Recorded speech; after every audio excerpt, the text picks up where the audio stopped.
You're listening to The Zone, ESPN Radio, 1600 AM, Cedar Rapids. We now leave our network programming to bring you the following special sports presentation. Let the good times roll with the fun of Kernel Baseball in The Zone. Bring your family, bring your friends. This is where the fun never ends. Everybody knows when you're at the game, the good times roll. Hey, Kernels, let the good times roll. Cedar and the Kernels, let the good times roll. With the South Slope Communications Triple Play Show, here's the voice of the Kernels, John Rogers. It's a beautiful night for a pair, a double dip. The Kernels coming off a 4-1 victory in the series opener here in Burlington behind starter Fernando Rodriguez, look to make it a better road trip. It's on to Grand Rapids after tonight's double dip here at newly remodeled Community Field. Good evening. The sun is shining, and we look forward to bringing you mega baseball here from southeast Iowa. Todd Brummelkamp, the Colonel Director of Media Relations, will join us again this evening for our description of the two ball games. Standing by to join us next on the South Slope Communications Triple Play Show is last night's winning hurler, right-hander Fernando Rodriguez. This is the South Slope Communications Triple Play Show in the Zone. A triple play, a rarity on the diamond, but produced successfully every day at South Slope Communications in North Liberty. The South Slope Communications triple play consists of voice, video, and data communications for your home or business. Achieve your communications triple play with South Slope Communications. South Slope is committed to providing the latest communications technology to their members while continuing to give service second to none. South Slope can provide your home or business with just about everything that connects you to information. Digital wireless phones, long-distance plans, data home and business wiring, video conferencing, dial-up and high-speed internet service, fiber optic installation and termination, and coming soon to all local servicing areas, digital video TV service. South Slope also rents out a beautiful community center event room in their magnificent new building in North Liberty. When you need anything in the communications field, select South Slope Communications. Visit them at southslope.com. On a sparkling early Thursday evening, the Kernels get set to play a pair at newly remodeled Community Field in Burlington, where they whipped the Bees behind stellar pitching last night, 4-1. Fernando Rodriguez was on the hill as the Kernels starter, and he joined us on the South Slope Communications Triple Play Show. Fernando, what an outing for you. 6 innings, 1 run, 6 hits, 3 strikeouts, 1 walk. You really look confident out there. You worked quickly. Tell us about it. Well, at the beginning, I was a little out of tune, but just got towards the end of, was it 4th, 5th, and the 6th inning, I was got my groove back from how I was throwing in the spring training throughout the year, and things just started to got the ball down and got some quick outs, but everything else just seemed to work out pretty good. You mentioned 2 things, getting in the groove and keeping the ball down. How does a pitcher get into that rhythm? Is it a matter of repetition? Is it a matter of feeling comfortable? And then the second point you made, keeping the ball down. How does a pitcher go about doing those 2 things? Well, really it's repetition, but most of the thing is the biggest part, I think, is mental. You know, I mean, it's just what you're going after. I mean, you've got to go after them, first of all, you know, try to go in and throw strikes and not try to give up any hits, really, but I mean, it's just more of a mental aspect than just keeping the ball down and just relaxing, really. So you were helped, as the entire staff was last night, by tremendous defense. Burlington lost 5 runners on the base paths. The first, I thought, turned the whole game around, Fernando. A little Texas League single, a walk, and then a base hit loaded the bases for Burlington in their second inning. There was no score. And then the number 8 hitter, Darwinson Salazar, lifted one into right field. A huge play then happened. Would you tell our listeners where you were on the field when that ball went into right field? Yeah, I mean, that was Salazar's a pretty good hitter. Now, we faced him out last year, and I was trying to keep the ball down, but seemed to get the ball up, hit a pretty good line drive down to right field to Madrigal. But he came up throwing, and I just the guy at third base had tagged, and I guess he wasn't quick enough, and Madrigal just threw a strike down to Tommy and put the tag on him, so made it a quick double play and got me out of the inning. So that helped me out a lot, really. What happens in the dugout after an exciting play like that? No, I mean, it's just everybody high fives. Everybody just starts getting into the groove of the game. You know, it just turns everything, really, because they have the momentum going there with the bases loaded, one out, and then have a big play and just come out and start hitting the ball. So, were you backing up the play at the plate? Yeah, I was back there, but I should have probably been further deep. So if the ball got away, the batters, I guess, wouldn't advance any more bases. Fernando Rodriguez started last night's game, pitched 6 strong innings. He's our guest on the South Slope Communications Triple Play Show from Burlington. And one thing I noted, Fernando, this afternoon before the doubleheader, you have on your long-sleeve red shirt. Last night, you pitched bare-armed in very cold, windy conditions. Why did you do that? I'm not a sleeve type of guy, but, I mean, it wasn't, as a pitcher, you're always moving. You're the one that's moving all the time, and for me, I didn't think it was that cold, really, so just whenever I had to come into the dugout, I mean, even Kernan had to be telling me to put my jacket on, because I would just be sitting there just waiting for for me to go out, but, I mean, it's just, I guess just the fact that we're moving around most of the time, and I wasn't, I thought it was a pretty good night, so. Fernando, is not that cold out there. You come from a wonderful city. I've had the pleasure of visiting 5 or 6 times, Fernando, going to a minor league baseball seminar in El Paso, Texas. It's beautiful. Mountains surround it. Just across the border is Juarez. And I also know in this war on terror that there is a very important military base in El Paso. Would you tell our listeners about that? Well, it's a pretty big base. I mean, my sister's in the Army, too, so right now she's based out in Alaska, and she's thinking about moving down to Fort Bliss, which is the station there, and, I mean, it's a pretty big station. I mean, it's, up to date and everything. It's pretty nice. They're into everything. I mean, it's not, I guess the fact about the war on terror and everything, I mean, it's not, it doesn't affect us all. I mean, it affects us all, but it's just not, they keep it in really calm situations.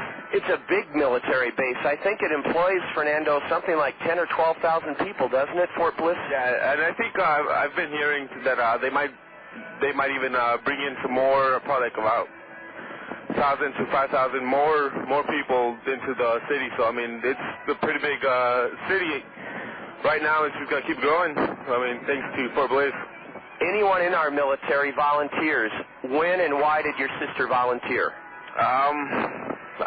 Really, I'm not too sure, but, she always liked it. Before she, I think, sophomore, junior year in high school, she's like, that's what I want to do, and she's right now, she's at top of her class, really. She's a medical technician. So she's having a great time. She says it's really good. She likes it. Medical technicians are in high demand. Fernando Rodriguez helped spin the Kernels to an opening victory here in a 3-game series in Burlington. We'll play a pair tonight, and we'll finish things up with the Kernel right-hander winner from last night, Fernando Rodriguez, in just a moment on the South Slope Communications Triple Play Show. You're listening to it from Burlington in the Zone. To make your landscaping dreams become a reality, see the experts at Keen's Material. Retaining walls, custom patios, walkways, and steps, Keen's Material has all the hardscape elements needed to complete your landscaping project. Need ideas? Visit Keen's Outdoor Display Area on 12th Avenue Southwest to see over 100 products showcased. Let your property reach its full potential with help from the experts at Keen's Material. Visit Keen's in Cedar Rapids, Coralville, and Eldridge, or on the web at keensmaterial.com.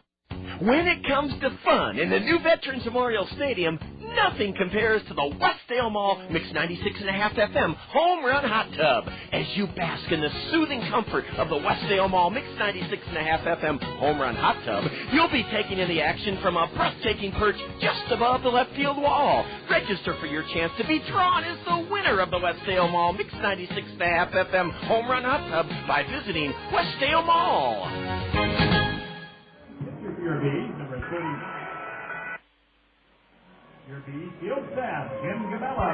Fernando Rodriguez, 6 strong innings in hurling the Kernels to a 4-1 win last night here at Community Field in Burlington. And Fernando, I wanted to talk a bit more about El Paso, Texas. A pretty good starting pitcher in the National League from years gone by the name of Frank Castillo comes from El Paso. Did you ever get to meet Frank? I never got to meet him. I've heard a lot of stories about him.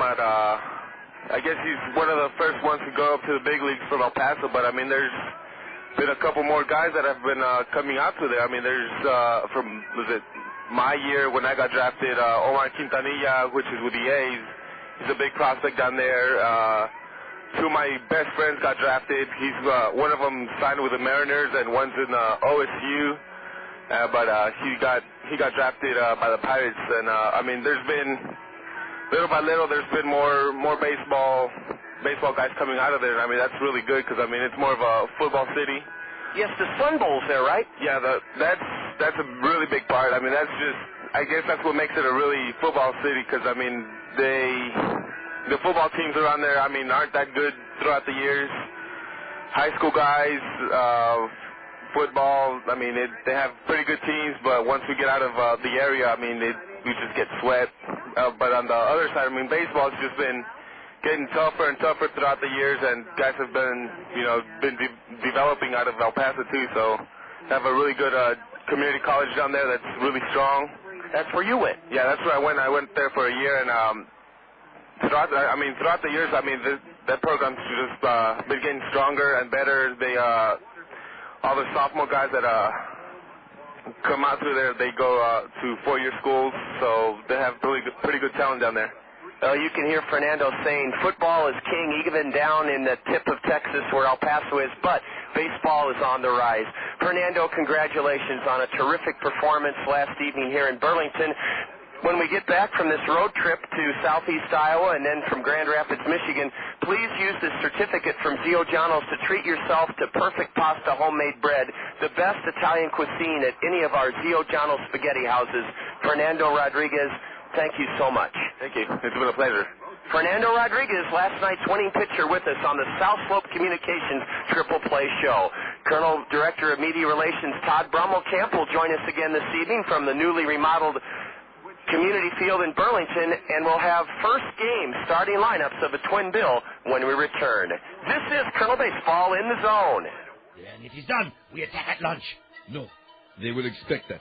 We attack at dinner too. Excellent. They will never expect a second wave of warriors. We must prepare. They will be waiting. With fresh meat and vegetables on a large table. And we will be swift in our actions. Choosing only the finest of their offerings. Piling them high in a bowl. Then cooking them fast on a sizzling grill. And then we eat.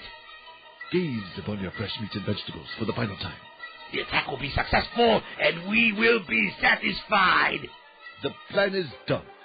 What are you guys doing? Oh, hey, Valerie. Yeah, we're just getting ready for lunch at Genghis Grill. You want to go? Yes, to Genghis Grill. Probably no to you two. Okay. She is a spy. And not nearly as hot as she thinks she is. Fresh food attack. Genghis Grill, where Edgewood Road meets Williams Boulevard in Cedar Rapids, next to Gander Mountain.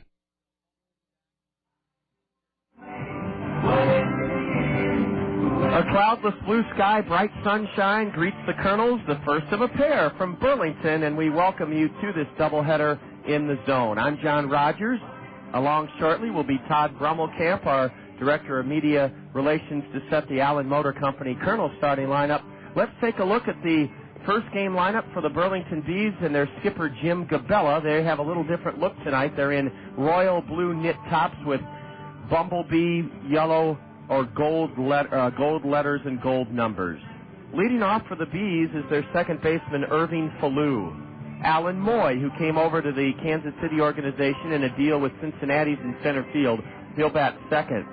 Mario Lasan drove in the Bees' sole run in the Colonel win last night. Lasan will bat third and be at the hot corner. In right field, the cleanup man, Brian McFall for Burlington. Batting fifth, Rusty Brown. Brown will be at first base. Hitting sixth for the Bees is their shortstop, Geraldo Valentin. Eddie Solis will serve as the designated hitter and bat seventh. Batting eighth for the Bees in left field is Kennard Springer, and the number 9 hitter is behind the plate catcher Robert Grania. Pitching for Burlington, he's 0-1 on the year, is Billy Buckner, a second-round pick out of the University of South Carolina. That's right, last night's starter Matt Campbell, a lefty out of South Carolina, and now a start for right-hander Billy Buckner, 21 years old, and he is no relation to the Billy Buckner of Chicago Cub fame. That's the order for Burlington. Allen Motor Company, for the 9th straight year, proud to bring us the Allen Motor Company Kernels starting lineup. Visit Allen's online at allenmotor.com, ALLENMOTOR.com. Allen Motor Company. Todd Brummelkamp will have the Allen Motor Company Kernel starting lineups for us in just a moment. In fact, we'll pause now. We're going to have a moment of silence for a fallen soldier in Iraq from West Burlington. A young man was killed in the War on Terror, and we're going to have a moment of silence for that American service person who was killed serving in the War on Terror in Iraq. Let's join the public address announcer for the moment of silence. 224th Engineer Battalion of the Iowa Army National Guard serving in Iraq. A 2003 graduate of West Burlington High School, Specialist Miller, is survived by Father Dennis and siblings Nathan, James, and Jessica. Our thoughts with his family as we observe a moment of silence in honor of John Wayne Miller.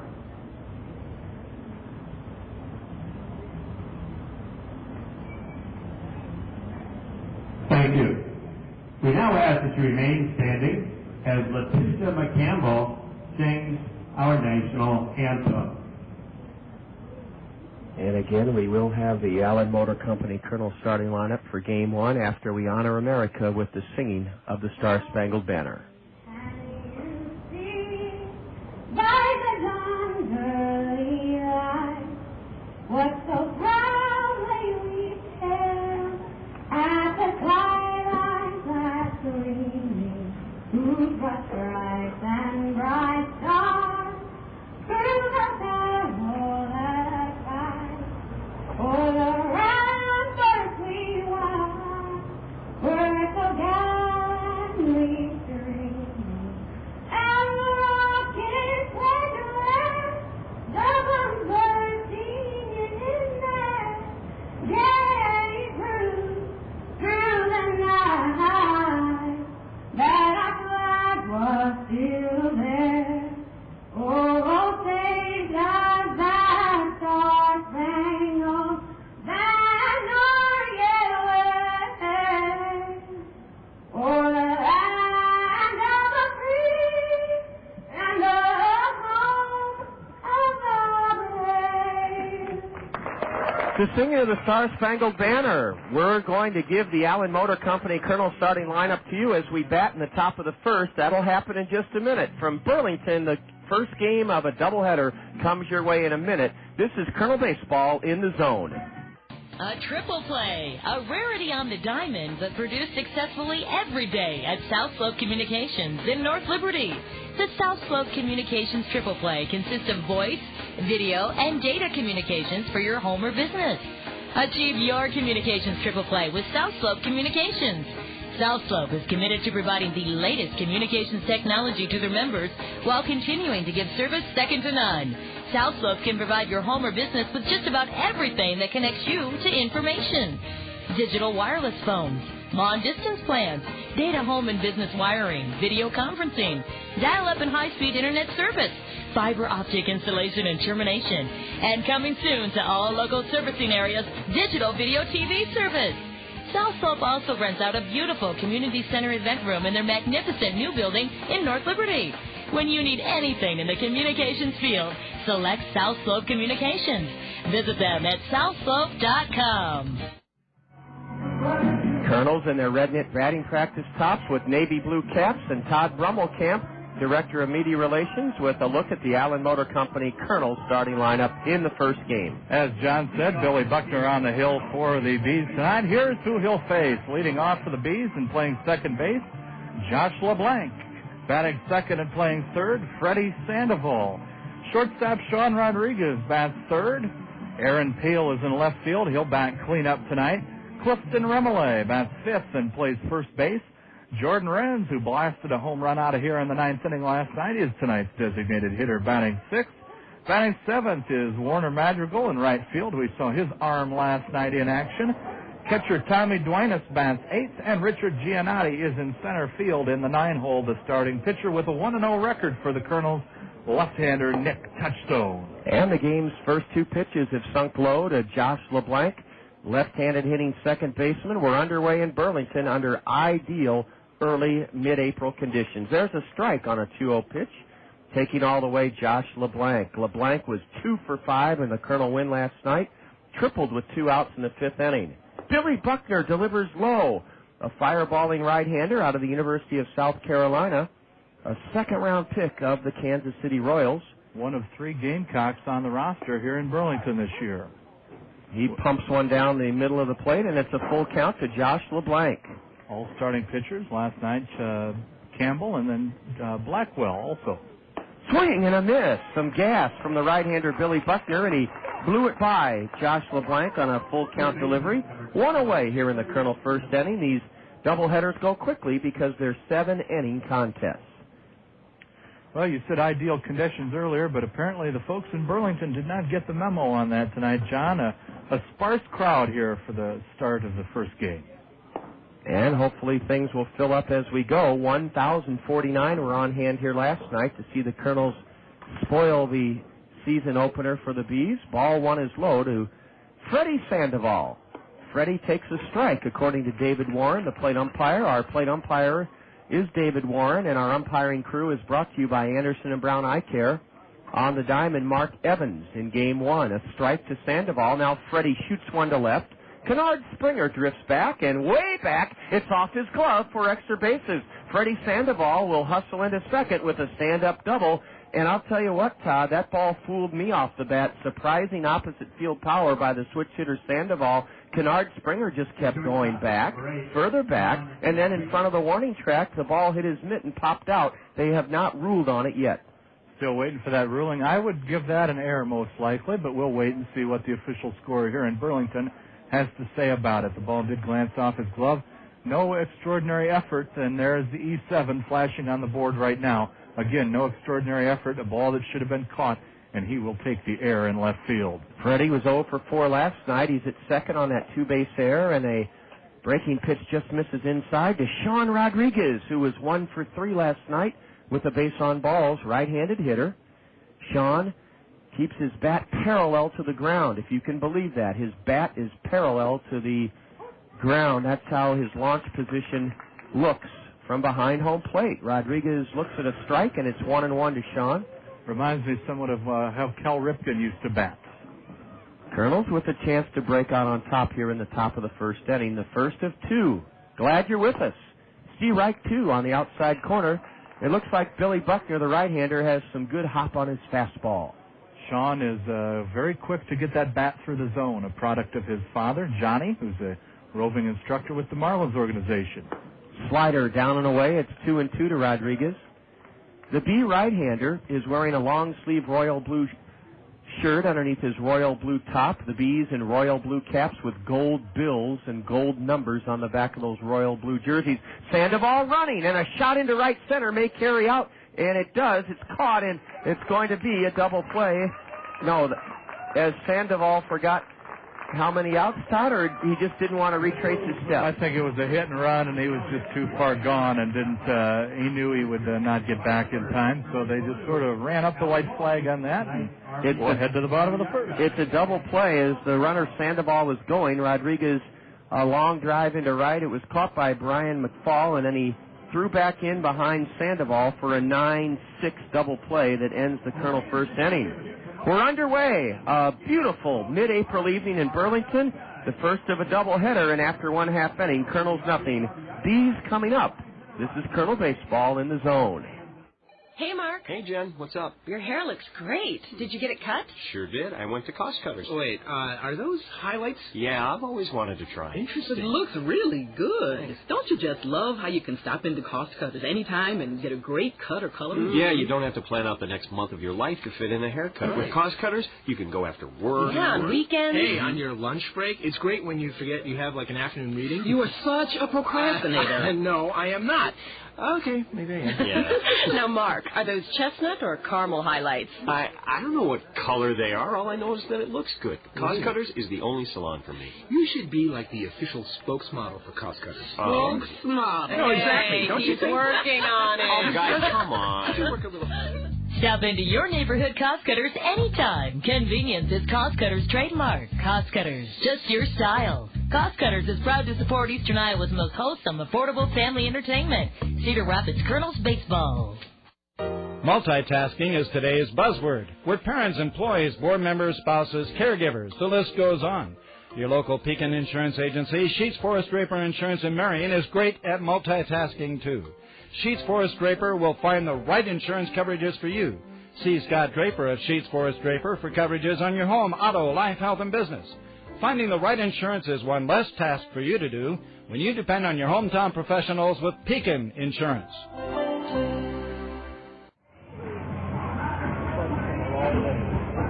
6'5" lefty Nic Touchstone, who blanked Kane County in 5 innings Friday night at home, and a Kernel 11-0 Taco Bell 10-spot pummeling of Kane County, is making his second start of the year. And Touchstone last year, Todd, did very good work as a Kernel starter.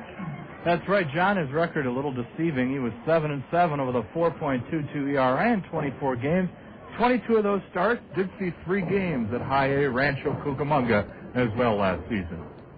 Irving Falou, a switch hitter, takes high and outside, ball 1 from the Kernel lefty. He's flanked by Freddie Sandoval at third, Clifton Remele at first. Bright sunshine in Burlington. And Touchstone's next delivery is down and in to Irving Falou. Nick held opposing batters to just a .235 average as a Kernel last season, and he's off to another good start this year. He spins in a strike at the knees to the leadoff batter, Falou, standing straight away from the right side. Up the middle for the Kernels in game 1, Rodriguez at short, Sean Rodriguez, Josh LeBlanc at second. Shooting one foul off to the right, strike 2, the leadoff man, Falou. The outfield left to right, Aaron Peel, Richard Giannotti, and Warner Madrigal. Tommy Duenas, who threw out 4 runners on the base paths last night and stole 3 bases himself, is catching. Here's a shot into right center. On the run, making the grab at his shoe tops is Warner Madrigal. Nice play, Warner. That really was. Falou, I think, Todd, hit it off the trademark and didn't get as much of it as I thought he did. And Warner Madrigal had to battle that bright sun. The lights are on here at Community Field, and absolutely calm conditions. The flag high above the right center field wall, about 395, 400 feet away, is absolutely motionless. Looks like the umpires are going to make the Bees foot the electric bill a little early tonight, and that can't please the folks here in Burlington, but to each their own. Alan Moy lays off a delivery high, a fastball from Nic Touchstone. We received a nice email from one of Nick's relatives. His great-uncle Bobby Richardson's sister listens in down in Florida, and a 1-0 delivery drifts outside to right-handed hitter Alan Moy, M-O-Y-E. He doubled with 2 out in the third last night and scored to tie the game at 1. Moy, an open stance and a deep crouch. Right-handed hitter bashes one away to the right, foul for strike 1. Well, it's going to be over by the Tri-State motor coach, I do believe. Hopefully Jim's on his toes, and maybe he'll have a souvenir to take along to West Michigan tonight. Jim is our motor coach driver from Tri-State. Moy is still ahead 2-1, and now he's ahead 3-1. Now he's at first base. A pitch down and in nipped him, and Nic Touchstone has hit a batter here with 1 out in the bottom of the first inning, a hit batsman. That's one of those where you ask the umpire for the ball to look for shoe polish on that to see if it really did hit him. Not much of a reaction from Moy, but apparently the home plate umpire saw just enough to send him on his way to first. So 1 on, 1 out for the Bees, and they send in Mario Lisson, Lisson. He's from Caracas, Venezuela. Right-handed batter, and Nic Touchstone with a leisurely toss over to first.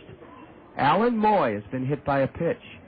It was Nic Touchstone's great-uncle, Bobby Richardson, who was a star with the New York Yankees, only player to earn an MVP award in a World Series on a losing team, and that was in 1961 when the Yankees were beaten on the Mazeroski home run. One of the most underrated Yankees of all time, in my opinion, overshadowed by many, many pinstripe greats. He and Tony Kubek were the best of friends, Bobby Richardson and Tony. They've got the runner picked off. Clifton Remole runs him towards second, and Rodriguez dropped the ball or missed the tag. I'm not sure which. I don't know which, but the Kernels blew a run down.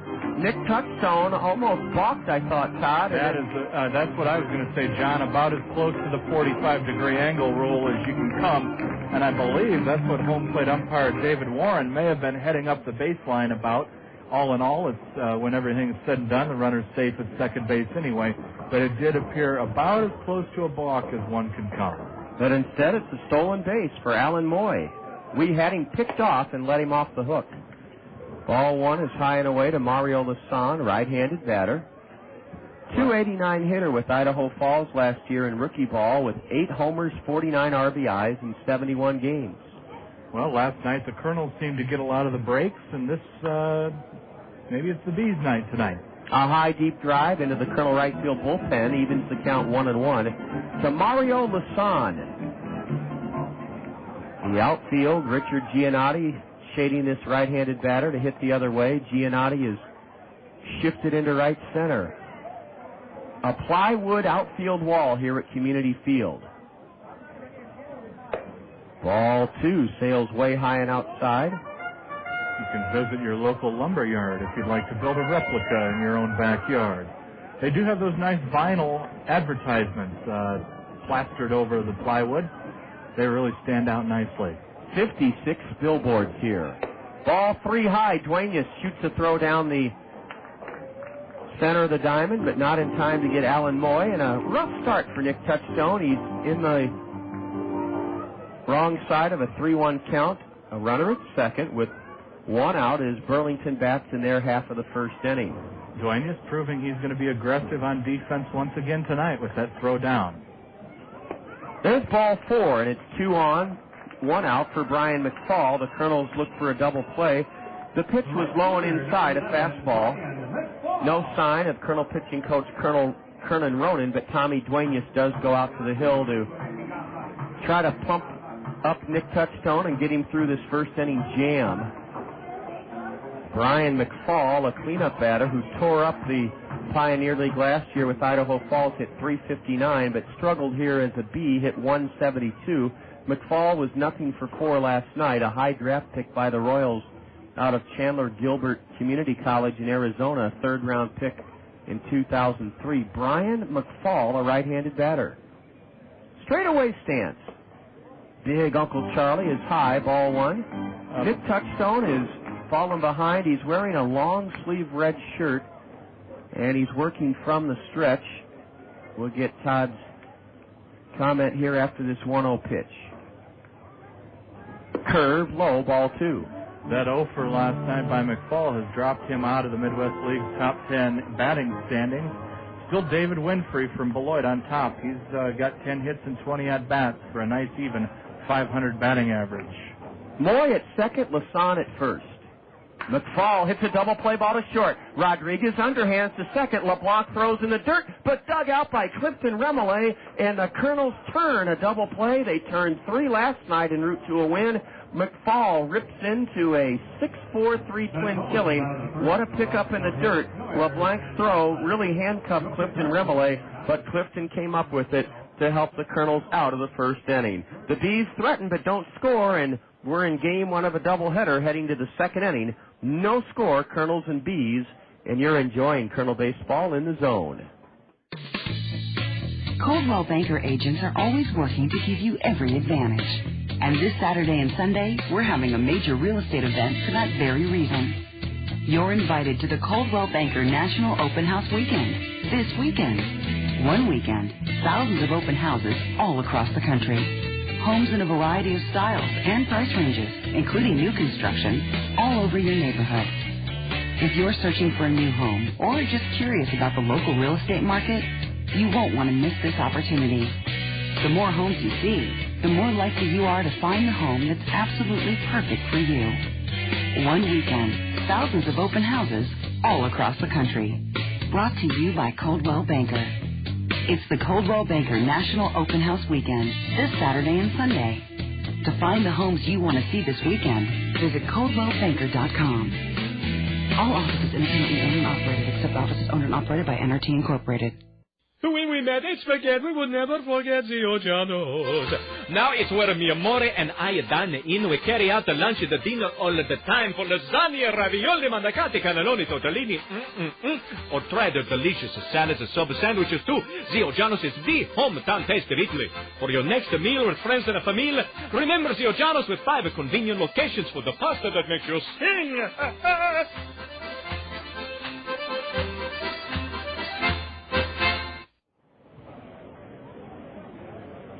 It's a gorgeous night at Community Field in Burlington. We're perched right behind home plate, and the Kernels and Bees battle in the second inning of Game 1 of a twin bill, no score. A little more protected tonight than we were last night. They worked furiously to get the extension put on the net behind home plate to try to save the windows up here. One did shatter last night. A breaking pitch is into Aaron Peel, strike one. The left fielder batting cleanup, and he cuts on a curveball and didn't get it, strike two. Aaron Peel wears his gray road trousers down near the tops of his spikes, and he's in the hole 1 and 2. He was 1 for 3 last night with a walk, and he takes a breaking pitch and gets a piece of it, dribbles it foul behind the plate. Aaron walked and scored in the 4th inning to give the Kernels a 2-1 lead in a 4-1 win last night. Very productive. Aaron is actually in the Midwest League batting leaders. He's handcuffed on a pitch down and in and swings through it, strike 3. There are 2 strikeouts now recorded by Billy Buckner. I don't know, Todd, it would be tough going through life as a young professional baseball player with that name and being asked, are you the son of the Billy Buckner? And this fella is not. Apparently it sounds like he is very quick to correct people, so I'm sure he has heard that quite often. Heading into that bat, Peel is hitting .455. That's good for 3rd in the league right now. Strike 1 is in to Clifton Remolay, who came on to play first base in the bottom of the 9th inning last night. Left-handed batter Remolay swings and misses at a slider down and in, and Billy Buckner is throwing nothing early on except aspirin tablets at the Colonel batters. Had a wonderful interview with Clifton last night on the pregame show, and good to see him in the lineup tonight. Yes, Clifton told us on the South Slope Communications Triple Play show that the most nervous he ever was playing before 30,000 at Turner Field as his Georgia Tech Ramblin' Wreck played the Georgia Bulldogs at Turner Field. Now he grounds one to second, and Todd Clifton never ran towards first. It looks like he might have pulled something in his right hip. Clifton Remolay is hurt. He's thrown out 4-3, never made it out of the batter's box, and he is holding his right hip, being looked over by the Colonel trainer Eric Munson, and I'm not sure Remolay will be able to play first base in the bottom of the second inning. Sometimes those things happen. You swing and hurt yourself. Yeah, Thurman's taking a good look at him right now. They may be taking him down to the clubhouse. Clifton may be done early tonight. How do you hurt your hip on a swing? Well, stranger things have happened. 1-1 strike to Jordan Renz, who belted a 9th inning 2-run homer here last night to give the Kernels a cushion in their 4-1 victory. Ball 2 just missed outside. Clifton Remolay may not return to first base in this game. He hurt his right hip grounding out to second base moments ago. Flew to Rusty Brown for the putout. There's ball 3 outside to Jordan Renz. The designated hitter uses a white ash bat, wears a pair of white batting gloves. The Kernels in their all-red knit batting tops with white numbers. Swing and a miss. That old high hard one has done many a guy in over the centuries of this great game. Not only does he use a white ash bat, he likes to sand those handles down. We noticed that in the clubhouse before we left. Remolay punches one in the air, way out of play down the right side to keep the count full. As we ruminate on Remolay's status, I should point out Eric Munson, one of the best, even though he's relatively new to baseball, and if there's a chance Clifton's going to come back this game, it'll be in Eric's very capable hands. They call him Thurman. Another payoff offering. Ooh, a beautiful sharp breaking pitch. A knee-buckling curve. Strike 3 call to Jordan Renz.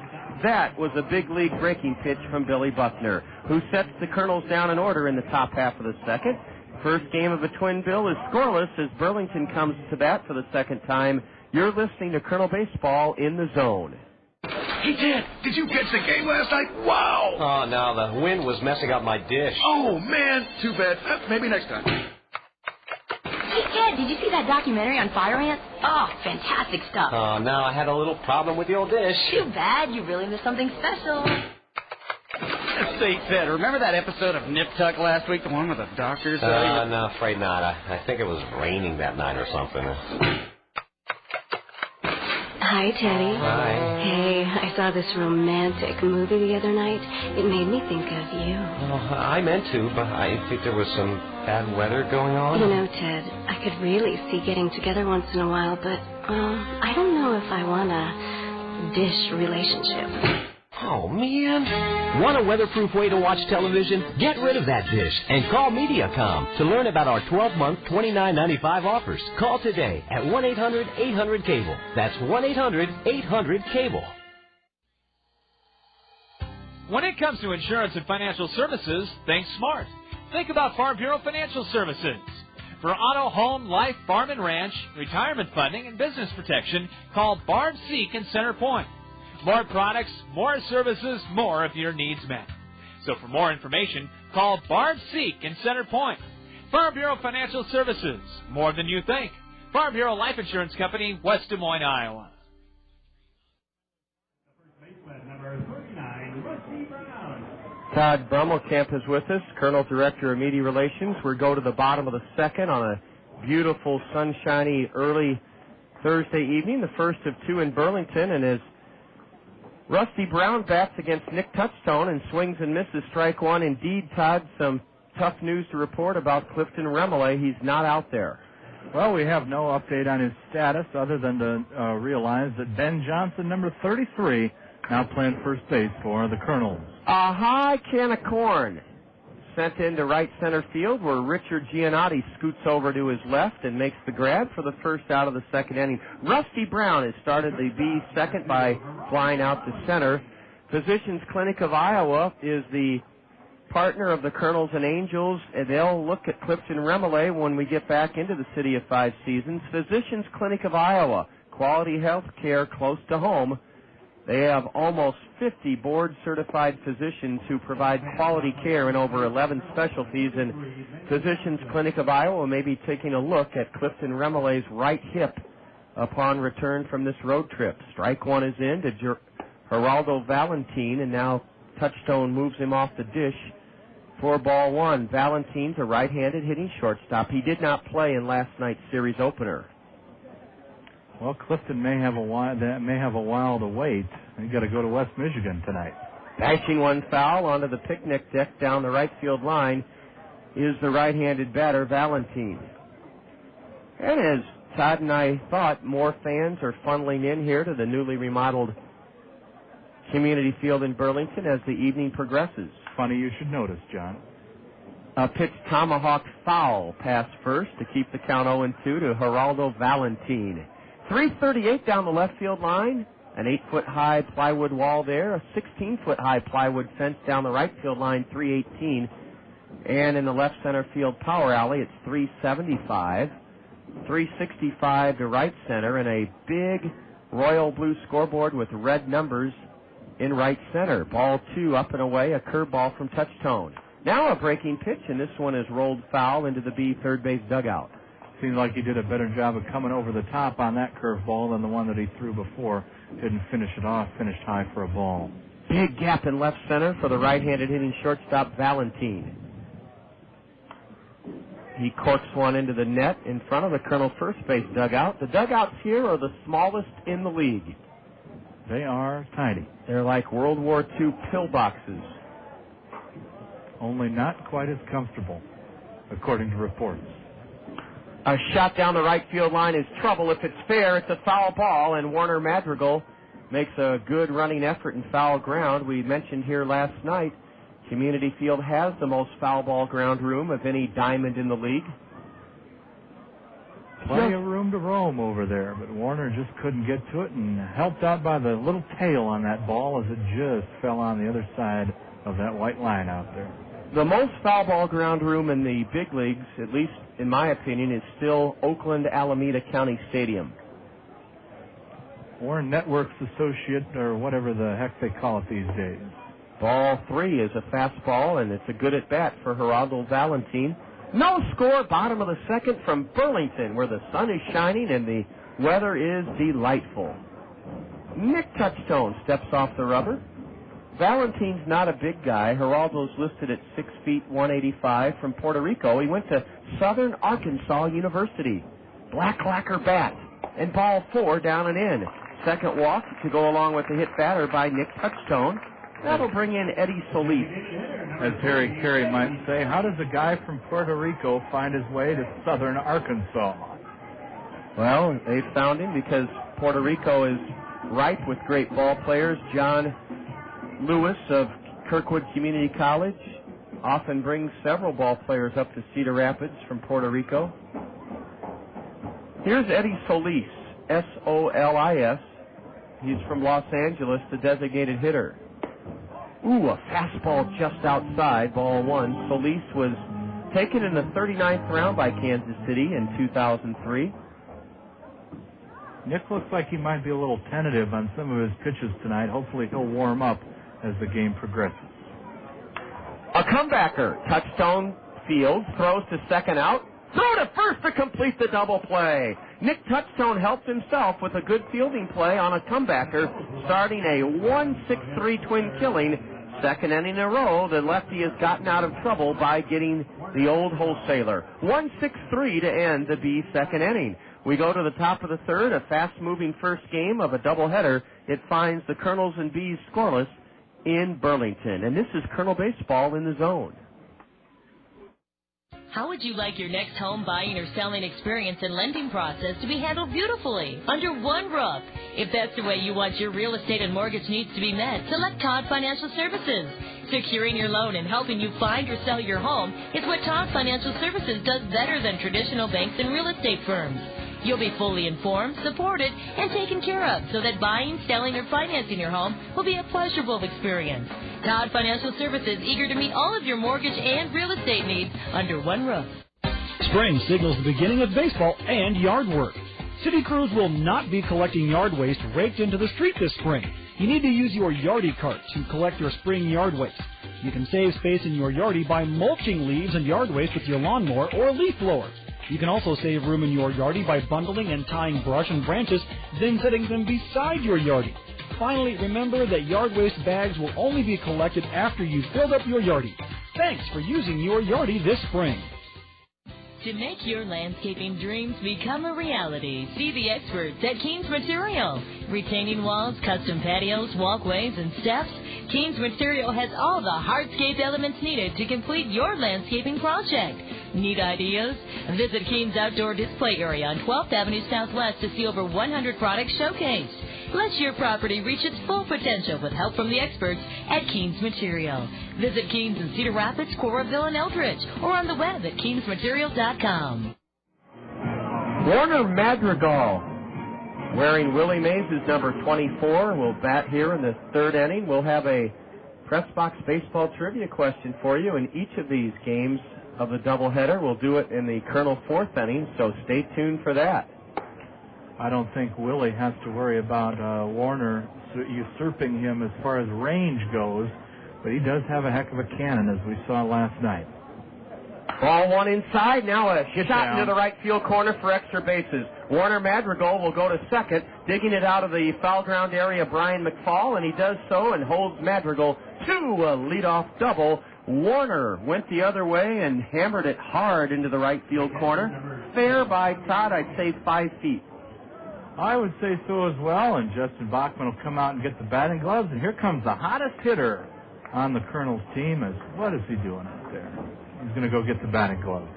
He being Ron Klein, the Kernel ubiquitous equipment manager. He's everywhere. Tommy Duenas is the Kernel hottest hitter, 2 for 3 last night. Walked, scored in the third, stole second base 3 times, threw out 4 base runners.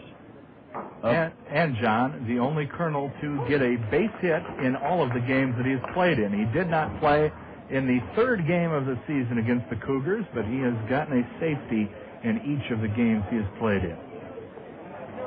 Billy Buckner drops the curve in for a strike. Tommy will try to hit the ball on the ground to the right side of the infield. Trying to do that, he tips one foul for strike two. Billy Buckner has surrendered an opposite field double to Warren Madrigal, leading off the Colonel third in a scoreless game. The first of a pair here from Community Field, where a canopy, a concave-shaped canopy, drapes over the press box. The front office and concession areas, the clubhouses have all been demolished, and beautiful brick and black wrought iron fence makes this entrance beautiful to the ballpark. Wasting one up and away for a ball, Billy Buckner, the right-hander. I hope that's not my car alarm going off in the back. Crowd's starting to fill in tonight, as we knew it would, on Fat Tuesday's Thirsty Thursday here in Burlington. Say that 5 times fast. Duenas goes the other way and pokes it foul to the right of home plate. It's still 1-2 to Tommy. Warner Madrigal at second with nobody out. In the top of the third inning, Clifton Remole had to be lifted from this game after hurting his right hip, grounding out to second in the second inning, replaced by Ben Johnson at first. A broken bat roller to third, and that will not get the runner to third. Tommy Duenas is thrown out by Mario Lasan, and credit Billy Buckner. He came right in on the fist of Duenas, and Tommy broke his bat and did not hit the ball to the right side of the infield. Instead, he rolled weakly to third. Madrigal had no choice but to hold at second. Well, this is not Joe DiMaggio trying to get to 57, but Tommy Duenas will have to wait another at-bat to try to extend his season-opening hit streak.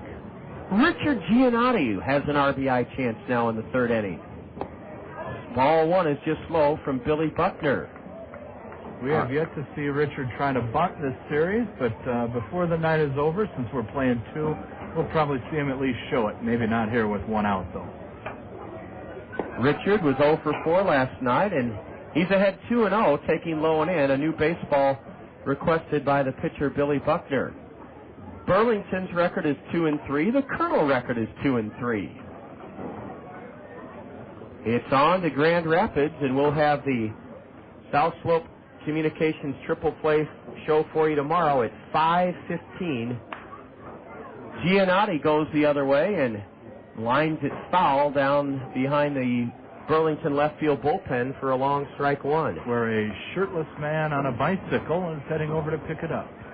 You see a little bit of everything outside of a minor league baseball stadium, and especially in Burlington, Iowa. Todd said a fellow shirtless down there with blue jean cutoffs on his bike, of all things. Richard tried to hold up, did he? I think he did. No. Well, according to Mark Evans, the base umpire, Giannotti did hold up on a slider down and in, and Richard's ahead now. 3 balls, 1 strike. South Slope Communications Triple Play showtime tomorrow, 5:15 from Grand Rapids, Michigan. We'll see if he can make the most of another chance here. A grounder to short. Holding at second is Madrigal, and gunning the batter out is Geraldo Valentin.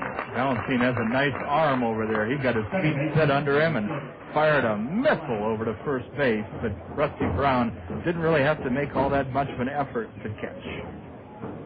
Madrigal still at second base with 2 out, and Josh LeBlanc, who struck out on a 3-2 pitch swinging, will try to pick the Colonels up with a 2-out bolt of lightning here in the third inning, no score. From the stretch, Buckner below the chin delivers. A grounder to second. This will end the inning. Knocked down by the second baseman, and he throws in time. Irving Kalou had that one tear him off his chin or his sternum, but it laid at his feet, and he got LeBlanc by a step and a half. The Colonels squander a great chance to break out on top, wasting a leadoff double by Warren Madrigal. 3 ground ball outs followed.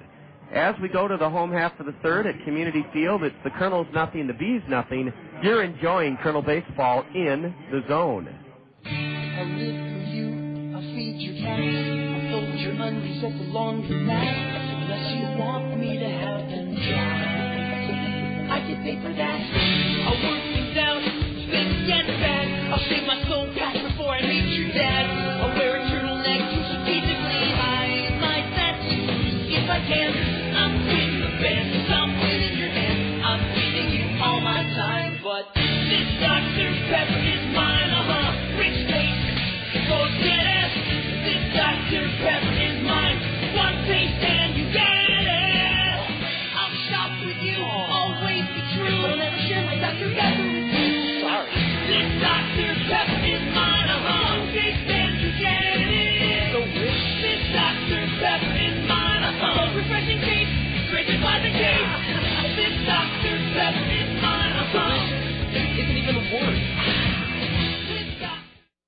and the pot is up to $500,000. The Poker Grand Championship. You're gambling with the best, but you're twitching from the itching, squirming from the burning, and it's doing nothing for your poker face. Oh, I should have used Preparation H. Oh.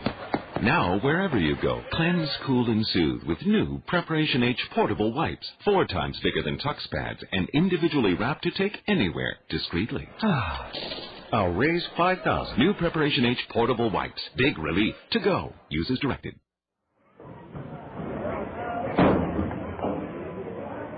Kennard Springer, a right-handed batter who played as a B last season, didn't play last night, and he takes strike one on the outside corner. We're underway in the bottom of the third, first game of a doubleheader. Nic Touchstone tangling with Billy Buckner. No relation to former Major League knuckleballer Dennis. A high drive. A high drive into right. Warner Madrigal settles in underneath it, and Kennard Springer is retired on a fly ball to right. That's right, Todd. Jerry Springer. Whatever happened to he and his crazy show with all the rough stuff and the fake fights? I believe he's on Air America now, the liberal-leaning radio network. Is that satellite? No, I think it's there's an affiliate up in Davenport. Okay. Yeah, that Jerry Springer show, I knew people that would never miss that every day, and I thought, boy, you have nothing going on in your life that you have to watch that show every day. Here's a line drive belted into left. It gets by Aaron Peel for an error, and it'll result in Robert Grania going to second, backing up to play Giannotti. I don't know if that ball got by Aaron by virtue of a bad hop or if he just overran it, but Robert Grania really torched it into left, and it got by Aaron Peel for an error. So it's a single for Grania, the catcher, and an error by left fielder Aaron Peel, allowing Robert Grania to wind up in scoring position in the bottom of the third inning, E7. And we're back to the top of the lineup, and that's not where you want to be when you may have a mistake like that happen. Irving Flew flew out to right his first time up. The Bees have a scoring chance. The Kernels squandered a great one in the top of this third inning. A throw ripped down to second is high, and getting back is Flew. It was a pitch low. It was Grania getting back to second, a pitch low to Irving Flew. I love you, Tommy, but maybe we need to rethink our philosophy there a little bit. That one almost sailed away into center field. Beautiful night. Just perfect. Touchstone is set. Nick below the belt. Wings one homeward, and it's low and in for ball two. We'll have a chance for you to earn a prize from the Bim Ritter Diamond Shop when the Kernels bat in the top of the fourth in this first game. We'll give you Todd's email address here in the Community Field press box in a moment. Flew loops one down the line and right. It's trouble, it's trouble, it's trouble, it's trouble, it falls. It's a base hit. The runner advances second to third. Madrigal fails to throw way over the third baseman's head. Another throwing error, and the batter the batter lines up at third.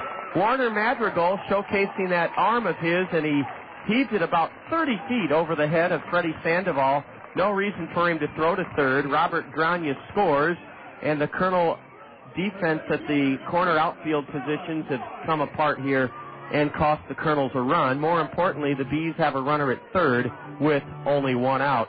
Bad defense by the Kernel outfielders result in the Bees scoring here in the bottom of the third inning. Well, this is exactly what the Kernels did not need to have tonight. They needed to play sound defense and rely on solid pitching and the piecemeal offense that they've put together so far this year. Not getting it done so far as the outfield errors, as you said, John, just digging this team a hole early and often. And in a doubleheader, that's not good. You have less time to make up ground. Infield in for the play at the plate. Breaking pitch inside to Alan Moy. That was close. Alan was hit by a pitch in the first inning and stole second. He's trying to put the Bees up 2-0 here in game one. Bats from a deep crouch and lines a single into right past Josh LeBlanc. It's 2-0 Burlington. The Bees capitalize on a couple of singles, two Kernel errors. Boy, Moy knew what he wanted to do. He sent one smoking to the left of Josh LeBlanc into right for an RBI single, and now Burlington has a 2-0 lead in the bottom of the third inning. Warner looked for just a second like he wanted to try to throw home and catch the runner, but he thought better of it at the last minute. The runner trotted home from third to make it 2-0. Mario Lasan, the batter, takes high, a snap throw to first by Duenas, and the runner scurried back in. I have lost sight of our friend on the bicycle. That fella retrieved a foul ball beyond the B third base or left field bullpen a few moments ago.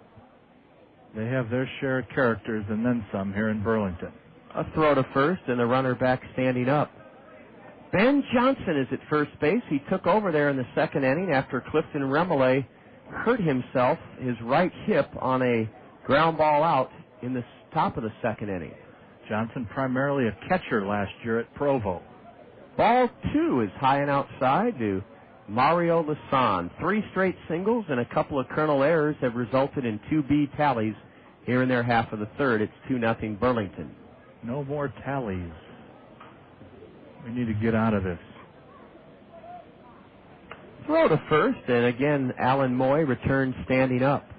There are 4 rows of green box seats at Community Field, then 15 rows of aluminum bleachers without backs. You are close to the action here, even though there's a lot of foul ball room. The stands. There's a throw to first, and Ben Johnson wings it to second, and picked off, caught stealing, is Alan Moy. It went 1, 3, 6. Pitcher to first to short. Rodriguez put the tag on the headfirst sliding Alan Moy, and that's some improved pickoff move by the big lefty from last year, Nic Touchstone. There's so many things you need to work on at this level, and that's one of the things Nick has really improved on. Now a terrific changeup, and swinging and missing is Alan Moy. Mario Lasan, strike 1. That pitch is another one that Nick has really worked on. Beautiful. Mario's ahead now 3-1 as the pitch darts down and in. A 1-out single and error, then another single and another error, and then a 2-out single, or another 1-out single. And there's ball 4. That's the third walk issued by the big Kernel southpaw, Nic Touchstone. He just hasn't looked real comfortable yet tonight. No, and I don't know whether it's the cold weather or some external issues with Nick. Maybe it was that extra day off that they had, coupled with the scheduled day off on Monday, that has thrown him out of whack. He has waited a little longer than normal for his next turn in the rotation. Runner at first, 2 gone in the B third, and ball 1 is low and outside. It's 2-0 Burlington. Todd, your email address for the top of the fourth for the Press Box Baseball Trivia question. Todd at Kernels.com. TODD at Kernels.com. Brian McFall rips one to third. Down to get it, Sandoval. He takes the out at second. The force of Lasan to end the B third inning. The Bees strike for 2 on 3 hits, 2 big Kernel errors. Burlington leaves a runner. They've stranded a pair. Our Press Box Baseball Trivia question comes your way. In the top of the fourth, the Kernels come to bat, trailing Burlington in Game 1, 2-0. This is Kernel Baseball in the Zone. Spring signals the beginning of baseball and yard work. City crews will not be collecting yard waste raked into the street this spring. You need to use your Yardie cart to collect your spring yard waste. You can save space in your Yardie by mulching leaves and yard waste with your lawnmower or leaf blower. You can also save room in your Yardie by bundling and tying brush and branches, then setting them beside your Yardie. Finally, remember that yard waste bags will only be collected after you've filled up your Yardie. Thanks for using your Yardie this spring. You know, sleep can really impact how we look. I've noticed when I don't get enough sleep, not only does my skin look duller, but I just look older. So when I have pain and trouble sleeping, I don't just put up with it. I take something. Tylenol PM. It doesn't make me groggy, and it's non-habit forming. I just look and feel better when I get enough sleep. For me, it's not just about hitting the gym and stocking up at the makeup counter. It's about making sure I relieve my pain and I can sleep. Tylenol PM. Use only as directed. Papa John's pizza, it's so good. Better is best, that's understood. Better call Papa John's tonight. Better call Papa, he's got it right. Better ingredients, better pizza. Papa John's. Attention baseball fans, call your local Papa John's for our home run special. Get a large pizza with up to 3 toppings of your choice for only $9.99. Papa John's. Better call Papa. Very good job. We're back at home for the first of four against the Chicago Cub minor league professionals next Tuesday the 19th, Wednesday the 20th, Thursday the 21st, Friday night the 22nd, all of them 6:30 starts. Come on out. Meet me at the stadium. I'll be there. Todd Brummelkamp, our media relations director, will be there. Meet me at the stadium. That's what we encourage you to do this upcoming homestand against Peoria starting next Tuesday the 19th. And as long as we're both there, you can meet us at the stadium, plural. Come on out. Come on out and have fun. Freddie Sandoval fouls one straight back. The Colonel third baseman reached on an error. Now he grounds one past first. A terrific stop back of the bag by Rusty Brown, and he takes the hit away from Sandoval. Underhands to Billy Buckner, the pitcher covering. That ball was picked clean by Rusty Brown to his left, about 20 feet behind the bag. I was about to say we were going to have our first Thirsty Thursday during the next homestand, but it's Bucket Cup Wednesday against the Chiefs. And that means what, Todd? That means $1 12-ounce draft beer and soda all night long at Veterans Memorial Stadium as we take on the Peoria Chiefs. As John mentioned, the Cubs returning to Peoria after so many years away. Right-handed hitting Sean Rodriguez took a breaking pitch low and now a strike on the outside edge. If you've been a winner of our Springhouse Trivia question or our Press Box Baseball Trivia question, please don't email this evening.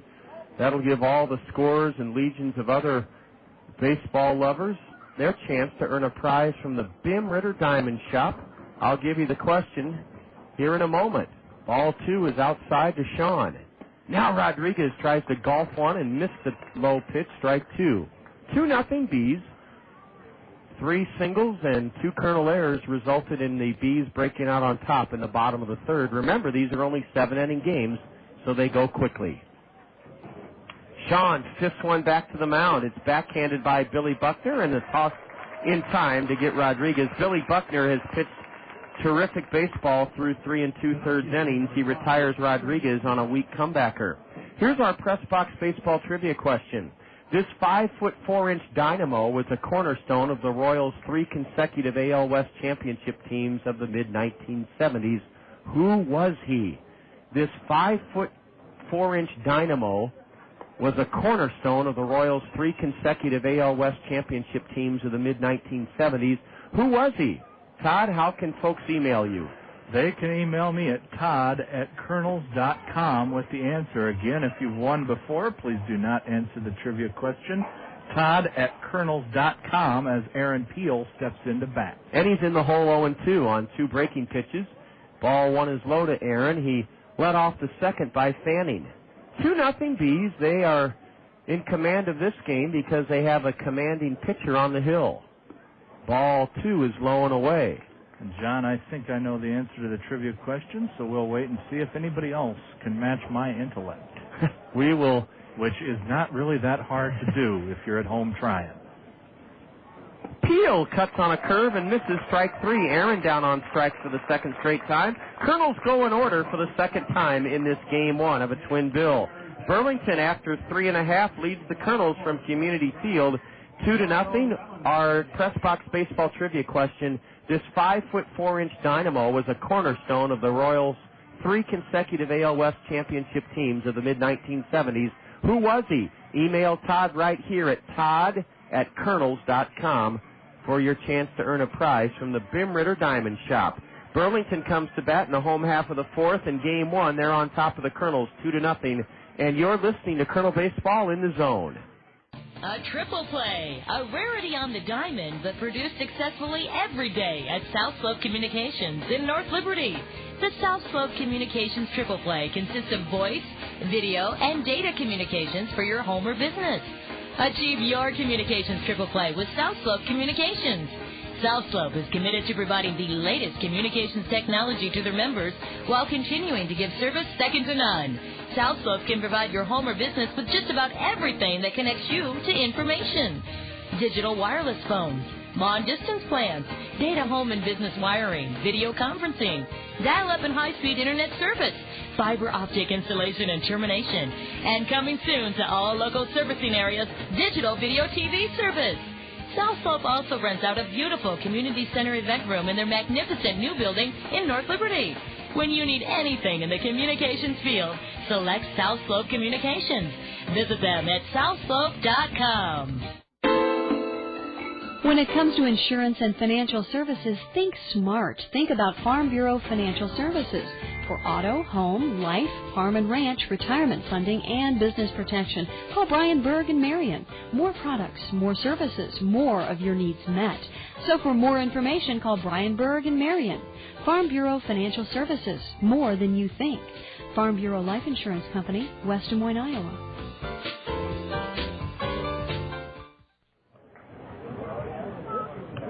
Game one of a doubleheader on a delightful Thursday evening in Burlington. The Kernels down by a pair 2-0 as Burlington bats in the bottom of the fourth. Brian McFall, the cleanup hitters, ahead 2-0. Well, he John takes a big swing and tips it foul. This is Rusty Brown. Rusty Brown is the batter. I just got my free birthday bowl from Genghis Grill on my email, but we don't have any answers to the trivia question yet. Maybe we'll try to give it one more time if time permits. Again, Todd at Kernels.com is where to send your answer. There's an Uncle Charlie high to Rusty Brown, who led off the second by flying out to center. We will give you that press box baseball trivia question again here in the Burlington bottom of the fourth inning. Nic Touchstone's 3-1. A high drive way back and left. Go foul. Way back and left. It's fair, and it's a home run. Way out of here by Rusty Brown, and it's 3-0 Burlington. Nic Touchstone grooved a 3-1 pitch, and Rusty Brown belted it way beyond the left field wall. And listen to this Burlington crowd.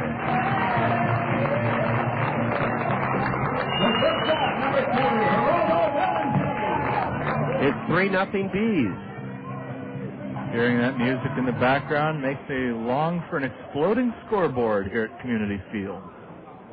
Or at least a really good disco demolition night.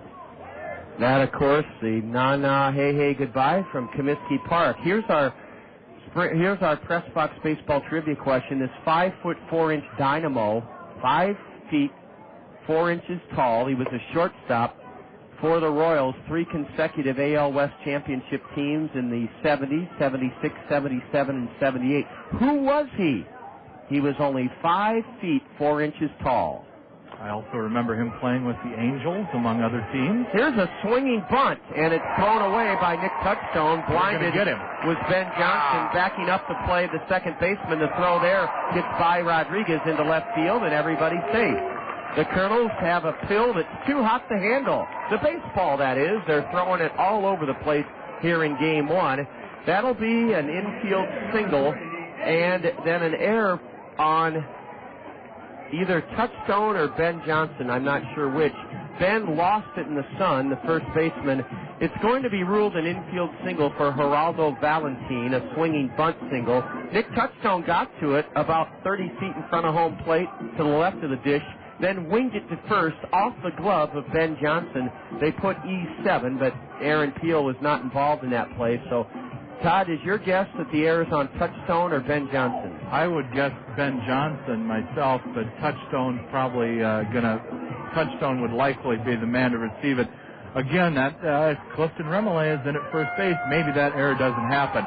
While Kernan Ronan visits the pitching mound, we should point out the answer to the trivia question is not George Brett. No. This was our first guest of the evening. George was a little taller than 5'4", but thanks to Wanda Edwards listening in the lovely town of Marengo. And Wanda, you're right. George Brett was a cornerstone. He played third base, but this fellow played next to George Brett. He was 5 feet 4 inches tall.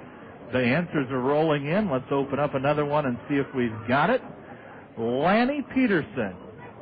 With the right answer? Lanny has the right answer. All right, Lanny, that's fabulous. And what is the right answer, Todd? The answer is Freddie Patek. Freddie Patek. Congratulations, Lanny. A dribbler foul, and it's 1-1 to Eddie Solis. Well, Wanda Edwards, great try, and Lanny Peterson Congratulations. Freddie Patek led the AL in stolen bases in 1977 with 53. He led the AL in triples in 71 with 11. He played as a Royal for 9 seasons and hit .241. Stole 336 bases in those 9 seasons. A curve, a beauty, but they call it ball too low to the batter, Eddie Solis. We'll get back on track here. I'm just so excited that Lanny emailed in with the correct answer. He beat Michelle Becker by 25 seconds, according to the timing mechanism on my email. Michelle will have another trivia question coming up in the second game tonight. Thank you for listening on The Zone. Oh, a pitch in the dirt, and it hit the batter. There's going to be an argument, I think, because the batter never showed any kind of pain or indication that it was hit, but that's the second hit batsman, and Nic Touchstone's in a heap of trouble now.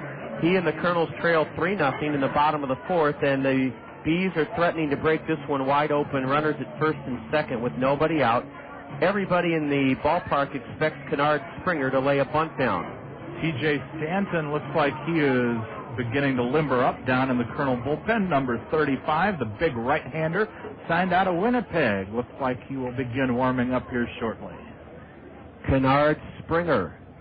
Is he bunting? A right-handed batter who flew out to right his first time up. He's not bunting. He knuckles one foul off the end of the back to the right, strike one. I'm surprised, Todd, that the number 8 hitter is not bunting. As am I, but maybe they're trying to play a little mind game here with Touchstone. Maybe he'll lay one down now.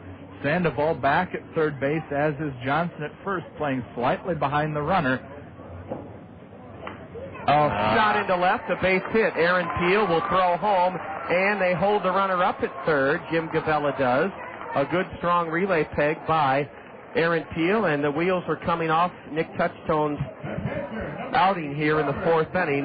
It's bases loaded, 3-0 Burlington, nobody out, and a likely pitching change is imminent here in the fourth inning. With the only problem is the Kernels still don't have anyone warming up in the bullpen. I thought TJ was going to get ready to go. That's my bad. I shouldn't have pointed that out, but the Thirsty Thursday crowd, not a big fan of Jim Gabella holding the runner at third, but a couple Budweisers does not a manager make, especially in southeast Iowa.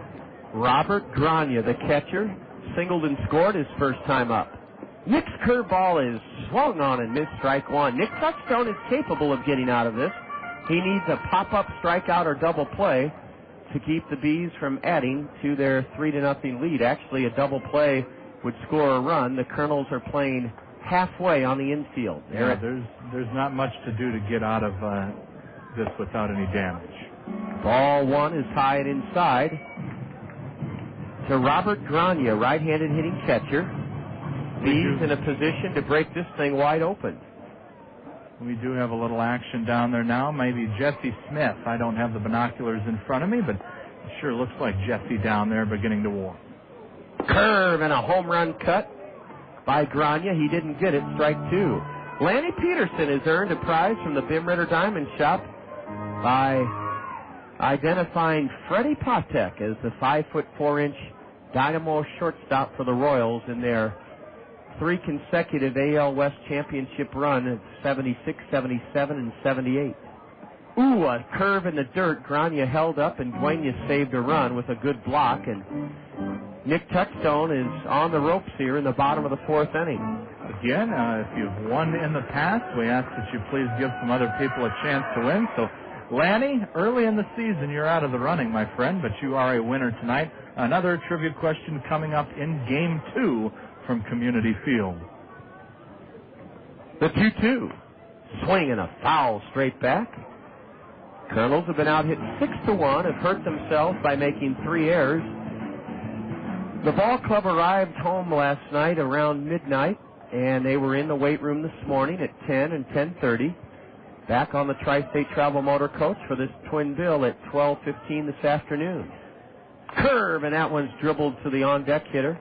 And they will have an even longer day tomorrow, literally and figuratively. That is a long bus ride out to Grand Rapids.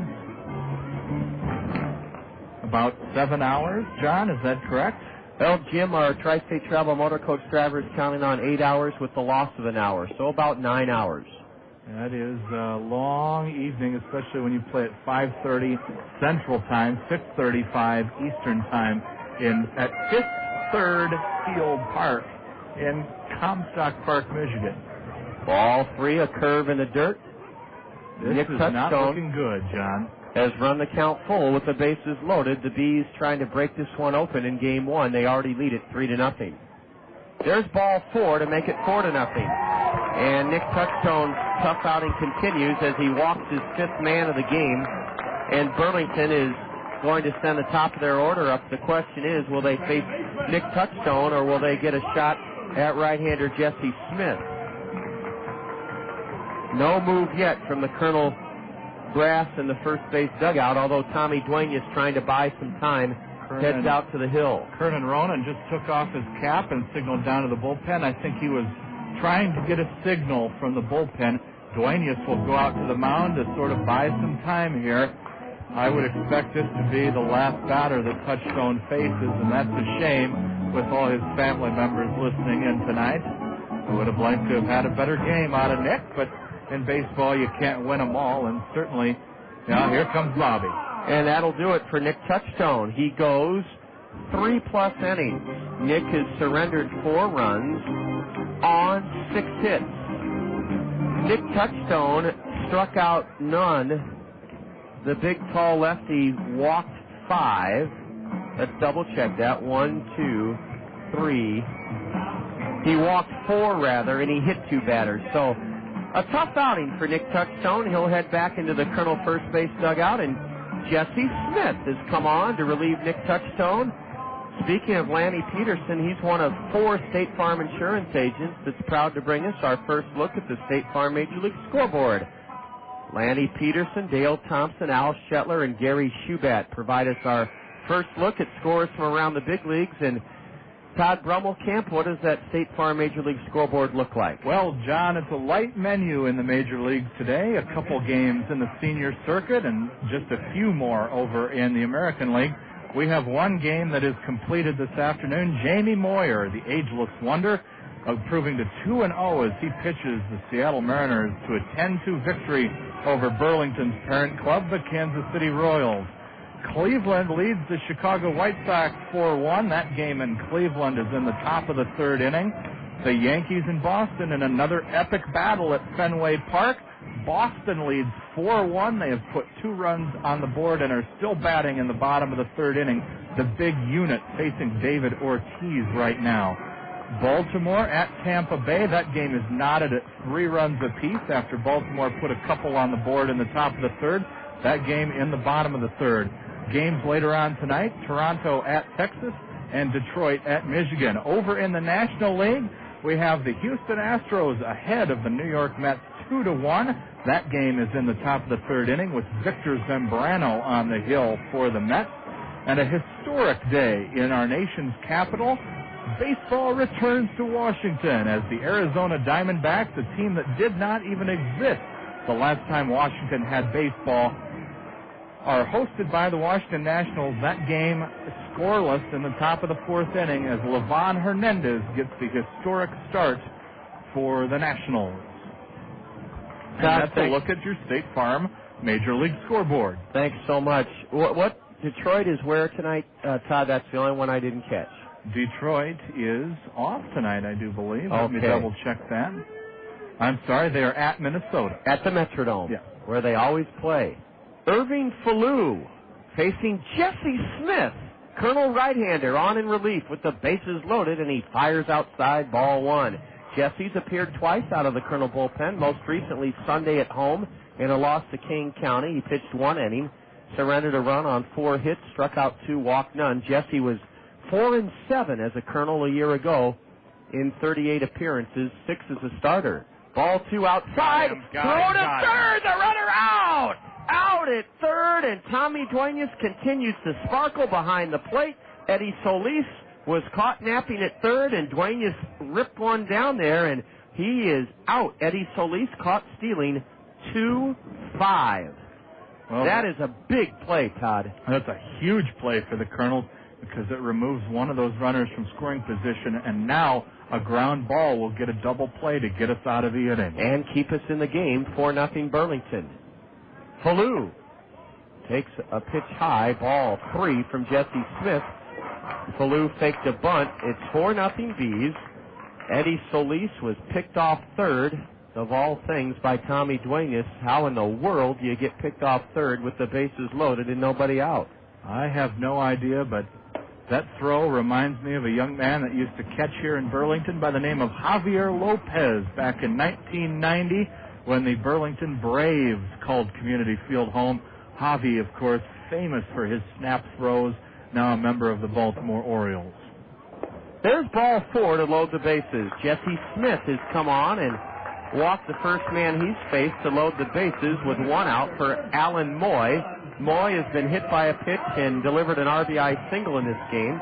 Kennard Springer's at third. Robert Grania moves up to second, and Irving Fallu walks. The Kernel pitching staff now has walked 5 Bs and hit 2, and the Kernel fielders have committed 3 errors. This is one of those games that has just not looked good as far as the Kernels go. Alan Moy with the bases loaded. A wide open stance. Right-handed hitter. And he is hoping to blow this game wide open here with a base hit. We hope the opposite. We hope for the double play. Jesse Smith gets ahead with a strike. A curve on the outside edge. Jesse's working from the stretch. Wears his red Kernel socks up high. Kernel's wearing navy blue hats. Smith is set at the belt. A pitch in the dirt. The batter went around. Steer right 2. Oh, Jesse Smith could use the strikeout. Tommy Duenas pounced on that nasty pitch in the dirt to prevent a run from scoring. Jesse's got that big breaking ball that's hard for a lot of catchers to handle, but Tommy Duenas is a veteran behind the plate. He did a good job of scooting out there and keeping that ball in front of him. Alan Moy is in the hole 0-2 with the bases loaded and 1 out in the B 4th inning, 4-0 Burlington. Swing and a miss on a changeup. Oh, what a pitch by Jesse Smith. He gets Alan Moy, the first beat fan in this game. There are 2 out with the bases loaded. The 8th man to bat here in the B 4th inning will be Mario Lasan. Again, another pitch down in the dirt, and Duenas keeps it in front of him. An automatic out with the bases loaded. The runner cannot advance from home plate. The sun is setting in the west. It's still a factor on the right side of the Kernel infield and in right field, but the temperature cooling off a bit now. Lasan takes a strike, a fastball. Jesse Smith. Jesse looks like he just might get us out of this inning and head to the top of the 5th. We'll see. The 0-1. Curve and a deep drive to left. Don't worry about it. Aaron Peel in his tracks has it to end the inning. Terrific performance out of the Kernel bullpen by Jesse Smith to keep the Kernels in the game. Burlington strikes for 2 runs to add to their lead here in the 4th inning on 3 base hits, 1 Kernel error, and Burlington leaves the bases loaded. They've now left 5, and after 4 in game 1 of a doubleheader, the Kernels trail the Bees 4-0, and you're enjoying Kernel baseball in the zone. Okay, we're ready in here, and here comes the music. If you've been thinking about getting cable television from Mediacom... If you've been thinking about getting cable television from Mediacom... Or high-speed internet... Or high-speed internet... Wait a minute. Why is she repeating everything I'm saying? 'Cause it's a double offer? Yeah, you can get Mediacom's digital 1-star pack featuring movies and interactive guide music channels and more for just $29.95 a month for a whole year. And get Mediacom online for just $29.95 a month for a whole year. I know that, but is it really necessary to repeat it? Hey, gotta get the point across. Do you want me to say it again? Why not? Get Mediacom's digital 1-star pack for just $29.95 a month for a whole year. And get Mediacom online for just $29.95 a month for a whole year. Aha, she forgot something. You can add HBO for just $6 a month for 6 months. And the phone number, 1-877-377-CABLE. That number again is 1-877-377-CABLE. I'm out of here. Must subscribe to both services. Offer for new residential subscribers only. All products may not be available. People say that I can't decide things. They are so wrong, but I could be wrong about that. A U.S. Bank check card with checking that pays gives you a choice of rewards, like cash, points for merchandise and gift certificates, World Perks miles, or even sweepstakes entries. Easy decision. I'll take the cash. No, it's a sweep. Sign up at your local U.S. Bank or call 1-800-720-BANK. I've made up my mind to put off my decision. That is final. U.S. Bank. No, wait. See banker for complete details. Member FDIC.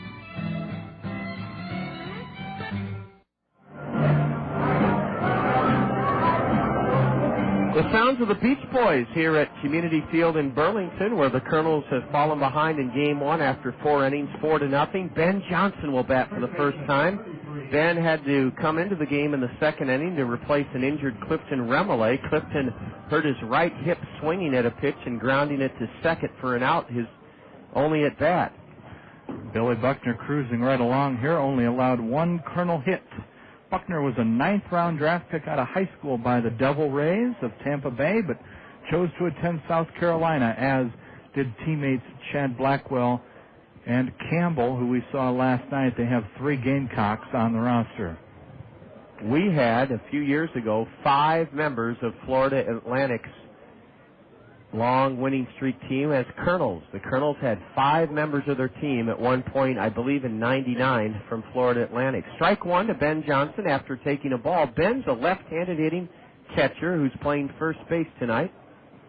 And he pops it up, straight up the elevator shaft in front of the mound. The catcher tough play is there, and right where the dirt meets the grass on the border of the dirt batting circle in front of home plate, Robert Grania secures it. Ben Johnson has popped out to the catcher to open up the Kernel 5th inning. Nothing shaking for the Kernels offensively in Game 1. The only hit, as Todd said, the Kernels have just one. It was by Warner Madrigal when the game was scoreless, a leadoff double down the right field line in the 3rd, and then the next 3 Kernels grounded out. That little seeing eye double that just 5 feet within the line that fell. Jordan Rentz, a 2-run homer here in the 9th last night, takes the strike called.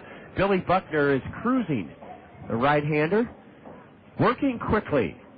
And a check swing on a pitch up and in for strike 2. The ball rattled toward the Kernel first base dugout. One thing that Billy Buckner has done better than most young professionals at this level, Todd, and that is he has jammed the Kernels effectively. Yeah, he really looks sharp. He was a loser in his first start at Clinton this year. His ERA coming into tonight, 10.38.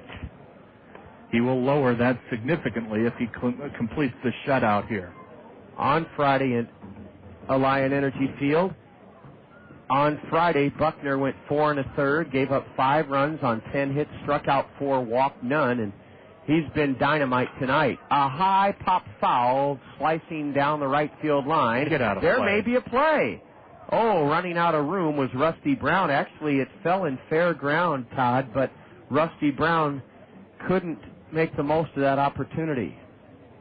Tarp got in the way over there. Otherwise, he may have been able to sneak under there and maybe put a glove on the ball. Todd, speaking of sneaking in, I want to sneak Dave Walker in. If you could hand Dave the headsets. Dave is the proud father of this renovated community field in Burlington. And Dave Walker, we feel so. Here's a slider for strike 3 called. Jordan Renz has gone on strike. 5th strikeout for Billy Buckner. We feel so blessed, Dave, to be the first Midwest League team to come in here and see the marvelous renovations that have taken place, and you've got to be very happy and proud of Burlington baseball. Oh, yeah, this far exceeded our expectations when we even started. The only thing that could have been better is if Cedar Rapids would have cooperated and let us win the first one here. Well, we did everything but do that, Dave. It's just a marvelous canopy that really is a strike to Madrigal, now a swing and a miss strike 2. It really reminds people of the architecture of your bridge here. Well, that was sort of the intention when we tried the thing, and it did turn out very well, and we spent a lot of time and effort on the field side. It was time for us to get a fresh curb appeal. And the curb appeal is there, believe me, Dave. Ball 1 to Warner. He has the only Kernel hit. Dave Walker is a long-time board of director and president of the Burlington Bee Baseball Club, and there's strike 3, and Billy Buckner continues to befuddle the Kernels as he gets Madrigal looking. Dave, we're going to ask if you could stay with us through the Burlington fifth inning. I know you've got a lot of people to greet and say hello to, but how about spending one more half inning with us? We'll do that, John. Thank you very much. We're glad to have you here, Dave.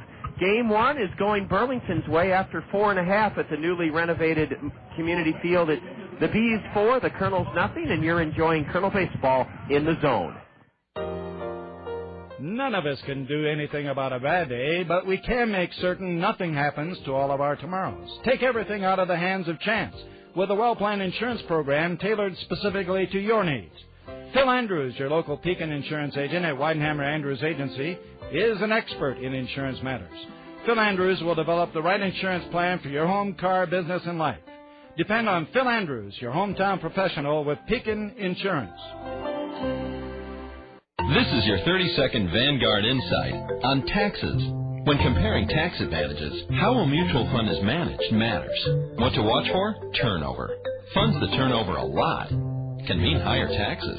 Tax-managed funds that stay the course? Less churning in your stomach. So connect with Vanguard at 1-888-VANGUARD or Vanguard.com. Call for prospectus for more information. Read and consider it carefully before you invest. Vanguard Marketing Corporation Distributor. When the world faced its greatest crisis, he refused to admit defeat. He refused to accept his handicap. He refused to reveal everything.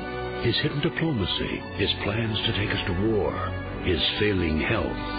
FDR became America's shining light by keeping us in the dark.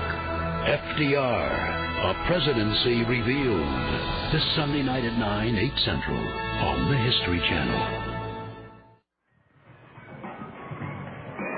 The first of a doubleheader at beautifully renovated Community Field in Burlington finds the Kernels down 4-0. Jesse Smith came on in relief of Nic Touchstone and prevented further bee damage. They're going to send their cleanup batter, Brian McFall, to the plate. And Dave Walker, I thought it would be fun, before we talk about the renovations that we've highlighted in this series, that you take our listeners back a little bit to the strategic plan that you used. You didn't try to renovate Burlington's Community Field all in one fell swoop. You did a very nice job doing good things really over the course of the last 5 seasons. Oh, yeah. We've tried to do the thing in steps, and we finally made up our mind that whatever we did, we were going to do it in a very permanent and professional fashion instead of just trying to piecemeal it together. And that's sort of the philosophy we've taken from the get-go on the things. Well, let's talk about, as the batter has hit Brian McFall, let's talk about what you did to your field itself a couple of years ago. Well, it was just, like I say, all the way down to bare metal, literally. We took it down 18 inches, built it up with rock and a complete drainage system, all new irrigation system, and put a sand-based sod on top of it, so now you can take 2-3 inches of rain a day and still play that night. Jesse Smith has plunked Brian McFall. He hit him in the left shoulder. McFall reaches. That's the third B-hit batsman tonight. And it brings in Rusty Brown, who homered off Nic Touchstone, leading off the B-4th inning. Rusty, a right-handed batter, takes a Smith fastball high. Then, after the field, and what a great job you did with that, Dave, you completely tore down your outfield wall and worked on that. That's right. We didn't have it too symmetrical before, and it was less than 400 feet in center, and we addressed that over the course of 2 seasons. And there goes the runner, and a deep drive swatted to right. Madrigal won't get it. It's over his head. That should score Brian McFall. He was running on the play. Jim Gabella waves him home to make it 5-0. A hit-and-run double belted over Madrigal's head by Rusty Brown, who's 2 for 3. And the Bees are pulling away here in Game 1. 5-0 Burlington. McFall scored all the way from first on the double drilled over Madrigal's head. And you mentioned, Dave, how important it was to get the wall 300 or 400 feet from home plate. That's something that the major leagues could demand by the agreement they have with us. Certainly, that's one of the facility standards is to have it, and that is obviously our motivation to do that. So, you know, it's just part of trying to bring the park up to, you know, there's a lot of good towns in minor league baseball anymore, and you've got to be one of them if you're going to stay with the game. That's exactly right. You can't let the in this case, you do have to keep up with the Joneses. And then a year or two later, Dave, the beautiful royal blue scoreboard in right center. That has been a big addition to your ballpark here. It's royal blue with red numbers. And how did you go about procuring that? Well, again, I think everybody knows with Burlington, Iowa, we get about more mileage out of a dollar bill than any place else in the world. But this is community field. It is owned by the citizens of Burlington, and we're just sort of directing the music, so to speak. And so everybody does come to our aid and really dives in. And another project you dove in on, a beautiful hitting facility, indoor. It's more than a cage, Dave. I would call it an indoor building or metal building, and that's down the right field line, and that's used not only by the Kansas City Royal minor leaguers here, but also by amateur players. It's a source of revenue for you. Well, it is. We do have people that some teams that come out and rent time in that. We're lucky to have a couple major league pitchers in town that can even come out and give lessons that enhances it a little bit. So the hitting tunnel is 90 by 60, so it's no small thing, and it does have a 20-foot ceiling in it, and it's got a clay mound identical to what it is out here, so a pitcher gets exactly the same feel. And also then there's room for people hitting, and some fielding going on. So it's really, Kansas City has really appreciated that with some of the Iowa Springs that you get where you cannot get on the field. Dave Walker is with us. The batter is even on the count. Geraldo Valentin, 2-2. Jesse Smith surrendered a run on a hit batsman and a hit-and-run double here in the fifth inning. Burlington pulling away in game one, 5-0. Geraldo Valentin, a right-handed hitter, takes a curve in the dirt from Jesse, ball 3. And then, I forgot to mention, Dave, you put in beautiful new dark green, state-of-the-art box seats, and those look great. More importantly, they're so comfortable. Well, and again, we didn't go the absolute cheapest route this time, and we did it. You know, I think about watching, Jack and Wally, my counterparts up in Cedar Rapids, do a very nice job. A tap past the mound, booted by the Kernel second baseman for an error, the fourth Kernel error of the night. Scoring from second is Rusty Brown, and it's 6-0 Bees. Geraldo Valentin bounced one past Jesse Smith, and it glanced off the glove of second baseman Josh LeBlanc for an error, and the Kernels will have to go back to the drawing board between games because we have really come out and played poorly here in the first game. It's 6-0 Bees. No RBI for Valentin, an error charged on the Kernel second baseman, the fourth Kernel error of the game. Dave, you were saying your longtime friendship with Jack Rader and Wally Krause and how it relates to what you've done here.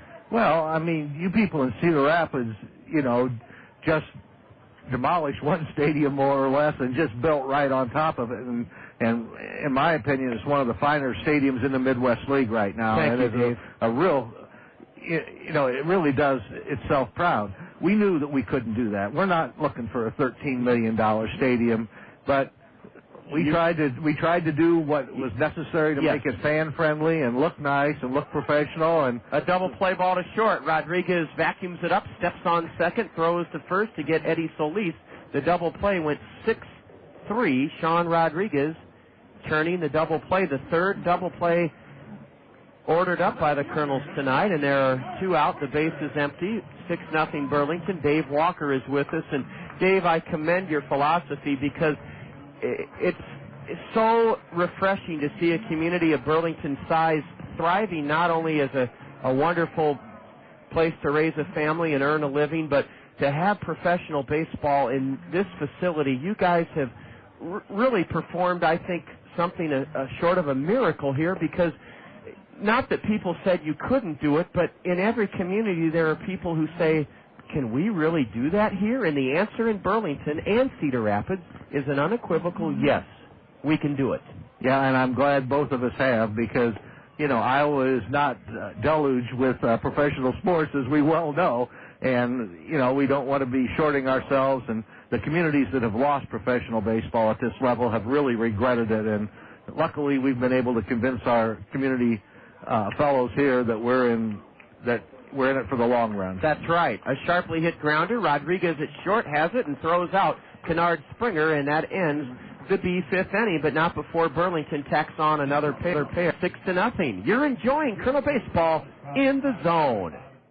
I'm Dave Shea. For 35 years, I was a news anchor for Channel 2. You may also have seen me driving around Cedar Rapids in my Honda Accord. Well, I retired from broadcasting, but I haven't given up my Honda. For years, I've told friends they should consider owning a Honda, specifically from Randy Keel Honda. Randy is a local leader with 13 years of experience in matching drivers to the right vehicle. He has a fine selection of new Hondas, as well as quality pre-owned vehicles. And more than just a reliable service department, Randy Keel Honda offers Confidence, a 7-year, 100,000-mile warranty on every new vehicle sold.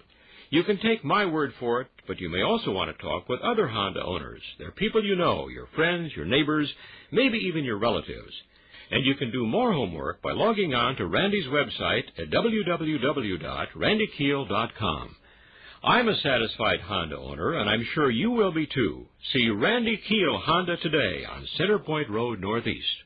There's a reason Dick Ramsey is the #1 home seller for the #1 real estate company, Skogman Realty. It's because Dick Ramsey works harder for you than anyone to make selling your home easy for you. Take Dick's one-of-a-kind home trade program. Buy one of Dick Ramsey's homes and Dick will buy yours. Dick Ramsey provides 2 other unparalleled services: a free 1-hour telephone loan approval and a free 1-hour telephone appraisal on your property.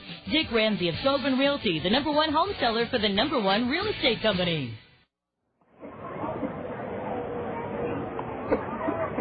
Great to have the visit from Dave Walker, long-time presence behind the success of Burlington professional baseball, telling us about the wonderful renovation here at Community Field. Tommy Duenas' hot hitting continues as he wraps one through the hole into left for a leadoff single.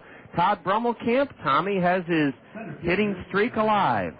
That is correct. The hitting streak now stands at 5 games for Tommy Duenas.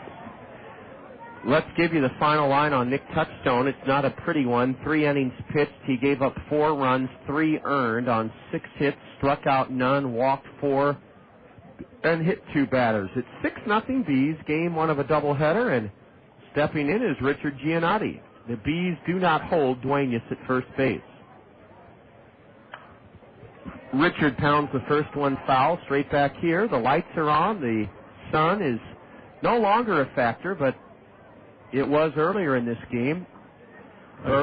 Again, not bunting with Giannotti. Maybe Justin Bachman is trying to work something out of his swing, and they want him swinging the bat.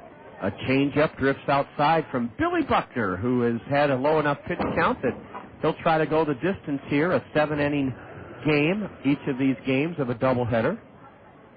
The Bees trying to even the series at a game apiece, leading 6-0. A dribbler foul, pulled foul by Giannotti, the switch hitter batting left. Todd Brummelkamp with our Game 1 Did You Know question. It's a fun one, Todd. That's right. Did you know that 2 teams have fielded an opening day lineup with a former All-Star at every position, including the designated hitter? Both of those teams wear pinstripes and play at the stadium that Babe Ruth built, the 1975 Yankees and the 2005 Yankees. Each of those teams' opening day lineups, including DH and pitcher, had all All-Stars on them? All All-Stars, and we will run through the lineups very quickly as after this pitch to Richard Giannotti. A grounder to first. Brown throws it away. Duenas is safe, and that could lead to big things for the Kernels here in the 6th inning. Why, leading 6-0, Rusty Brown decided to try to get the lead runner Duenas is beyond me. He heaved it into left field for the first or the second B error of this game, and it opens the door for the Kernels, first and second, with nobody out. Kernels down 6-0. Of course, the starting lineup for the 2005 Yankees: Posada, Giambi, Womack, Jeter, Rodriguez, Matsui, Williams, Sheffield. A base hit into right off the bat of Josh LeBlanc will load the bases. Bobby Magallanes has to hold. Duenas at third. The bases are loaded with nobody out for the Kernels here in the top of the 6th inning, down 6-0. The Kernels will try to make a run at the Bees. And Todd, we just can't get anything going tonight on the broadcast, can we? Ruben Sierra, the designated hitter, and of course Randy Johnson on the mound as Freddie Sandoval steps up. The 75 Yankees, Thurman Munson, Chris Chambliss, Willie Randolph, Bucky Dent, Greg Nettles, Roy White, Mickey Rivers, Reggie Jackson, Catfish Hunter, and Carlos May, the designated hitter. All of those guys, when that opening day lineup hit the field in 1975, were all-stars on the field. Had been all-stars previously. The 83 Yankees also, I believe, qualify, except Jerry Mumphrey was an all-star after the fact, after the 83 season. Only 2 teams all-stars before. Freddie Sandoval takes a strike. Now a pitch misses low from Billy Buckner. The bases are loaded with nobody out. The Kernels trying to claw out of a 6-0 hole. And just like that, we will have activity in the Burlington bullpen. Ball 2 is high and outside from Billy Buckner to Freddie Sandoval. Freddie reached on an error by the left fielder Springer in the first inning, then grounded out first baseman to pitcher covering, opening up the 4th inning. Duenas at third, Giannotti at second, LeBlanc at first. Come on, Freddie. A little looper into shallow center, and it'll be caught out there by Alan Moy. It's deeper than I thought. Moy makes the catch, and tagging and scoring from third is Tommy Duenas. Good base running by Richard Giannotti. He scampered over to third, and credit Freddie Sandoval for putting the Kernels on the board with a sacrifice fly to deep center here in the top of the 6th inning. The Kernels trail by 5, 6-1. And Sean Rodriguez, the batter. The right-hander for Burlington in their bullpen, as Todd noted, has just started to throw. Still sort of long tossing behind the mound, getting that arm loose and ready to go. We will bring you his name just as soon as we can get a visual, but right now it's up to Ethrod to put a ball in play and keep this rally going. Sean takes a wicked breaking pitch for strike 1 called. The right-hander for Burlington is Chad Blackwell. Another South Carolina Gamecock. They have some fraternity on their pitching staff. Runners at the corners for the Kernels in the top of the 6th, trailing by 5, 6-1. Sean hits one off the end of the bat, knuckling toward the Kernel first base dugout, and it's caught. There's that foul ball ground room. That ball is out of play in every ballpark except this one. Rodriguez knuckled it off the end of the bat, and the foul pop was caught on the warning track material in front of the Kernel dugout by Rusty Brown. Well, we'll see if Aaron Peel can maybe put a couple more runs on the board here. Aaron, one of the many Kernels capable of making solid contact and putting the ball out of the park. Peel is fanned twice tonight. Strike 1, nothing but sliders from Billy Buckner to Aaron Peel. I'll tell you what, anyone would be striking out against that breaking pitch right there. He is really dialed in tonight. Buckner comes set just below the chin, checks the runner at third, and almost hits Peel. The ball dribbles out of the catcher's mitt, and I thought that the runner at first, Josh LeBlanc, would make a beeline towards second, but with the Kernels down by 5, he couldn't afford to take that chance. No pun intended on the beeline. Or maybe you did intend the pun. I don't know. Come on, Aaron. Peel waits and swings and misses, strike 2. I was looking down toward the Kernel dugout, Todd, and there are a few Kernel fans down there. Just a handful as the stands continue to sort of fill up. Again, we'd only be 30 minutes in if this was a 7 o'clock game, and maybe a lot of people didn't realize tonight they were getting some free baseball in Burlington. Swing and a miss. Peel down on strike, swinging for the 3rd straight time. The Kernels break through, though, and score their first run of this doubleheader on a couple of hits. A B error helped, and the Kernels leave a pair and have stranded 3. Game 1 goes to the bottom of the 6th inning at Community Field, where the Bees are trouncing the Kernels 6-1, and you're tuned to Kernel Baseball in the Zone. You can look, but you're not going to find a better golf value than Hunter's Ridge in Marion. Hunter's Ridge, home of the Greater Cedar Rapids Open, provides challenges for every level of golfer. 5 tees and 2 distinct 9s give you a different look every time you play. Hone your swing and short game on your own, or with our pros. At Hunter's Ridge, it's all about the golf. Tee it up at Hunter's Ridge Golf Course in Marion. A triple play, a rarity on the diamond, but produced successfully every day at South Slope Communications in North Liberty. The South Slope Communications triple play consists of voice, video, and data communications for your home or business. Achieve your communications triple play with South Slope Communications. South Slope is committed to providing the latest communications technology to their members while continuing to give service second to none. South Slope can provide your home or business with just about everything that connects you to information. Digital wireless phones, long-distance plans, data home and business wiring, video conferencing, dial-up and high-speed internet service, fiber optic installation and termination, and coming soon to all local servicing areas, digital video TV service. South Slope also rents out a beautiful community center event room in their magnificent new building in North Liberty. When you need anything in the communications field, select South Slope Communications. Visit them at southslope.com. The Kernels lift right-hander Jesse Smith, who went 2 innings in relief of starter Nic Touchstone here in the first game of a twin bill in Burlington with the Bees ahead 6-1. Jesse went 2 innings, surrendered 2 B runs on 1 hit. He struck out 1, walked 1, hit 1. And now, Todd, our third look this season at tall right-hander T.J. Stanton. T.J. signed out of the Independent League with the Winnipeg Goldeyes in the Northern League. He's one of the Florida boys on the roster, attended the University of North Florida, and was scouted by Orem manager Tom Kochman. T.J.'s had sort of a tough go of it this year. Last pitched on Sunday. A high drive, and it's slicing into the Colonel bullpen foul, and it's strike 1 to Robert Grania, the catcher. He was on the hook for the loss Sunday after he came in the top of the 9th, but that ball game tied up. He allowed the solo home run to Kane County's Kevin Malillo. He's worked 3 1/3 innings this year, has allowed 4 runs, 6 hits, striking out 3 and walking none. Beautiful Uncle Charlie, and it swung on and missed by Robert Grania. He has singled and scored and walked tonight. The Bees with 2 in the 3rd, 2 in the 4th, 2 in the 5th. The sole Colonel run came in the top of this 6th inning. We'll see if TJ can maybe get his season on track here with a nice relief outing. Fastball rides inside to Grania. TJ wears that hat way high up on his head, and those big black locks of hair sticking out from under the cap. He is an imposing presence on the mound.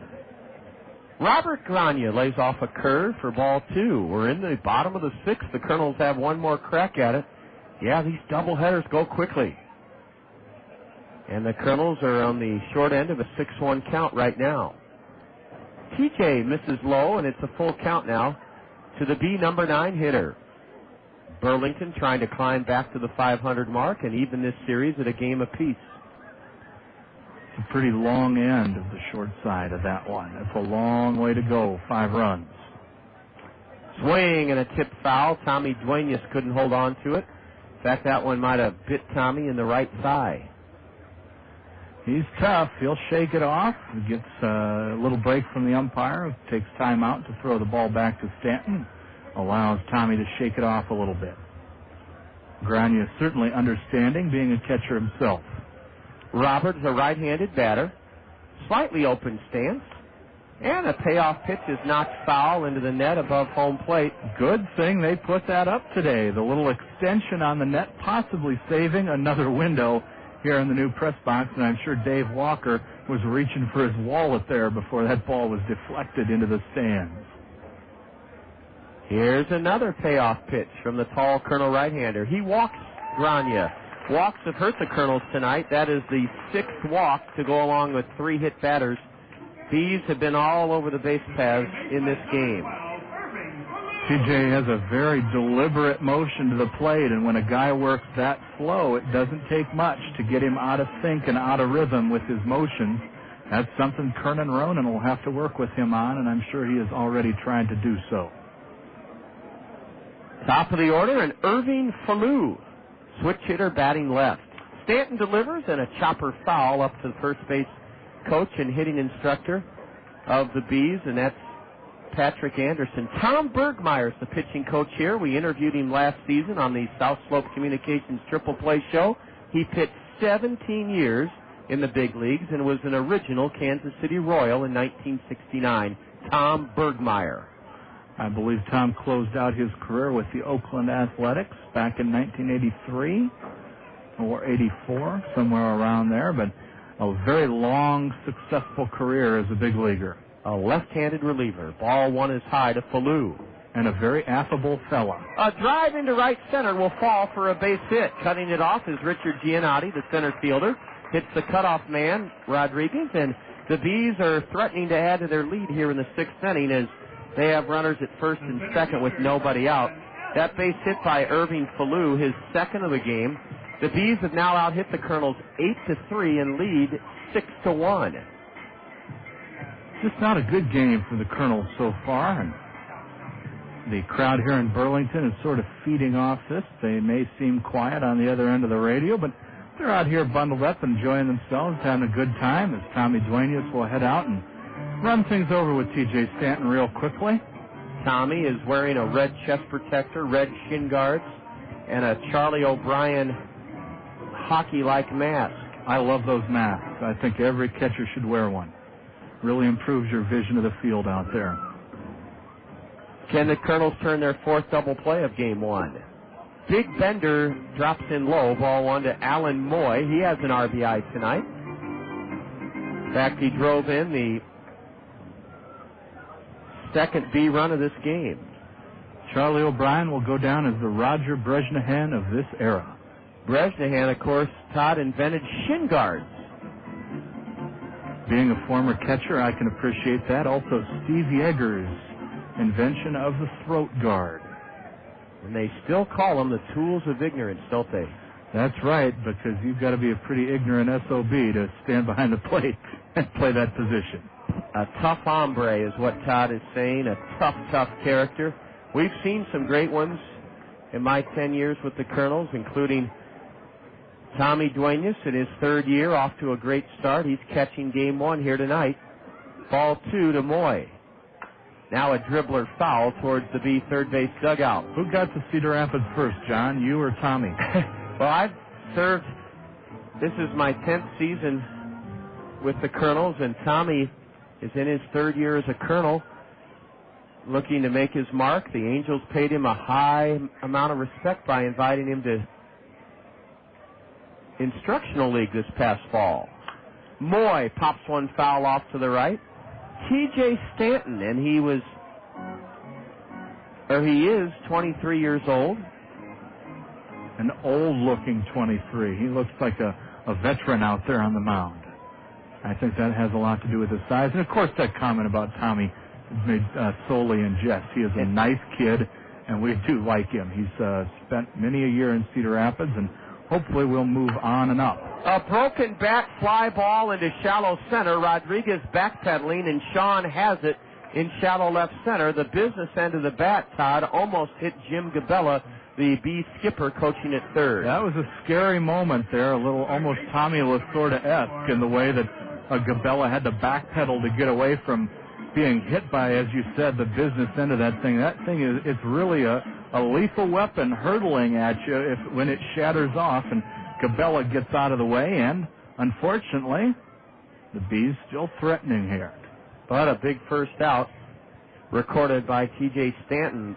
Bobby Magallanes had his second game lineup completed, but he did not count on Clifton Remole leaving in the second inning of this game, hurting his hip on a ground ball out to second. So we'll hustle down to the Colonel Clubhouse between innings and see if Bobby has a revised Game 2 lineup. There's a pitch that gets away from Duenas, low and away, and it'll likely be ruled a wild pitch. Tommy did not shuffle the feet and try to block that. Instead, Todd, he tried to backhand it, and it will be ruled a wild pitch. The runners move up to second and third. Tommy trying to make the best look of it in front of the crowd, looking down at his cleats to see if the dirt had clogged the cleats and slowed his mobility. Again, mine being a former catcher, I know that trick of the trade. Got to make yourself look good, especially when you're on the road and you make a play like that. Infield in for the play at the plate. Stanton set at the letters. A shot into center, and it may get over Giannotti's head. Richard back. He won't get it. There's no may. Two more runs will score to make it 8-1 Bees. Turning into second with a two-run double is Mario Lasan. And the Kernels are being buried here in Game 1. 8-1 as Mario Lasan hit a booming double over Giannotti's head in center. Both Grania and Falou scored, and the Bees have a comfortable lead now in the bottom of the 6th inning, 8-1. The batter, Brian McFall. At what point do you just want to pack this up and say, let's start the second game so we can get on the way to West Michigan? Well, 8-1. Let's hold forth with that Bobby Magallanes effort, which is the minor league credo, and that is every out, every pitch, every inning. I've seen that on the back of Colonel shirts that have come from Provo. Tom Kochman teaches that. But your point is well taken, Todd. It's tough to take your lumps like this, and it's then part of face being an 8-hour bus ride. That was my point. Yep, part of being a professional. A curve is a strike to McFall. They will hopefully learn from this outing early in the season and improve as the year goes on. I can think only of the Iowa Hawkeye football team in 2002 with an early heartbreaking loss to the Iowa State Cyclones and then going on to run the table. Not saying there's a direct parallel here, but sometimes you have to lose in order to win, and that's a tough concept for a lot of people to grasp. 1-2 to the batter. T.J. Stanton's curve is wrapped on the ground. Shortstop Sean Rodriguez up with it on to first, and that's the second out of the 6th inning as Brian McFall grounds to short. Sean did a really good job of scooping that ball up and then almost charging right at that runner at second base to make sure he was going nowhere but back to the bag before throwing over to first to complete the play. Rusty Brown brought this crowd to its feet with a leadoff homer against departed starter Nic Touchstone back in the 4th inning. And apparently has a girl in Tokyo.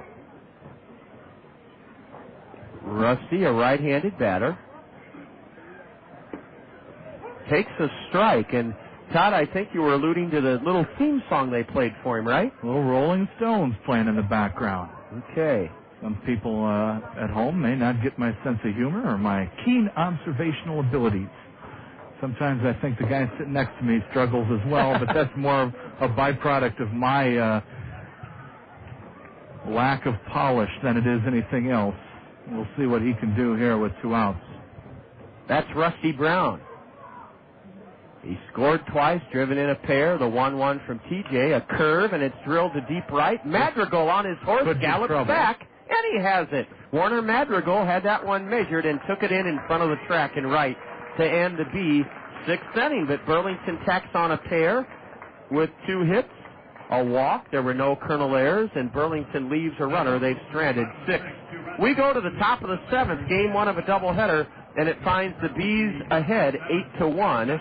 You are enjoying Kernel baseball in the zone. For the 7th consecutive year, Toyota Financial Services is encouraging elementary students throughout our community to read this summer. Toyota Financial Services believes that inspiring children to read brings families together, fosters imagination, and enhances knowledge. The Gazette shares Toyota Financial Services' belief in the value of reading. That's why they've teamed up to recognize and reward this summer's readers for their fabulous accomplishments. Toyota Financial Services and the Gazette, proud to stand with our community's children to enrich their lives. Papa John's pizza, it's so good. Better is best, that's understood. Better call Papa John's tonight. Better call Papa, he's got it right. Better ingredients, better pizza. Papa John's. Attention baseball fans, call your local Papa John's for our home run special. Get a large pizza with up to 3 toppings of your choice for only $9.99. Papa John's. Better call Papa. People say that I can't decide things. They are so wrong, but I could be wrong about that. A U.S. Bank check card with checking that pays gives you a choice of rewards like cash, points for merchandise and gift certificates, World Perks miles, or even sweepstakes entries. Easy decision. I'll take the cash. No, it's a sweep. Sign up at your local U.S. Bank or call 1-800-720-BANK. I've made up my mind to put off my decision. That is final. U.S. Bank. No, wait. See banker for complete details. Member FDIC.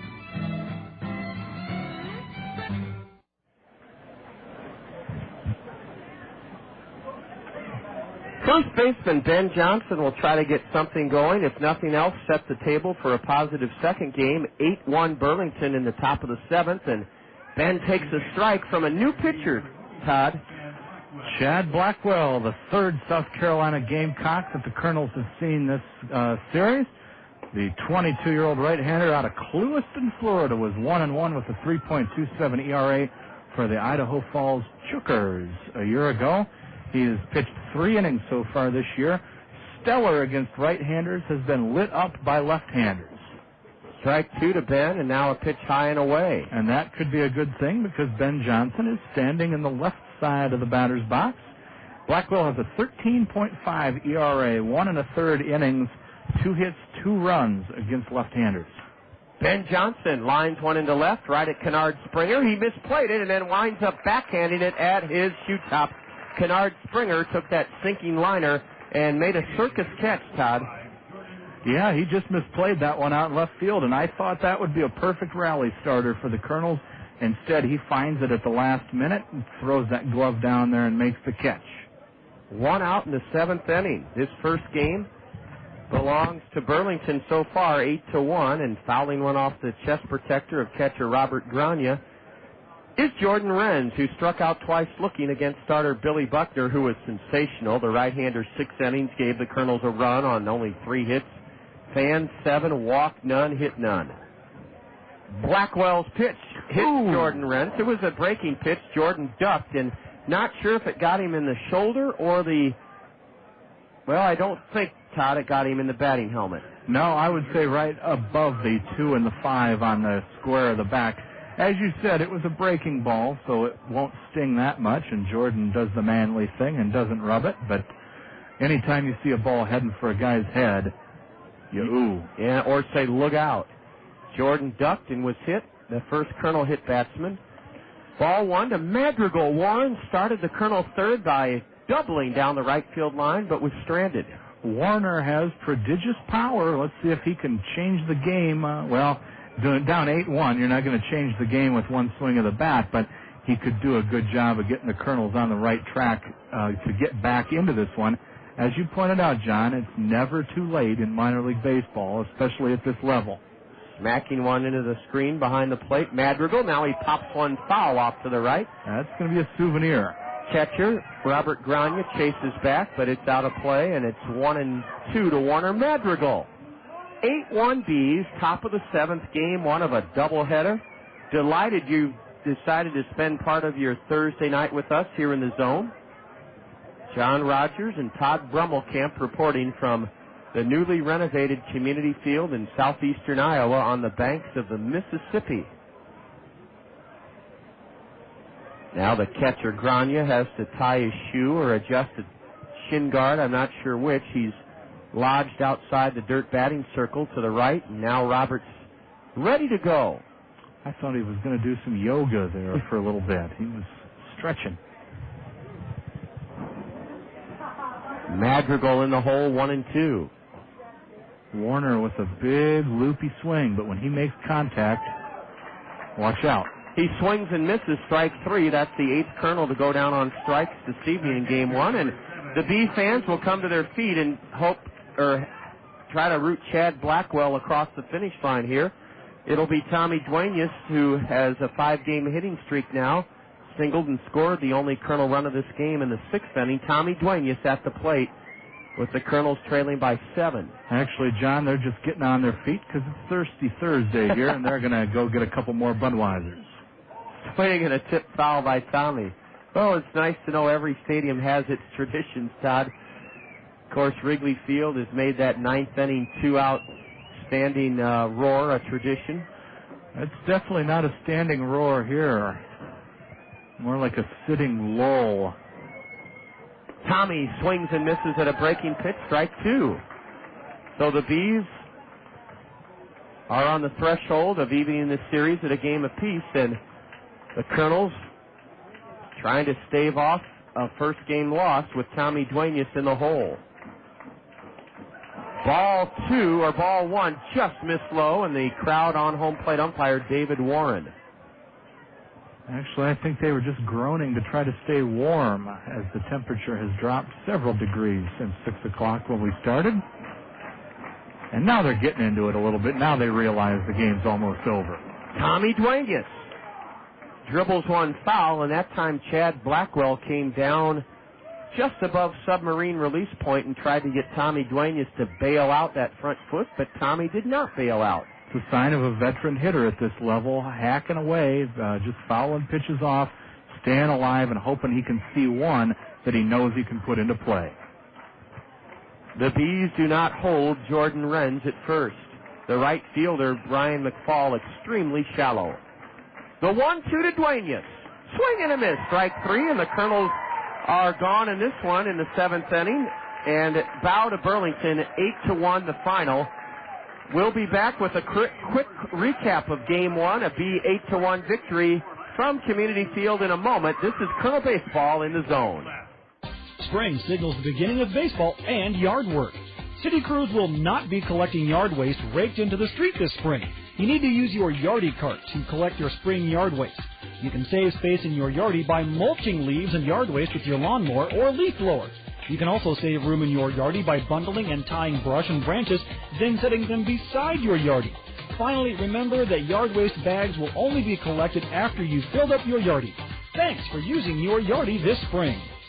Iowans agree. The nice spring weather makes it a pleasure to be outdoors. Enhance your pleasure this year with our backyard beautification project.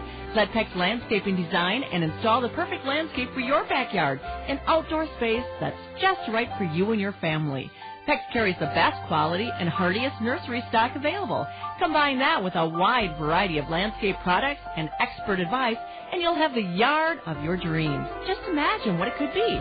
Want a skillfully built retaining wall? Perhaps a brick or cobblestone patio. No landscape is too large or too small for the pros at Peck's.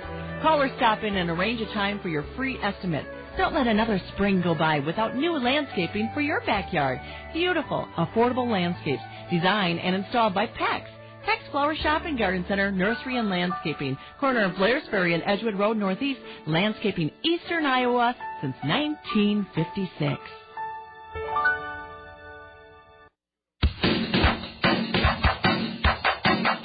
Time for the Kernels Curtain Call, right here on the Zone, ESPN Radio 1600 AM.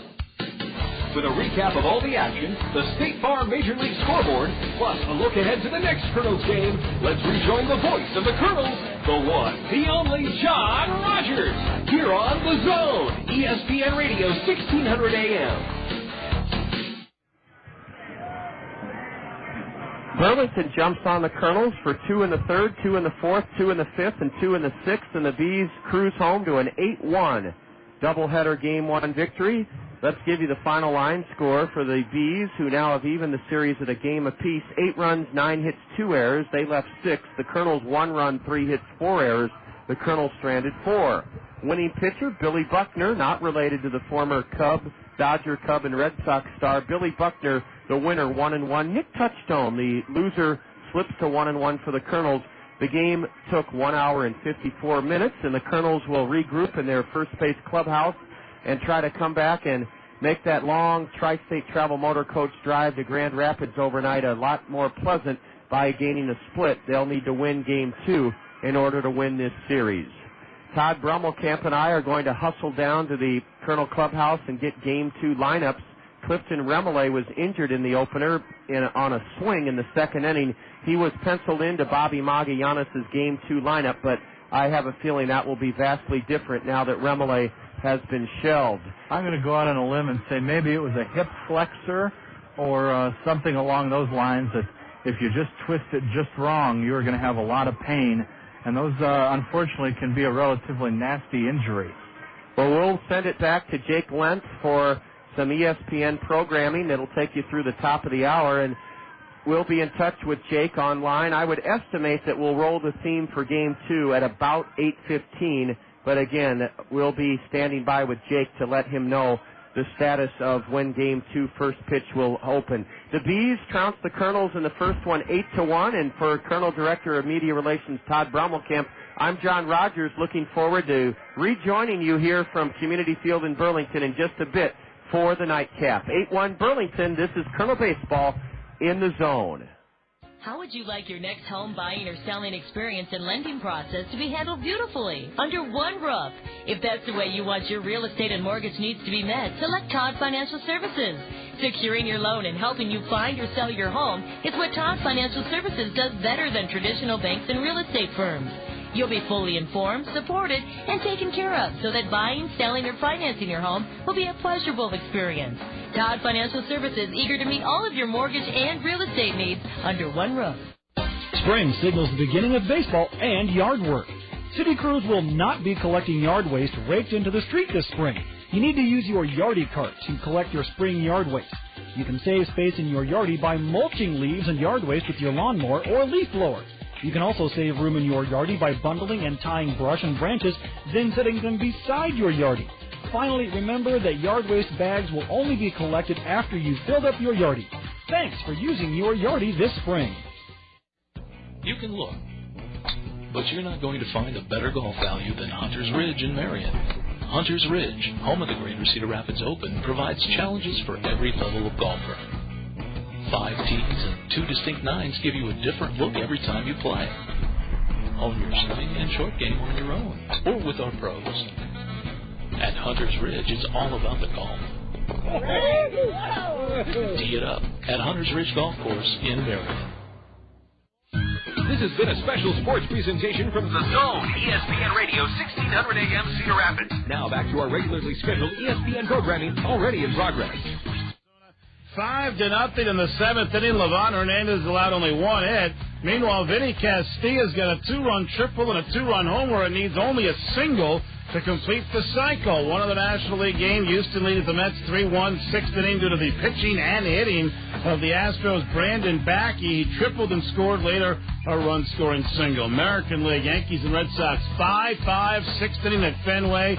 Boston was up 4-1. New York scored 4 in the 4th to claim the lead, but then a Jason Varitek homer got Boston even. Earlier, Jay Payton and Edgar Renteria both hit 2-run shots. All 3 homers coming off Randy Johnson. Red Sox manager Terry Francona and hitting coach Ron Jackson have both been ejected. The Indians were up 4-1. The White Sox took the lead. Now that game is 5-5 in the 5th inning. Tampa Bay leads Baltimore 12-5. 6th inning, the Devil Rays with a 7-run 4th. They've got Alex Sanchez in the lineup. His 10-day drug suspension, first under the new testing program, has come to an end. Toronto up 1-0 at Texas. That's in the 4th.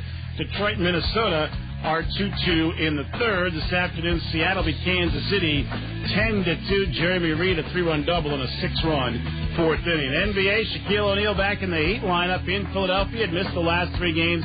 The Sixers, with 7 minutes left in the first half, lead 40-39. They're fighting for a playoff berth. So is Cleveland right now trailing the Knicks 46-45. The late game is Dallas and Portland. The Mavs are red hot, 5 in a row, 9 of 10. 12-2 under new coach Avery Johnson. Tough blow for the playoff-bound Chicago Bulls. They will not have starting center Eddie Curry for the postseason due to a heart ailment that could actually jeopardize his career. One-time first overall pick, only 24 years old.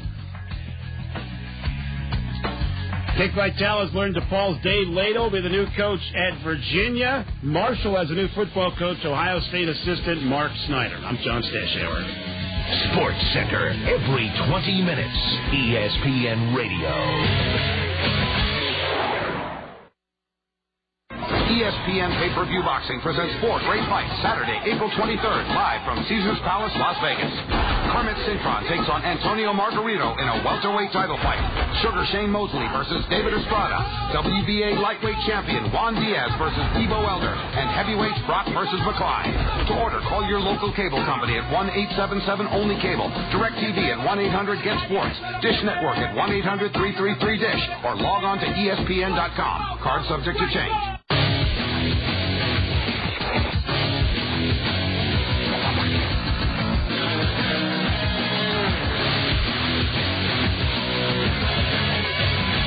I'm realizing a dream by declaring for the NBA draft. At the same time, I'm leaving behind a place and many people that are very close to my heart. I've always welcomed challenges since placing the ball in my hands when I was little. Playing in the NBA against some of the greatest athletes in the world is what I consider the ultimate challenge.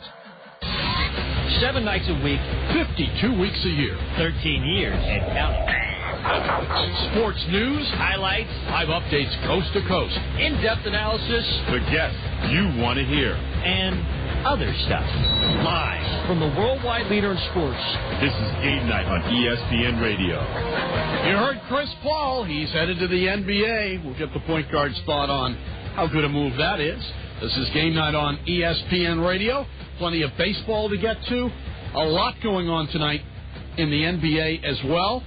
3 games that some of which matter. I mean, Philadelphia 76ers need to close things out and get into the playoffs. Cleveland Cavaliers want to make sure that they take care of business before the last few games. And Dallas is still in position trying to take care of fourth position, and they're pretty locked in right now. They should be in good shape for that.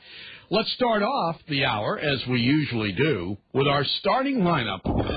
And we go to Doug Gottlieb. A growing list of underclassmen declaring for the NBA. Clint Azubuike has hired an agent. Nobody is quite sure why. Diagu, I think he'll stay in the draft, especially if he measures out at 6'8" or taller. But finally, Chris Paul has made what many people thought would be the ultimate decision and has put his name in, so he's going to hire an agent. He'll stay in the draft. He'll be a top 3 selection, Chuck, and don't be surprised if he ends up playing for the Charlotte Bobcats. They already have Emeka Okafor inside.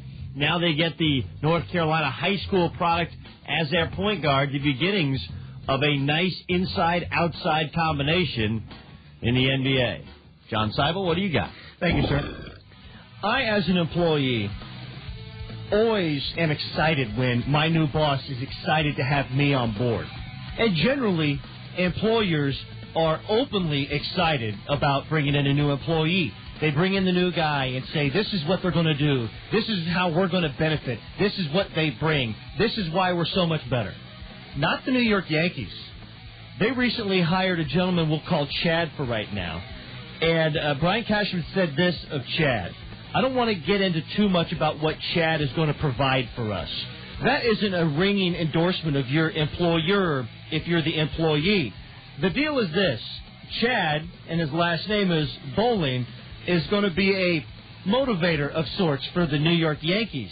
This is why Brian Cashman's playing it down, because you don't want the Bronx Bombers or their fans to believe that their Bronx Bombers need any mental motivation. Gary Sheffield, not a big fan of it. He says, I don't believe in it. I think it's for people who are weak-minded. Chuck? John, when the NFL banned ephedrine, it cited concern that the stimulant could interfere with the body's ability to regulate heat. The drug is also banned by the NCAA, the International Olympic Committee. It is not by Major League Baseball, though it is in the minor leagues. Ephedra is a dietary supplement. It has not been regulated by the Food and Drug Administration until the FDA came out and said, you know, there's enough evidence here, we need to ban this substance. Well, a federal judge today struck down that FDA ban on ephedra, the once popular weight loss aid, yanked from the market after it was linked to dozens of deaths. The most commonly reported ill effects, heart-related, high blood pressure, palpitations, heart attacks, strokes, seizures, especially in outwardly healthy young adults, also apparently triggered by ephedrine. This is a substance that should not be out there. The judge erred on this one. Hopefully it's going to be rectified. It's game night on ESPN Radio. Got baseball going on tonight, including at the nation's capital. First time that we have seen a home team there in 34 years, gentlemen, 1971, and the possibility of seeing a cycle. We've already got a home run, triple, and double tonight from Vinny Castilla. And you know, Chuck, it's been at least 34 years since somebody has hit for a cycle in a Major League Baseball game in D.C. I mean, it's find me another Major League Baseball city who's waited as long as 34, 35 years. It's just to see if this thing works, though. I mean, I know they're expected to get 2.5 million people to walk through the gates. It's the nation's, sixth largest city, but you know, if you look historically in football and basketball and baseball, there are cities where sports just have not worked. I know it's been, nearly 40 years, but baseball has not worked. Has not worked in D.C. Why do you say that? What do you mean? It hasn't worked. The teams have left town several times. Yeah, well, because they had owners. Whoa. If you bring in an out-of-town owner, they were drawing in 1971. They drew more than 8 other teams in Major League Baseball. They certainly weren't at the top, but they weren't at the dead bottom. They were moved because they had an owner that could get a better deal. They still haven't found an owner. They still haven't found an owner for this particular team. How long has it been for sale for? Well, part of the reason they haven't found an owner was finances is written all over this deal, and there was so much financial consideration for Peter Angelos that this is a long journey financially for them to not only get an owner but a new stadium and everything like that to satisfy Peter Angelos to come up with that new network that's going to make him happy. Hey, it's going to work in D.C., at least in the near term. And it always does, because you always see these honeymoon effects. When the Phoenix Coyotes came from Winnipeg down to Phoenix, it was the honeymoon period. Couldn't get a ticket for a couple of years. Then all of a sudden, if you're not winning, people don't show up. If the Nationals don't win, people won't show up. It's just like any other Major League Baseball. Tell you what, city. this is going to work now. A place like Tampa Bay, I'm not sure Tampa is going to work. Right. I'm not at all convinced. Not only because of ownership, but I think there are a lot of things going on in Florida that make it difficult. And you've got to have climate-controlled dome stadium. You have to be able to have an organization that is going to put money into the product. I mean, right now, this is a team having to operate with a payroll, half as large as everybody else in the division. Obviously, they're not going to be able to compete in the short term. But what's going to happen? They're going to get owners in here. They're going to have a fan base that is going to be really solid for them. They're going to spend money. I think the Washington Nationals will end up being a very good franchise. This will work well. Well, again, only time will tell. And it's interesting because we're watching them take out the Arizona Diamondbacks, who have won a World Series and yet have not been financially stable throughout the life of the franchise. And they've never been consistent. They've never had a consistent gate either. They early on, it was the new thing. Hey, let's go watch a baseball game. But they haven't been a consistent draw. They've had all kinds of financial problems. This is the sixth largest market. This is going to work very well. All you have to do now is find good owners there. And, they've got a big area in which to draw from. It's National League is against American. I think there'll be a lot of crossover effect. I think you're going to get some fans that are going to watch both the American League in Baltimore and the National League in Washington. There'll be a certain number of people that'll do that. I will be very surprised. The only reason it wouldn't work is if management goes in and just really messes it up, the new owners. Just because market size doesn't guarantee success. What NFL teams do we have in Los Angeles? 0. Exactly. Number 2 market. Yeah. I mean, market San Francisco size. 49ers. San Francisco's what size market? A lot of San Francisco was successful. I know that's ownership, but you have to find ownership. You have to pick the right ownership. How many people were the Raiders drawing the last several years in Los Angeles? They weren't drawing many. That's L.A. And the question is Washington a good baseball town? And you would think it is, but we don't know. I think it is. We don't know. That's the whole thing. 35 years, we don't know. Okay. But you're saying you know. I believe. It's what I believe. I can't prove it. The proof is going to be over the next 5 years, starting with a new stadium in 2008. Then we'll find out. I'm just telling you, I believe it will work. I think all you need to do is just not have incompetent owners. I don't even think you have to have great owners. I think you have to have don't have incompetent owners. And there are some incompetent owners in sports, so it's possible they can fail. But I think they've got too much going for them in the nation's capital. I think it'll work out well. But I think it's a misnomer to think that it wasn't working in 1971. I mean, Bob Short was from the outside. He found he had a better deal to move them, and that's what he ended up doing. It's game night on ESPN Radio. We're watching Major League Baseball. Houston and New York both have some difficulties in scoring runs. The Astros leading 3-1 in the 7th inning of play. You've still got Chicago and Cleveland tied up at 5 in the 6th inning. Let's take out the ballparks and get an update on the Nationals. They're taking on the D-backs tonight, plus that Yankees-Red Sox game that you can check out on ESPN. We'll start with Craig Heist. Well, Chuck, right now, top of the 8th inning, and the Nationals in control of this one, 5-0 behind Livan Hernandez. Big Papi, as they call him, has given up just a hit to this point. Struck out 3. He's walked 4. Vinny Castilla has driven in 4 of the 5 National runs, a 2-run triple, part of a 3-run 4th, and then he took Javier Vasquez out of the yard, a 2-run homer to left in the 6th. Brian Schneider's driven in the other Nationals run with a sacrifice fly. Top of the 8th inning, Nats lead it by a count of 5-0. That's the story from here on ESPN tonight. The Yanks and Red Sox doing battle at Fenway Park, and that's where we find Mike Petralia. All right, Craig, we have had the pinnacle in unusual activity here at Fenway Park. We've had Doug Flutie catching foul balls off the bats of Tino Martinez down the right field line. Randy Johnson has given up not 1, not 2, but 3 home runs tonight, 2 of them 2-run shots and a solo blast to Jason Varitek. And we've had Terry Francona, the manager of the Red Sox, along with hitting coach Ron Jackson, thrown out of this game The Yankees scoring 4 times in the 4th inning to take a 5-4 lead before Veritek's home run in the bottom of the inning tied this game at 5. Francona. You're listening to The Zone, ESPN Radio, 1600 AM, Cedar Rapids. We now leave our network programming to bring you the following special sports presentation. Hello. Welcome back to the newly remodeled Community Field in Burlington, where the Kernels will try to bounce back from an 8-1 thrashing handed to them by the Bees in Game 1.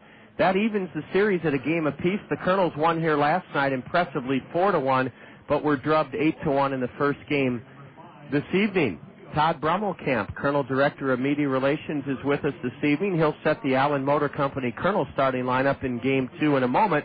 Right now, though, let's take a look at the Burlington lineup in the nightcap. Jim Gabella is their manager. Jim has an interesting background. He was an area scout for the Cleveland Indians since 1997. Also was instrumental as a scout for Milwaukee in signing Gary Sheffield. And then he's managed and coached in the Cleveland Indian system for 6 years, 89 through 94. Gabella in his second season at the helm in Burlington, and he's guided his Bees to a record of 3-3 the first 6 games of this season. Leading off for the Bees is Alan Moy, their center fielder. Ed Lucas will bat second. The shortstop didn't play in Game 1. He was the Ivy League Player of the Year at Dartmouth. Batting third, the third baseman Mario Lasan. Miguel Vega will bat cleanup, and he'll be at first base for the Bees. The designated hitter is Rusty Brown. He homered and doubled in Game 1. Brown will be at first base, serving as the DH. Brown will be as the DH, batting fifth. Hitting sixth at second base for Burlington, Eddie Solis. Darwinson Salazar is in right field. He didn't play in the first game. He'll bat seventh. Hitting eighth is George Maduro. George Maduro will hit eighth and catch, and the B left fielder playing both ends of the twin bill is Kennard Springer. On the hill is a right-hander, 24 years old, from Louisiana, Rusty Begnaud, B-E-G-N-A-U-D, Rusty Begnaud, from McNeese State, a non-drafted free agent by the Royals. He was 4-3 with the Arizona Rookie League Royals last season. Rusty Begnaud, a right-hander pitching for the Bees. Allen Motor Company is proud to present the Allen Motor Company Kernel starting lineup. Visit Allen's online at allenmotor.com, ALLENMOTOR.com. Allen Motor Company with the Game 2 starting lineup, and here it is, Todd Brummelkamp. The starting lineup for the Cedar Rapids Kernels, now 2-4 after Burlington evened the series with the first game win.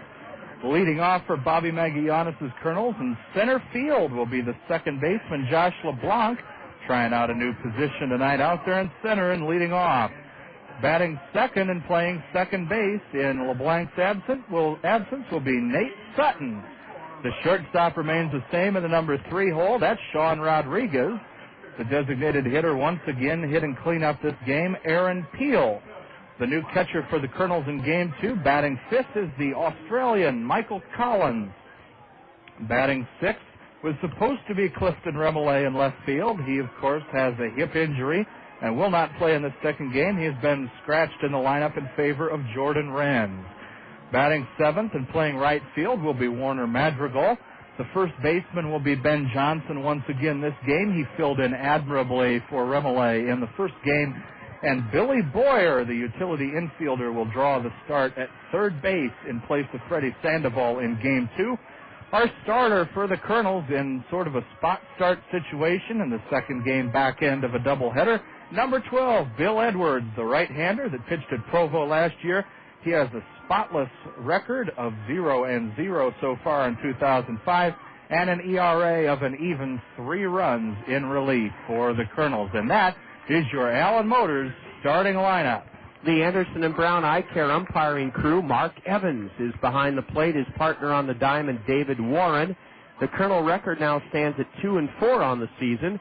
We dropped 3 of 4 at home against Kane County to start the season, and then have split the first 2 games here in Burlington and hope to gain a split in this doubleheader. If the Kernels can bounce back from the 8-1 loss in Game 1, they would take the series 2-1 and head on over to Grand Rapids, Michigan. We'll greet you tomorrow evening with the South Slope Communications Triple Play show at 5:15 from Fifth Third Park in Grand Rapids. A different look for each ball club as the Bees take the field. They're in their all-white home uniforms with royal blue hats, royal blue numbers trimmed in gold, and gold bills on their royal blue caps. The Kernels are in their all-gray road uniforms for the first time in this series with red numbers trimmed in white, and then Cedar Rapids inscripted in block letters across the front of those gray road jerseys. Todd, we have ample chance now with Rusty Begnaud taking his final warm-up tosses out on the diamond to let fans, or to let everyone know how they can order Kernel tickets for the upcoming homestand Tuesday, Wednesday, Thursday, and Friday nights at home against the Peoria Chiefs, the Chicago Cub minor leaguers. That's probably a good idea with Kernel's Director of Ticketing, Andrea Murphy, in the crowd tonight. She made the trip down from Cedar Rapids. It's easy to get your hands on Kernel's tickets. You can do them many ways, including stopping by the stadium ticket office. Our Bim Ritter Diamond Shop is open from 10 a.m. to 5 p.m. daily. You can also order them over the phone. The phone number is 896-7560 during business hours. And my preferred way of ordering tickets to any athletic event, including Kernel's games, online, www.kernels.com. Just a point and a click away from securing your favorite seats for any of the 70 home games the Kernels have this year. That includes, John, fireworks nights. Well, I know we have Bird Zirk coming in May, one of the many national entertainment acts. Easy to secure your favorite seats and guarantee that you're going to be in the park. And I know we'll draw very well, even regardless of the weather, when we have the Cubs minor leaguers come to town next week, the Peoria Chiefs. That's Tuesday, Wednesday, Thursday, and Friday of next week at 6:30. Speaking of the Chiefs, they are trailing tonight 2-3 at home against Clinton. The second game first pitch is a shot into left, and that's going to be a base hit for Josh LeBlanc. LeBlanc took the first pitch from Rusty Begnaud and looped it into left field, and the Kernels are off to a good start here in the nightcap after dropping the opener 8-1. That's a great way to start the game, Josh. Way to go, buddy. Putting that one right over the head of the third baseman, dumping it into left field for a base hit, and I feel good about this one, John. The batter's Nate Sutton. Nate didn't play in the opener or last night. Nate Sutton is a left-handed batter, a throw to first, and Josh LeBlanc is back. Rusty Begnaud, Begnaud, from McNeese State. Down in Bayou country with a last name like that. A ground ball to short could be a double play. Underhand to second, safe. Throw to first, safe. Well, I could be a double play, turns into a first and second, nobody out chance for the Kernels. LeBlanc was running. Ed Lucas underhanded to Eddie Solis at second, not in time, according to David Warren. And then the Bees' second baseman Solis fired to first, hoping to at least get the batter Nate Sutton. He did not. And, Todd, that should be scored as a fielder's choice, right? That is correct. Fielder's choice. Tried to attempt to get an out at second base so it won't go down as a hit. And now we have Begnaud being looked at. Actually, the trainer's just bringing him out a tongue depressor to try to get some of that clay off of his cleats in the early going of this game. The grass here is a dark, lush green, concentric circles on the infield that go around the pitching mound, and then in the outfield, diagonal stripes, alternating from dark green to light green. And I'll tell you, Todd, I haven't seen two fields in better shape than our new Veterans Memorial Stadium under the watchful eye of Jesse Rader and Matt, his assistant. And then here at Burlington, it's equally as impressive for mid-April. There are many times when this field did not look this good in its history. It looks fantastic right now. Rusty Begnaud delivers a strike to Sean Rodriguez. John, I'll tell you what, these road gray uniforms are going to remind a lot of people of the old Cedar Rapids Reds road uniforms from a distance. Brings back some good memories of those teams from the 80s and the early 90s. Sean was hitless in game one and lays off a pitch low and away. Begnaud is not a big guy, 6'1", 195. Had a great year with the Arizona Rookie Royals. Last season, 4-3 in 65 innings pitched. He fanned 75 hitters and walked only 10. That's fantastic control. Not as good as control as my good friend Nick Ungs from up in Dyersville, but good control anyway. A swing and a miss by Sean on a breaking pitch, strike two. Nick Ungs pitched in the new Veterans Memorial Stadium a couple of years ago as a Florida Marlin minor leaguer, and he went to UNI. He did go to UNI. I played against him in high school, was friends with him in college. My roommate, Wes Burkle, happens to be from Dyersville, the land and home of Field of Dreams. And Nick, I believe, is probably with AAA Albuquerque, or he could be with AA Carolina. I have not looked for his name in the lineups yet. Sean guarding the plate with 2 on, nobody out. A drive into deep right center, way back at the wall for extra bases. It may go. It's off the wall and stuck in the wall for a ground rule double, and it's 1-0 Kernels. A tough break. 2 runs would have scored, but Sutton will have to go back to third. The ball, I think, Todd, skipped over that 8-foot-high wall, hit the gravel or the kind of the cinder, pea gravel gray material, skipped over the wall, and Alan Moy in deep right center threw his arms up indicating ball out of play. Yeah, those hands came up pretty quickly. I did not see that ball bounce up. I thought for a minute there perhaps it snuck over the wall or stayed in play. It did neither, hitting, as you said, that crushed up gray gravel matter and bouncing over the J&J Steel sign in the gap in right center. Kernels on the board, 2-0. Sean Rodriguez standing out at second base. Well, Todd, unfortunately, the ground rule double sent Nate Sutton back to third, so it's 1-0, and I thought the same thing.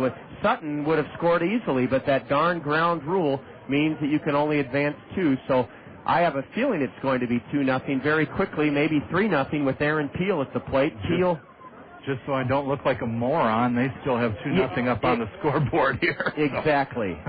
Peel struck out 3 times in Game 1, and a slow curveball is in at the knees from Rusty Begnaud to Aaron Peel. The DH played left field in Game 1, committed 1 of 4 Kernel errors, second and third with nobody out. 1-0 Kernels on the RBI double by Rodriguez, waxed into right center. Ball 1 in the dirt to Peel. I do a good enough job of making myself look foolish sometimes, so just need to point that out. They still got that 2 runs up there on the scoreboard. And as you said, John, hopefully Aaron will make that come true here with a base hit, or maybe even a little more. They're hitting Begnaud hard. Infield back. A drive into center off the end of the bat will carry out to Moy. He makes a diving catch, tagging and scoring to make it 2-0 Kernels is Nate Sutton. Aaron Peel hit a rocket, a sinking liner into center, and it was caught by Alan Moy. They're going to tagged and scored. Peel over to third base here. No, he did not leave too early. Aaron Peel has driven in the second run of the inning. Sean Rodriguez held at second, and now a base hit by Michael Collins would give the Kernels a 3-0 lead. It's 2-0 Kernels here in the top of the first inning. That was a little payback, I think, for last night when Moy left second base a little too early, and it turned into a double play, a crucial double play, but our runner did not leave the bag early. Run scores, and it is now 2-0. Finally. Michael Collins, a right-handed batter, drills one into deep right. Down the line, Darwinson Salazar's there and makes the one-handed catch. And Sean Rodriguez speeds into third. Michael Collins, who was 2 for 3 last night in the Kernel win, got good wood on it and drove it into right, sending Rodriguez tagging from second to third. Sean's at third with 2 away for Jordan Renz. Jordan in the opener was 0 for 2 and was hit by a pitch. And he is in the lineup in place of Clifton Remele, who we wish a speedy recovery. He's down in the locker room right now getting some treatment from Kernel's trainer Eric Thurman Munson. A strike is in to Renz, a breaking pitch. Clifton Remele will be in great hands should he need further medical attention. Physicians Clinic of Iowa. Quality care is their top priority. They're the partner, the healthcare provider for the Kernels and the Anaheim Angels, our parent club. They picked Physicians Clinic of Iowa. 50 board-certified physicians who provide quality care in over 11 specialties. And we'll get a report on Clifton Remele's sore right hip when we open the series tomorrow in Grand Rapids. Right now it's believed to be possibly an abdominal injury. Renz on an 0-2 pitch, swings and misses, strike 3. 6 Kernels bat in the top of the first, and the Kernels strike for 2 runs. On 2 hits, there were no B errors. The Kernels strand a runner after the Bees thumped the Kernels in Game 1 8-1. The Kernels jump ahead here in the nightcap after 1 half inning, 2-0. And this is Colonel Baseball in the Zone. I'm Dave Shea. For 35 years, I was news anchor for Channel 2. Now, with gas prices at $2 a gallon, check out Randy Kiel Honda and save with great fuel mileage on all Hondas in stock. The safest family sedan, the Honda Accord, will definitely save the family pocketbook with 34 miles to the gallon. Get even better mileage with a compact Civic, getting you there at 38 miles to the gallon. Or check the amazing fuel mileage of the Honda Civic Hybrid, 48 miles to the gallon, and that's in city driving. Randy Kiel Honda has a large selection of pre-owned Hondas, too, all with exceptional fuel mileage. Check them out at www.randykiel.com. Also, Randy Kiel offers a 7-year, 100,000-mile confidence guarantee on new vehicles. You can take my word for it, but you may also want to talk with other Honda owners. They're people you know, your friends, your neighbors, maybe even your relatives. I'm saving on gas prices by driving my Honda, and you can too. See Randy Kiel Honda on Center Point Road Northeast. Step up to the plate this summer and nominate your favorite Cedar Rapids Colonel for the Rockwell Collins Fans Choice Award. Every time you catch a Colonels game, fill out a Fans Choice ballot to recognize the efforts of your favorite ball player. Then drop the ballot in the designated box at the souvenir stand.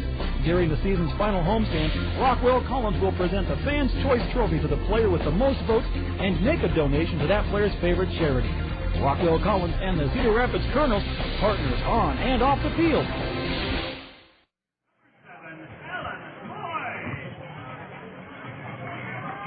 24-year-old right-hander Bill Edwards makes his first Colonel start of the year. He has a 2-0 lead with which to work. Let's set the Colonels for you. Defensively, Jordan Renz in left, Josh LeBlanc in center, and Warner Madrigal in right. On the infield, it's Billy Boyer at third. The shortstop, Sean Rodriguez, he's playing both ends of the twin bill. Nate Sutton at second, and Ben Johnson, the first baseman. The Colonel catcher is Michael Collins. Here's a high fly ball lofted into shallow left. Jordan Renz comes in a few steps and makes the play. 1 pitch, 1 out as Alan Moy flies to left. That's a good start for the Colonels. If we can mow through the Bees early on and keep putting runs on the board when we're up to bat, we're going to salvage a split of this doubleheader and take the series on the way to West Michigan. Ed Lucas, who played last night from Dartmouth, takes a strike call. Dartmouth is the big green. That's right. The Ivy League school with those green and white colors. Shula's son went there. Strike one to Ed Lucas from Bill Edwards. Now a pitch in the dirt. I've never been on Dartmouth's campus, but I know that, like many of the Ivy League schools, it's a beautiful one. Oddly enough, I don't believe they have any ivy, though. Chopper to third on 3 hops. Billy Boyer looks it into his mitt and pegs across for the second out of the inning. Lucas bounces out to Boyer at third, and a good start for Bill Edwards, protecting an early 2-0 Colonel lead after the Bees trounced the Colonels in the first game 8-1. We will have another press box baseball trivia question for you. That'll be in the Colonel 4th inning. Mario Lasan lost 1 foul off to the right, strike 1. Burlington's community field is filling up as Todd Brummelkamp thought it would. It's a delightful evening, just past 8:30 here on the banks of the Mississippi. Burlington, Todd, was founded as a big railroad center. That's right. It's also the origin of the nickname for the Hawkeye State. This local newspaper still bears the name The Hawkeye. My good friend John Bonenkamp, the sports editor over there, also Scott Morgan, one of their photographers, and our mutual good friend Susan Denk, who covers the Bees. Many fine writers at the Hawkeye. Bouncer to short, takes a low hop. Sean Rodriguez digs it out, and on to first she goes to get Mario Lasan. A 1-2-3 inning for Bill Edwards as the Colonels aim for a split in this doubleheader. We lost the first one 8-1, and after 1 inning in Game 2, Colonels 2, Bees nothing. You're tuned to Colonel Baseball in the Zone. Springtime. That time of year when your heating system still runs some, but it's also a time when your air conditioning may be running too. Who do you call when either of them fail? Well, never fear. The A-Team is here. The A-Team from Ahern Plumbing and Heating can inspect and ensure that your heating and cooling system is ready to go when you need it. 24 hours a day, call the A-Team from Ahern Plumbing and Heating. 393-4872. That's 393-4872 for Ahern Plumbing and Heating. When it comes to fun in the new Veterans Memorial Stadium, nothing compares to the Westdale Mall Mix 96.5 FM Home Run Hot Tub. As you bask in the soothing comfort of the Westdale Mall Mix 96.5 FM Home Run Hot Tub, you'll be taking in the action from a breathtaking perch just above the left field wall. Register for your chance to be drawn as the winner of the Westdale Mall Mix 96.5 FM Home Run Hot Tub by visiting Westdale Mall. You can look, but you're not going to find a better golf value than Hunters Ridge in Marion. Hunters Ridge, home of the Greater Cedar Rapids Open, provides challenges for every level of golfer. 5 tees and 2 distinct nines give you a different look every time you play. Hone your swing and short game on your own, or with our pros. At Hunters Ridge, it's all about the golf. Tee it up at Hunters Ridge Golf Course in Marion.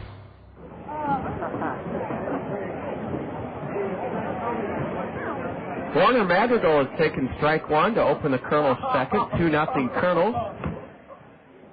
Warner now looks at one high from Rusty Begnaud, B-E-G-N-A-U-D. The Bees in their white home uniforms, Kernels in gray road. The Kernel trim is red and white. The Bee trim is royal blue and gold. Ball 2 outside, a fastball. They play Warner deep and to pull in the D outfield. At least that's where the center fielder Alan Moy is in left center. Ball 3 inside to Madrigal. Lower third of the Kernel order. Madrigal, Ben Johnson, Billy Boyer here in the top of the second inning. Kernel's getting a little break, catching Begnaud in a spot start instead of top prospect Luis Cota. A dribbler foul, just foul. Madrigal lost sight of it, and it almost popped into fair ground. The catcher, George Maduro, picked it up right behind home plate. It's a full count to Warner Madrigal. He wears a protective black plastic shield on his inner front ankle. Warner, a right-handed batter, holds the stick right down on the end. Drives one in the air to right. Down the line, Darwinson Salazar is in fair ground, and he makes the catch just in fair ground down the right field line. One out in the Kernels' second inning, 2-0 Kernels. Warner does have fantastic power to both sides of the field, can shoot it up the middle for a hit as well. Just got a little under that one, and it was an easy catch out there in right field. Ben Johnson came on to play first base in the opener after Clifton Remillé hurt himself on a swing. And Todd, I overheard you saying it may not have been the right hip of Remillé. It may have been an abdominal pull or a strain. Well, that's what they're trying to diagnose right now. Eric Munson is down in the training room. They had his shirt off, and they were taking a good long look at Clifton. He was up and walking around, which is a good sign, but they just don't know how serious of an injury that is. Here's a ground ball through the middle for a base hit. Ben Johnson sent one scooting through the mound and up the middle for a one-out single, and that's the third Kernel hit of this nightcap. Good to see Ben Johnson going with the pitch and grounding it hard through the middle for a one-out single. It looks like the Kernels are coming out fired up in this second game, John, and that's a good sign. As you said in early, they who score first in the doubleheader usually win it, and right now the Kernels have scored first last inning with the 2-0 lead and looking to threaten Begnaud even more here. Miguel Vega holds Ben Johnson at first. Billy Boyer tries to bunt his way on. He was not bunting for a sacrifice, and he bunts foul, strike one. Billy came into pinch run for Michael Collins in the ninth last night and was aboard when Jordan Renz belted his home run over the left field wall. Boyer did not play in tonight's opener, a B8-1 triumph. Billy is not switch hitting anymore. He's strictly batting right-handed. Strike 2 on the outside corner. And you wonder if that bunt there isn't trying to take advantage of that early home run he hit in the season, maybe hoping the Bees are only paying attention to the stat sheet and not the scouting report. Absolutely no wind here tonight, as indicated by the flag that's motionless high above the right center field wall. Boyer tips one foul. It was a breaking ball, and Billy stays alive, 0-2. Billy with the little goatee. They call him Billy Goat because of it, and he's a sharp, scrappy little middle infielder. That's you see a lot of those down in Class A ball. Probably going to be a fan favorite this summer out at the Vet. We'll see what he does here, 0-2. Johnson at first with one out. There's a good yellow hammer that strike 3 called. Nothing Billy could do on that curveball from Rusty Begnaud, his second strikeout of the evening. Holding at first, Ben Johnson, and now Josh LeBlanc, who got the Colonel's first inning started, a 2-run first inning by singling into left field. LeBlanc's a left-handed batter. Straightaway stance. Ben Johnson, a short lead at first. Ball one is high, a fastball.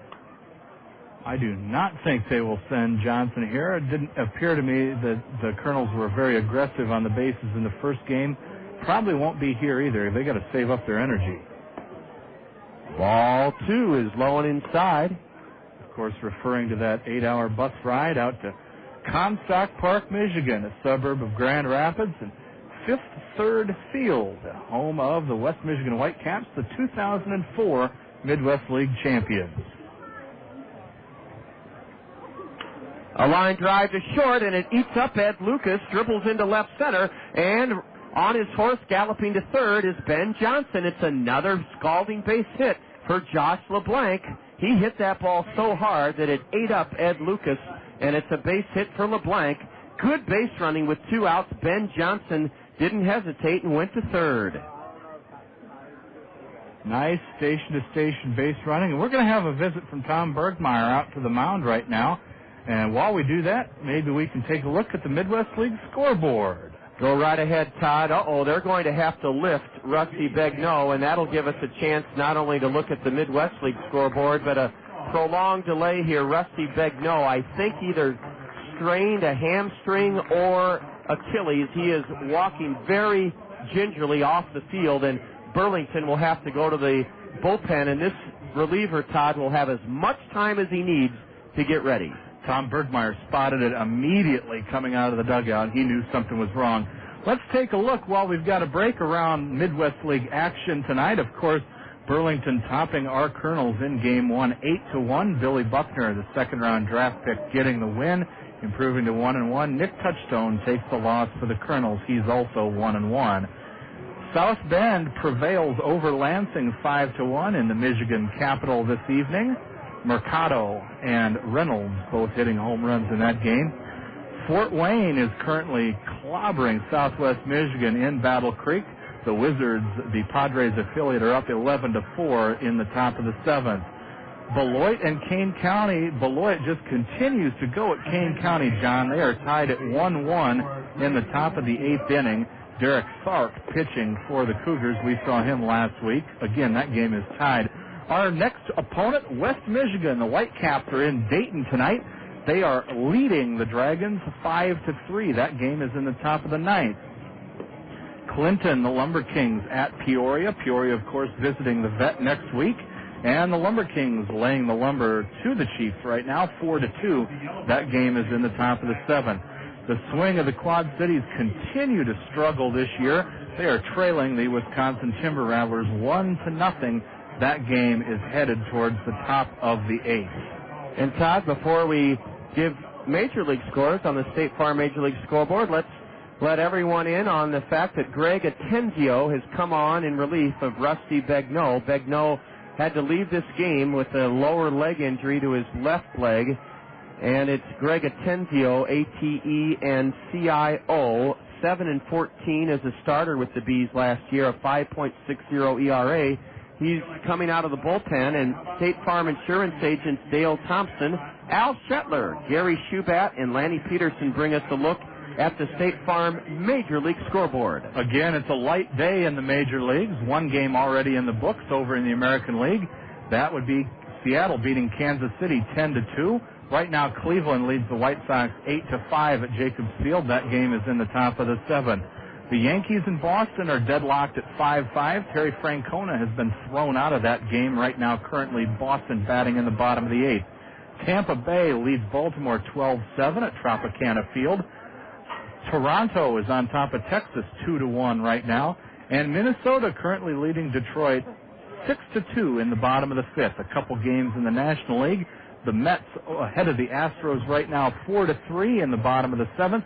And Arizona threatening in the top of the 9th in Washington, D.C. with 3 runs in the top of the 9th. The Nationals still lead 5-3. Chad Cordero on the mound right now trying to close it out for the Nationals. And that's a look at your State Farm Major League scoreboard. Thank you, Todd. Nate Sutton has taken a couple of pitches low from Greg Attenzio. Sutton reached on a fielder's choice in the Colonel 2-run first and scored. Nate watches one jut low, and it's ball 3. Greg Attenzio, a 6'3" right-hander from New Mexico, a 10th-round Royal pick in 2002 from Lamar Community College in Colorado. He has a heck of a rap sheet. He has been in Burlington for quite some time, and that's one of the reasons why, is he walks Sutton on ball 4, having some control issues, and that's why he has not advanced above Burlington on a permanent basis. That loads the bases for Sean Rodriguez.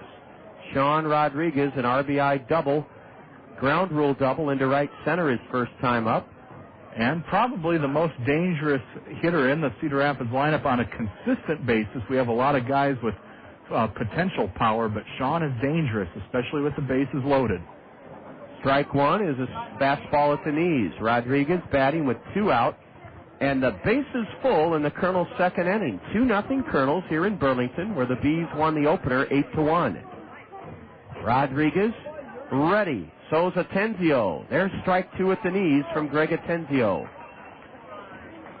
Sean being very patient up there, looking to see what Attenzio has to bring to the plate. Obviously not on the scouting report, so they'll see if they can get a read on him early. Rodriguez lays off one low for ball 1.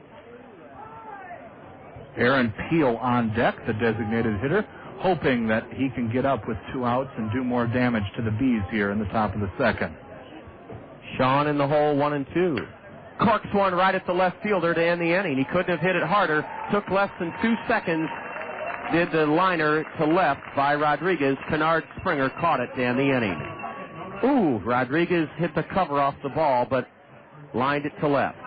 We go to the bottom of the second at Community Field in Burlington, where the Bees wallop the Kernels in game 1 8-1. The Kernels lead the nightcap 2-0. And you're listening to Kernel Baseball in the Zone. Have you heard the great news? Mediacom has stepped to the plate to give girls and boys the chance to do cool stuff with the Kernels and at the stadium. As a member of the Mediacom Little Sluggers, you'll get to have an autograph session with the Kernels, take a tour of the stadium, watch a movie from the outfield grass, take batting practice with the Kernels, and participate in a story time with the players. Join the fun of the Mediacom Little Sluggers by registering online at Kernels.com. That's Kernels.com. A triple play, a rarity on the diamond, but produced successfully every day at South Slope Communications in North Liberty. The South Slope Communications triple play consists of voice, video, and data communications for your home or business. Achieve your communications triple play with South Slope Communications. South Slope is committed to providing the latest communications technology to their members while continuing to give service second to none. South Slope can provide your home or business with just about everything that connects you to information. Digital wireless phones, long-distance plans, data home and business wiring, video conferencing, dial-up and high-speed internet service, fiber optic installation and termination, and coming soon to all local servicing areas, digital video TV service. South Slope also rents out a beautiful community center event room in their magnificent new building in North Liberty. When you need anything in the communications field, select South Slope Communications. Visit them at southslope.com. It's great to have you along in the zone as we go to the bottom of the second inning. A terrific night for baseball here in southeastern Iowa. If you're tuned in on the internet, maybe you can go to mapquest.com or an Atlas site and find Burlington, Iowa in southeast part of the Hawkeye State. Todd mentioned what a historic state it was, our first territorial capital. It has the crookedest street in the world, Snake Alley. Of course, the folks in San Francisco would beg to differ, but it is called Snake Alley, and it attracts thousands of tourists to Burlington every year. It's a crooked brick street that used to be used by the rich folk that lived up on top of the hill. Swing and a miss for strike 2. The batter is Miguel Vega, the cleanup hitter. Bill Edwards is trying to protect a Colonel early 2-0 lead here in Game 2 of a doubleheader. Vega didn't play in the opener. He's from Puerto Rico. Ooh, a curveball just missed apparently, ball 2. Burlington, like so many Iowa river towns, fortunes off the lumber industry in the mid to late 1800s. And, of course, that industry has dried up, but Burlington's still surviving. Grounder up the middle, backhanded, and a Great throw play. to first in time by Nate Sutton. Nate Sutton took that ground ball in shallow center field, Todd. You said it, great play. He backhanded, and he had enough oomph on his throw that he got Miguel Vega. Now, Vega must not run real well. I thought that would be an infield single. As did I, and I am with you. He seems to have a fairly large frame.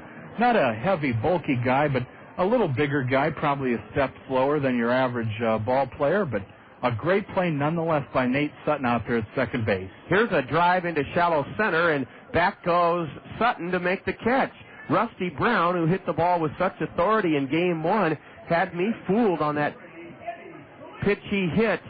He must have hit it, Todd, off the trademark, because Nate Sutton faded back into shallow right center, and the second baseman made the play for the second out of the second inning. I thought that ball was going to fall in front of LeBlanc out in center field for a base hit as well.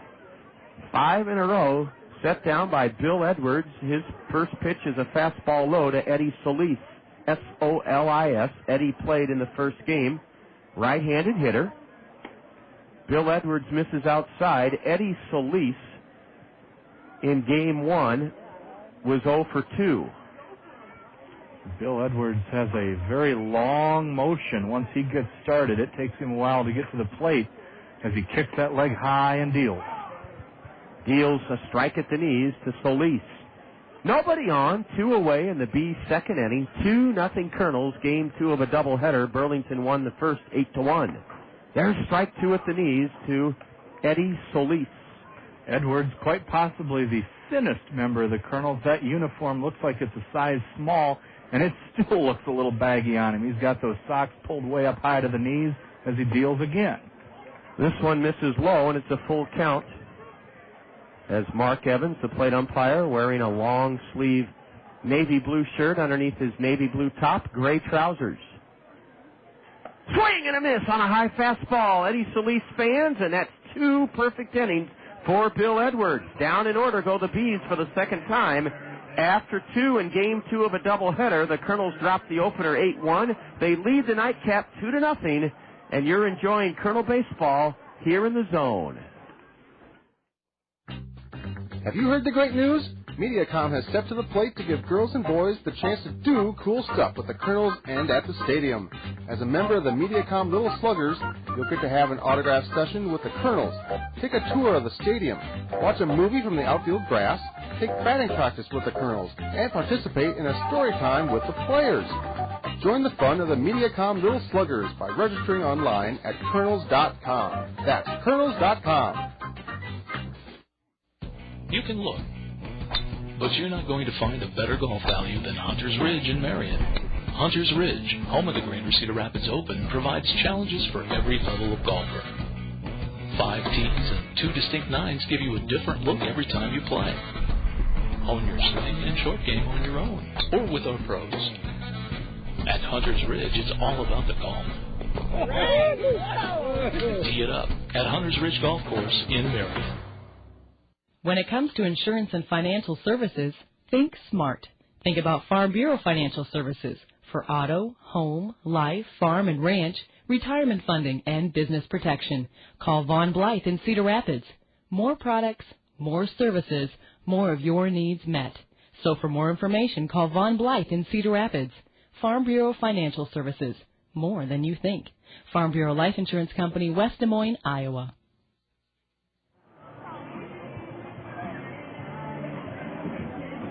Aaron Peel will lead off for the Kernels in the third inning, second game of a twin bill. 2-0 Kernels. The Kernels with a win would gain a split in this doubleheader. Swing and a miss. Atenzio's slider got by Aaron Peel. Greg Atenzio working from the stretch with nobody on, nobody out in the Kernel third inning. Peel, a right-handed batter. Atenzio trying to earn his master's degree here in Burlington. He has been here a long time. The longest tenure I remember for Midwest League players, I'll tell you in a moment.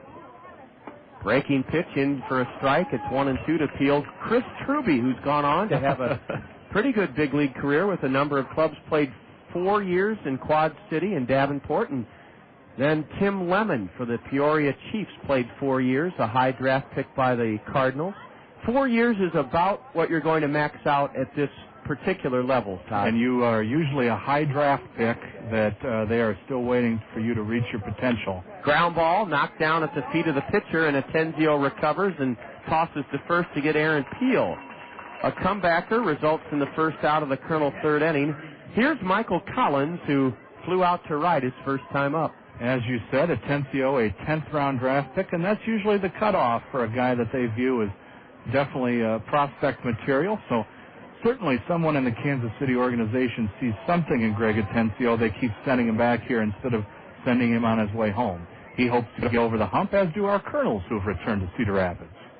Michael Collins on a sweeping breaking ball, takes ball one outside. Collins, a lean, strong, strapping right-handed hitting Australian catcher. In fact, that bat looks like a toothpick in Michael's hands. He thuds one off the chest protector of the catcher George Maduro for strike one. Michael walked past me today and asked me how I was doing. I had a hard time understanding him. Sort of mumbled in that Australian accent of his. I laughed because I met a real good fella from the Soccer Association in Cedar Rapids, Colin. Colin is Scottish, and I find a Scottish accent even tougher to deal with than an Australian accent. It takes all kinds, and in this day and age, Major League Baseball leaving no stone unturned in its search for talent. It's a very good young Korean second baseman up in Wisconsin this year who we will see later in the year. A 1-2 pitch to Collins sails past the catcher to the screen. Strike two, ball two. Speaking of Korean prospects, Todd, and I'm not a Cub fan, but when I saw Hee-Sop Choi in this league back in the year 2000, I believe, I thought he was a can't-miss prospect. The Cubs have dealt him. The Marlins have dealt him. Do you still think, and I'll have you answer after this 2-2 pitch, ball three low to Collins, do you still think Korean Hee-Sop Choi has a chance to make a mark for himself? I do, too. He gets on base enough that he will continue to get looks, but I'll tell you a story about him after this pitch. 15-1 foul over the first base stands is Michael Collins. Nice catch by a young gentleman in a yellow coat with a baseball glove over there. Getting a round of applause from the crowd. Sign him up and give him a Zio Jano's lifetime Kernel contract, even though we're down here in Burlington. Another 3-2 pitch to Collins. Corked in the air down the right field line. The first baseman drifting back, and Miguel Vega, with all that foul ball room, has it for the second out. Michael Collins looped one into foul ground. The first baseman drifted back and made the grab. 2 away in the Kernel third inning.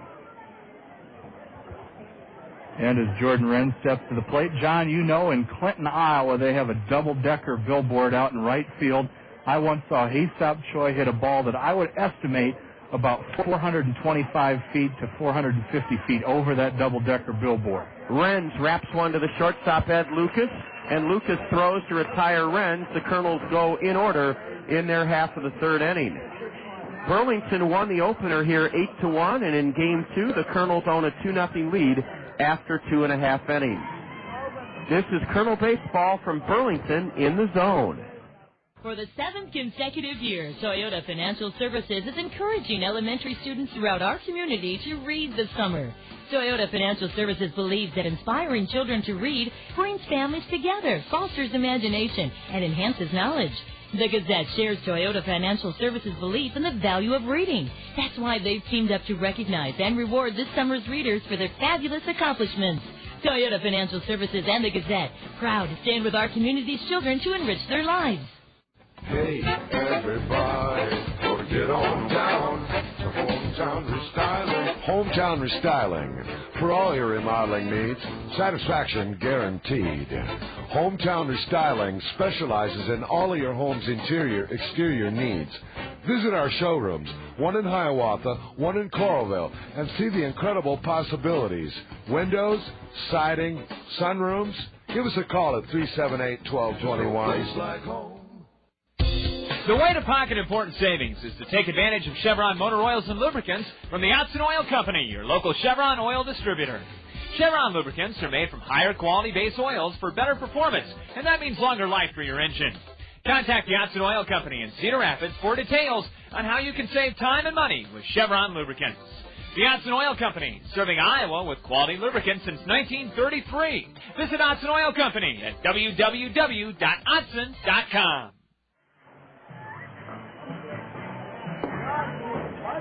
From Community Field in Burlington, we say welcome.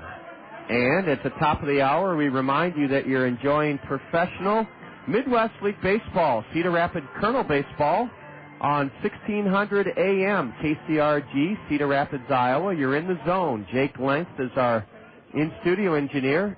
Kernel Director of Media Relations, Todd Bromwell-Kemp, calling the action here with me, John Rogers, and we're sure glad you're with us on this Thursday night, the doubleheader. In the second game, 2-0 Kernels, and Darwinson Salazar takes a strike at the knees from Bill Edwards, who has mowed down the first 6 Bs in this second game. He made an excellent point there as we look at Salazar taking ball 1 on a curve. And that was an awful close curveball there. These guys are professionals, and that's been one of the criticisms here in Burlington over the years, that with the stadium that they play in, that perhaps they have not drawn as well because of the stadium. A lot of people locally viewed them as amateurs. These players are professionals. They draw a paycheck every month, and they have aspirations of reaching the major leagues. It's a great opportunity to come out. I grew up coming to games and watching the Stars of Tomorrow today at places like Veterans Memorial Stadium and Riverview Stadium in Clinton, which unfortunately has changed its name. We missed a foul ball down the third base line by Salazar. He's still up at 1-2 count. And a similar slow roller fouled toward the B third base dugout. But with the improvements they've made here over the last 6 years, we talked about them with Dave Walker of the B front office and ownership group in Game 1. Baseball is going to thrive for a long time to come here in Burlington, where Billy Williams, Vida Blue, and Paulie Molitor, among others, have played. More recently, Javi Lopez, Turk Wendell, who many Cub fans will remember, Uguet Urbina. Grounder foul, keeps the count 2-2. This one past Jim Gabella, coaching at third for the Bees. Jose Vidro, Lorenzo Barcelo, Davy Cruz. Longtime shortstop with the Tigers. Bill Edwards into his windup, the 2-2. Cracked on the ground to third. A nice big hop for Billy Boyer, and the throw by Billy is good, and it's 7 in a row set down by Bill Edwards. One of his keys, Todd, is that he's keeping the ball down. That's the 4th ground ball out of 7 putouts. Yeah, it was no surprise that Salazar grounded out 5-3 there because of the 4 foul balls that he shot over there. You knew he was going to try to pull the ball. Boyer made a nice play in grabbing that ball. George Maduro, a catcher, seeing his first action in this series. He was originally signed by the Devil Rays back in 1999 in the 12th round, so he's been around a while. They list him at 24 years old, and he's even on the count 1-1. He went to the University of Louisville, and he's from Miami. He broke into pro ball in 1999 with Princeton. A number up the first base side, foul, fielded in foul ground by Ben Johnson. Now, wait a minute. They're ruling catcher's interference, or why is the batter getting I first? believe they're going to rule catcher's interference on this one. The bat may have hit the glove on the swing. They are awarding first base.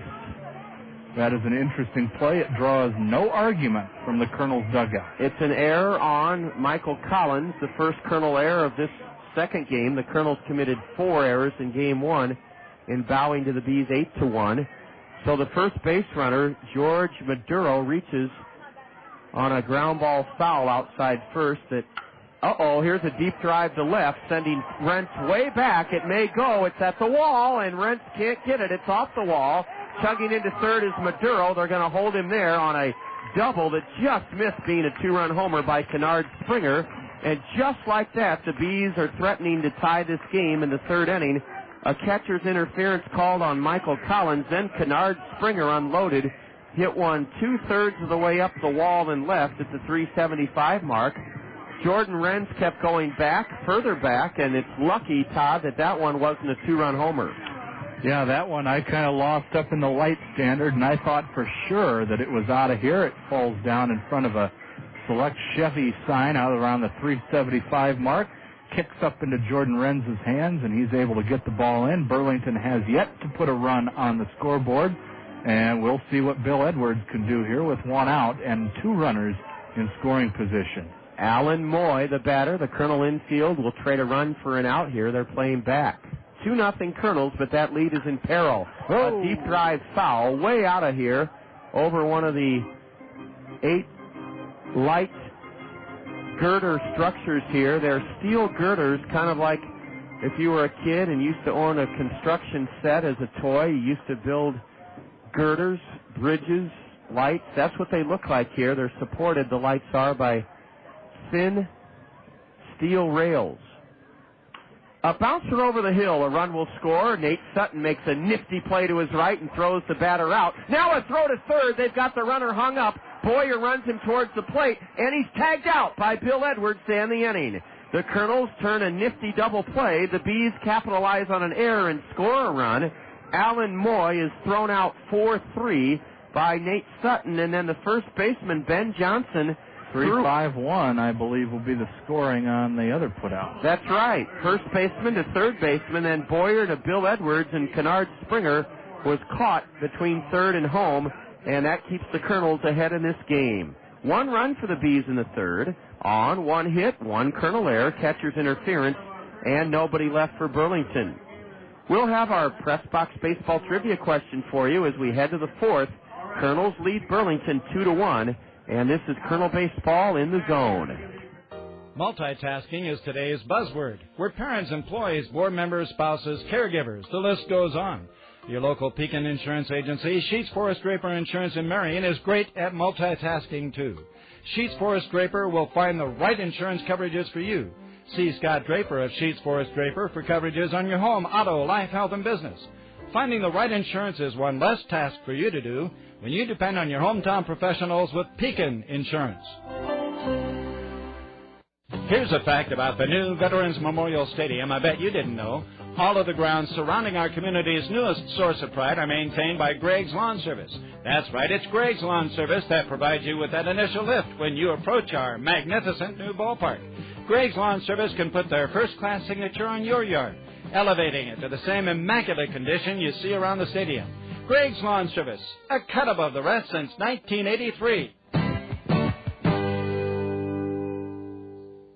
When we met, it's forget we would never forget the Ojanos. Now it's where mi amore and I dine in. We carry out the lunch and the dinner all the time for lasagna, ravioli, mandacati, cannelloni, tortellini, or try their delicious salads and sub sandwiches too. The Ojanos is the hometown taste of Italy. For your next meal with friends and a family, remember the Ojanos with 5 convenient locations for the pasta that makes you sing.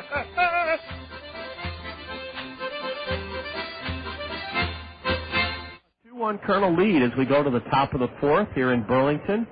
Warner Madrigal, Ben Johnson, Billy Boyer, the lower third of the Allen Motor Company order. Ball one spun in from Greg Atenzio. He came on in relief of the starter Rusty Begnaud. Begnaud had to bow out of this contest in the second inning.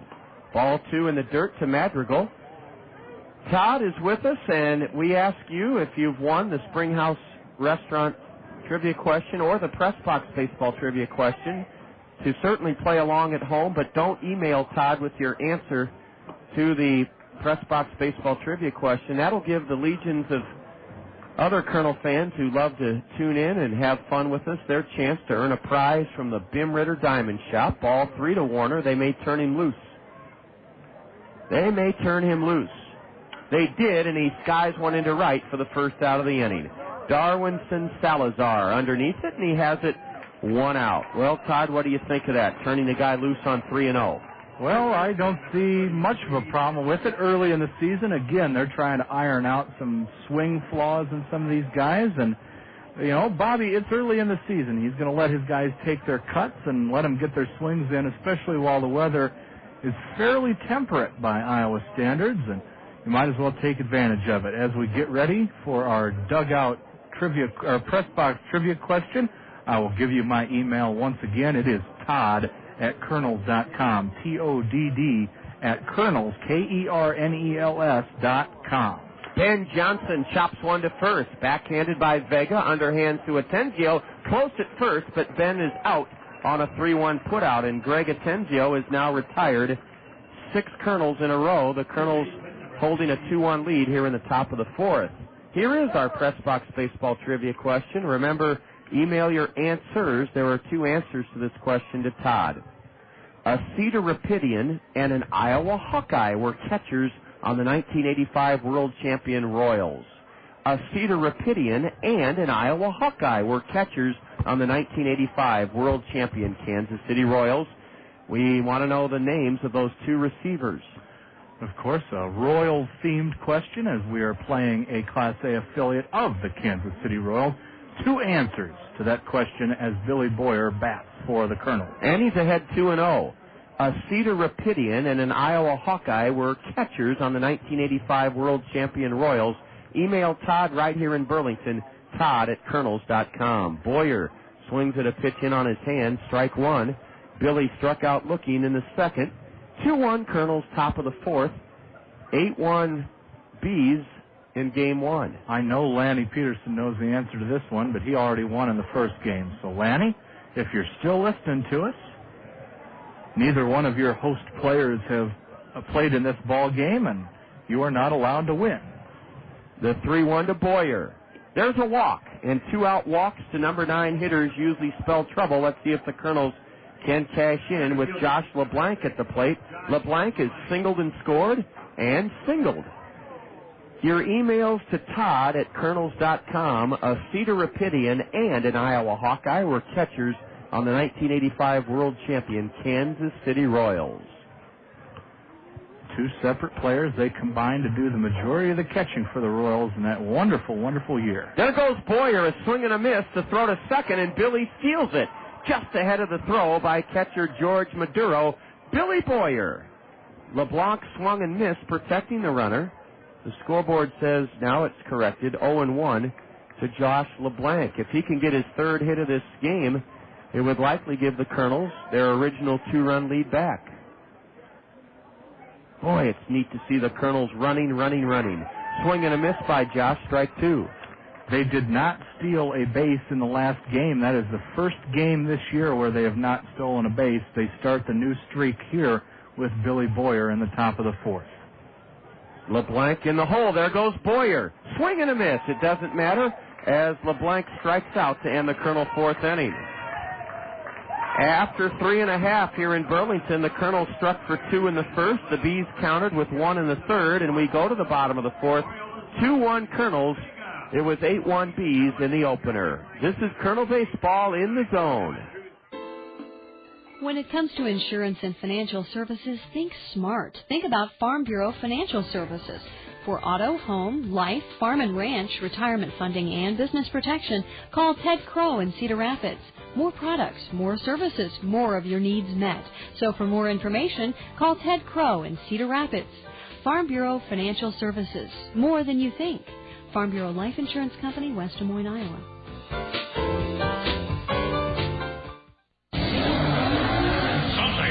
Sunday! Ride your new Ninja ZX-6R. Monday! Ride your new Brute Force 750 ATV. And Tuesday! Ride your Vulcan 2000. With special low APR financing, you can buy them all. It's the annual Kawasaki Spring Celebration. And we're celebrating record sales with select factory-to-dealer incentives. And special financing on every Kawasaki. Wednesday! Rest on Wednesday, you'll be tired. But Thursday, Friday, and Saturday, ride your jet ski SDX 15F, KX 250F, and Mule utility vehicle. You'll own them all when you visit the Kawasaki Spring Celebration at your local dealer. Ride them all day and all night until it's Sunday! Kawasaki, let the good times roll. Kawasaki ATVs with an engine of 90 cc's and above are recommended for use only by persons 16 years of age or older. Kawasaki also recommends that all ATV riders take a training course. Factory-to-dealer incentives offered good on purchase of select non-previously registered 2005 and prior year motorcycles, ATVs, and jet ski watercraft. Now through May 31st. Visit Action Cycle and Jet Ski for all your Kawasaki needs in downtown Marion.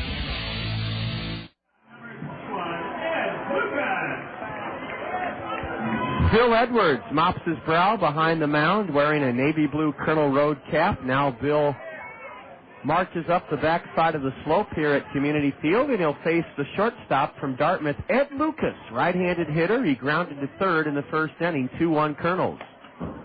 Edwards' fastball is high for ball one, and we're taking your emails for the Press Box Baseball Trivia question. A prize from the Bim Ritter Diamond Shop to our winner. Lucas bats from a deep squat and takes a strike on the outside corner. Email your answers to Todd at Kernels.com. Todd's right here in the press box at Community Field. We'll give you the question again in a moment. Lucas lifts one into shallow end. 4 against the West Michigan Whitecaps, and we'll come your way at 5:15 tomorrow from Michigan's second largest city, the furniture-making capital of the world it used to be. A high fly ball into straightaway center. Josh LeBlanc with his first chance has it for the second out of the inning. LeBlanc playing center field in this second game handled that chance without a hitch. And Bill Edwards is pitching very well in his Kernel debut as a starter. That's right. He is doing exactly what a manager will ask of a pitcher thrown into a spot start situation. And that's go out there, simply throw strikes, let the other team put the ball in play, and space out not only your starting rotation, but your bullpen as well. And Bill doing that just about as good as anyone on the club could right now. Miguel Vega, who had a infield single taken away from him on a good play behind the bag at second by Nate Sutton. Bats with the bases empty and 2 gone in this B fourth. Ball 1 is downstairs, so's the next pitch, ball 2. And again, we'll be hopefully congratulating a winner of a prize from the Bim Ritter Diamond Shop in our Press Box Baseball Trivia question when the Kernels bat in the top of the 5th inning. Anything shaking yet, Todd? Nothing shaking yet. Sometimes it takes folks a little bit. I thought this trivia question was a little simpler than some of the ones in the past, being that it was fairly localized to the Cedar Rapids area, but apparently it's late and folks are struggling a little bit. A 4-pitch walk with 2 outs to the cleanup hitter Miguel Vega, the first free pass issued by Bill Edwards, and that brings up Rusty Brown, who belted a home run and an RBI double in the Game 1 8-1 B victory. Again, our Press Box Baseball Trivia question. A native of Cedar Rapids and an Iowa Hawkeye were both catchers on the 1985 World Champion Kansas City Royals. Who were they? One went on to manage Kansas City. The other had a very long career prior to joining the Royals with the Texas Rangers. And that, folks, should give it away. Both of their first names begin with J. John Rogers is now throwing underhanded lob soft toss balls to our audience. And we need emails to Todd at Kernels.com with the answer. Strike 1 is into Rusty Brown. Now Edwards misses high with a fastball. Outfield plays big Rusty Brown deep and straight away.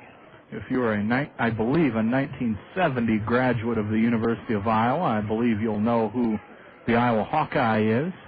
Or, as John said, a fan of the Texas Rangers. Or Royals, if we have any Royals fans out there, which apparently we don't. Oh, we do. They're struggling right now. Maybe they're not around a computer. Yes, but I know. And, of course, the backup catcher that year, as you said, went on to manage the Kansas City Royals. Strike 2. Outside corner at the knees to Rusty Brown. His real name is Russell. .321 hitter in 46 games with Idaho Falls last year. Kernels hold a 2-1 lead. We're in the bottom of the 4th inning of a twin bill. The Kernels drop the opener 8-1. Brown swings on a curve, didn't get it. Second strikeout for right-hander Bill Edwards, who has tossed 4 brilliant innings of 1-run ball. We go to the top of the 5th inning, and the Kernels still aiming for a split in this doubleheader, looking to take the series with a win, lead it over the Bees 2-1. This is Kernel Baseball from Burlington in the zone. Business for the 21st century.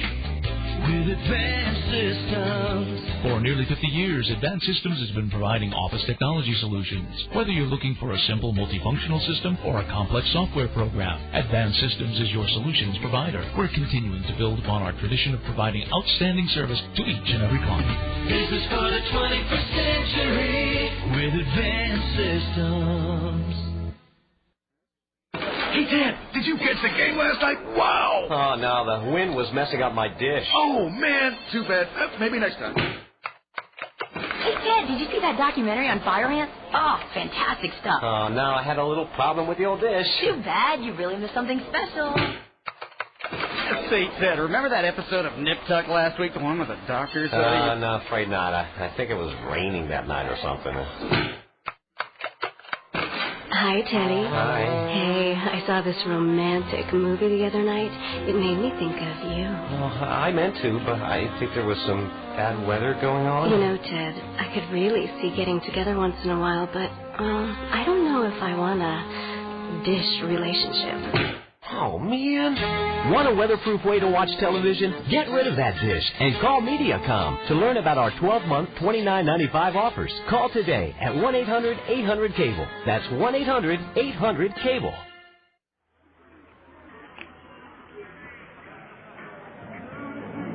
Kernels look for their first hit. They've drawn 2 walks against Greg Attenzio, and as we start the 5th, Todd Brummelkamp has good news. We have a winner in our Press Box Baseball Trivia question. Congratulations go out to Jim Bain of Fairfax, Iowa. He has the correct answer to the Press Box Trivia question. A ball looped into left, stroked by Nate Sutton, is caught by Kennard Springer. 1 pitch, 1 out in the Colonel's 5th inning. Jim says thanks for the hint, by the way. The correct answer: a Cedar Rapidian and an Iowa Hawkeye were catchers on the 1985 World Champion Royals. Who were they? The Cedar Rapidian, John Watson, played 60 games, hit .234, 1 home run, 9 RBIs. Of course, he is the one who went on to manage the Kansas City Royals franchise. The Iowa Hawkeye, Jim Sundberg, who went on to have a very lengthy career with the Texas Rangers, finished up, of course, with the Kansas City Royals. 115 games, .245 average, 10 home runs, 35 RBIs on that 1985 Dick Hauser-led Kansas City Royals squad. Jim Bain of Fairfax, Iowa, you are a winner of a prize from the Bim Ritter Diamond Shop. Congratulations. Thank you for playing Press Box Trivia. An 0-2 pitch to Sean Rodriguez is low and inside. Colonels still looking for their first hit against Greg Attenzio. The Colonels scored their only 2 runs of this game in the first inning and lead 2-1 in the 5th. A drive into right, but right at Darwinson Salazar. 2 steps to his left. He spears it. Sean hit it right on the nose for the 3rd time tonight, but flies to right. John, how do people go about claiming their prizes? Well, we're going to be calling the front office tomorrow, and I will let the front office know to give the names of our Press Box Baseball Trivia question winners, Eric Hearn, Lanny Peterson, and Jim Bain, to the Bim Ritter Diamond Shop staff, and then they'll have the names. The winners can stop into the Bim Ritter Diamond Shop, and I have a feeling they'll be presented with either an umbrella, a Colonel umbrella, or a Colonel poncho. A drive into straightaway center. Drifting back and snaring it is Alan Moy. Aaron Peel got good wood on it, but he's 0 for 2 now with a sacrifice fly. He flies to center. Greg Attenzio has kept the Bees right on the heels of the Colonels. He sets the side down in order in the top of the 5th inning. The Bees triumphed in the first game 8-1. The Colonels, after 4.5 in the nightcap, are ahead 2-1. And this is Colonel Baseball in the zone. I'll live for you, I'll feed your cats, I'll fold your undies at the laundromat, unless you want me to have them dry. I get paid for that. I'll work things out, make get fat. I'll save my soul patch before I meet your dad. I'll wear a turtleneck to strategically hide my tattoos if I can. I'm quitting the band, I'm in your hand. I'm giving you all my time, but this Dr. Pepper is mine. Rich taste, forget it. This Dr. Pepper is mine. One taste and you get it. I'll shop with you, always be true. I'll never share my Dr. Pepper with you. Sorry. This Dr. Pepper is mine.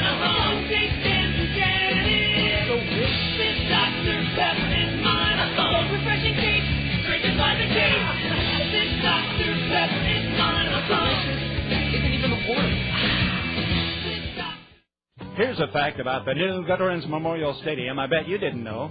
All of the grounds surrounding our community's newest source of pride are maintained by Greg's Lawn Service. That's right, it's Greg's Lawn Service that provides you with that initial lift when you approach our magnificent new ballpark. Greg's Lawn Service can put their first-class signature on your yard, elevating it to the same immaculate condition you see around the stadium. Greg's Lawn Service, a cut above the rest since 1983.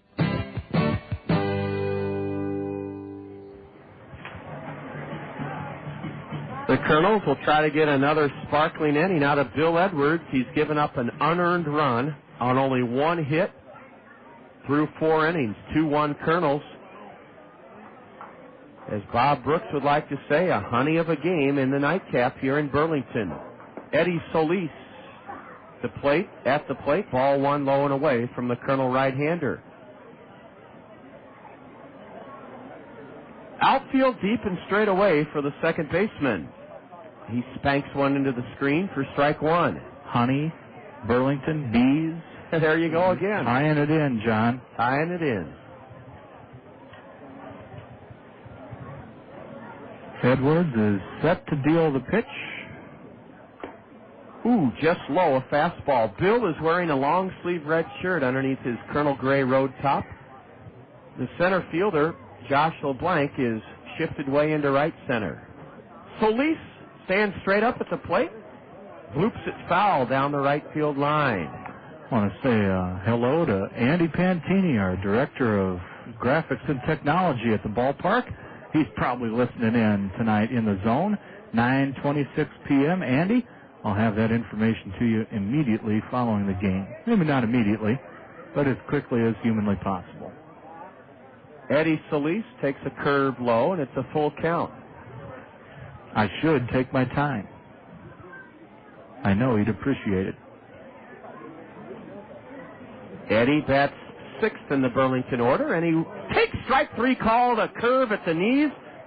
Hesitation by Mark Edwards, the plate umpire. Solis took 1 step towards first and then had to reverse his field, and he heads back dejectedly into the B dugout. That is now 3 strikeouts for Bill Edwards. I thought Solis knew it before the home plate umpire did. He sort of spun around and headed back towards the dugout.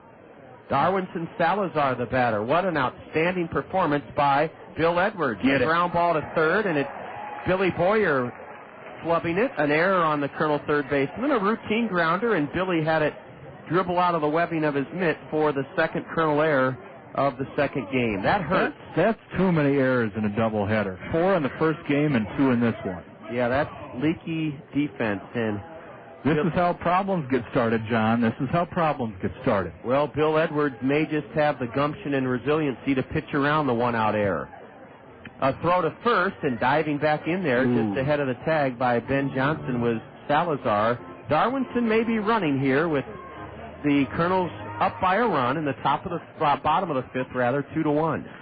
It looks like Chris Waters down in the Colonel's bullpen, but I think he's just stretching his legs right now. I think this is Edwards' game to finish out as long as he continues to pitch as well as he has. The Colonel's pitch out. George Maduro took ball 1. Grounded to third, and the Colonels couldn't come up with it cleanly. Error has given the Bees a chance. They have the tying run at first with 1 out in the 5th inning. Another throw to first, and Salazar dives back in safely. Darwinson was successful in 17 of 23 stolen base attempts last year with Idaho Falls. George Maduro, originally property of Tampa Bay. Got him. He's safe. Oh, that was close. Throw to first, and the runner just got back in time.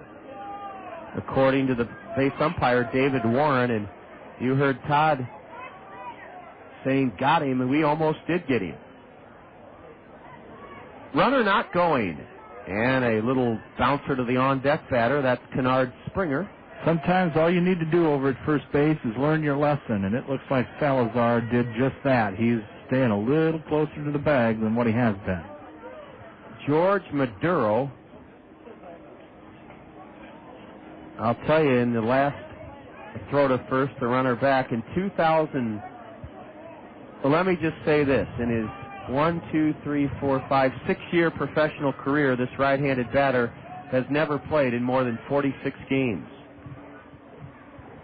Doing a quick scan of the ballpark as there's another throw over to first base for our good friends and colleagues Jessica Ferguson and Andrea Murphy. They made the trip down to Burlington tonight. I cannot locate them in the ballpark, though. They're in the fourth row of green box seats next to the Colonel dugout with T.J. Pantini. You've got better eyes than I do. Look out, a pitch tomahawked above the Colonel first base dugout. It's 1-2 to Maduro. Over by that indoor hitting facility that's new here at Community Field.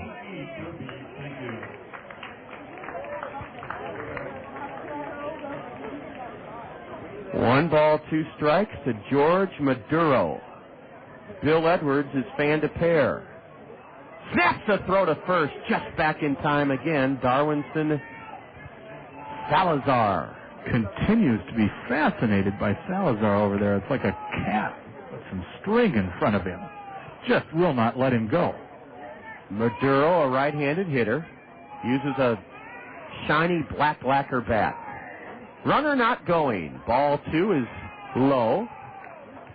There is no action in the Colonel right field bullpen. That's how good Bill Edwards has been in his Colonel starting debut. He's trying to keep the Colonels ahead 2-1 here in the bottom of the fifth inning in Burlington.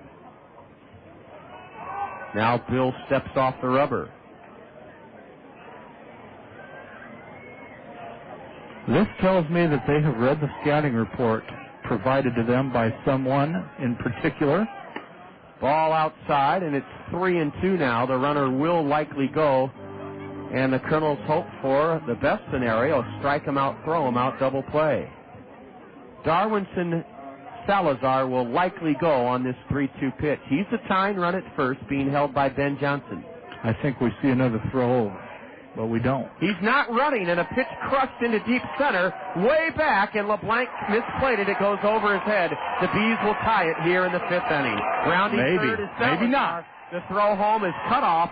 2-2 the score. The error by the third baseman has cost the Colonels a run. And LeBlanc, I'm not going to say he misplayed it, Todd. That ball was crushed by Maduro to tie the game at 2, but Josh didn't read it well off the bat. Well, you'll not see an error flashed on the scoreboard, but that is a mental error by LeBlanc. Of course, he's not a regular center fielder. He did take his first step in on that ball and then had to turn around and hightail it after it. And they teach you right away in Little League, John, your first step on a fly ball is always back because it's easier to come forward and make a catch than it is to try to make one run. And now we'll have a visit to the mound by Colonel's pitching coach, Kernan Ronan, and some quick activity up in the Colonel's bullpen. We'll try to figure out who it is, but they are getting ready. The Colonel right-hander doing some quick sprints is Chris Waters. It'll give us a chance in this 2-2 game to ask our Did You Know question, and it's a funny story.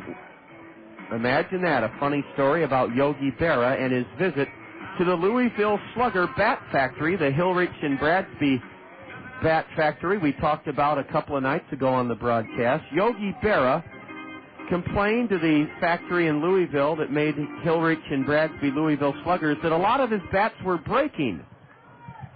And so the folks from the Louisville Slugger Bat Division started watching Yogi closely when he went to the plate, and they noticed he wasn't keeping the trademark up. Ball one low and away to Kennard Springer. The trademark is always branded on the wide-grained part of the bat, and it's considered to be weaker than the narrower-grained sides.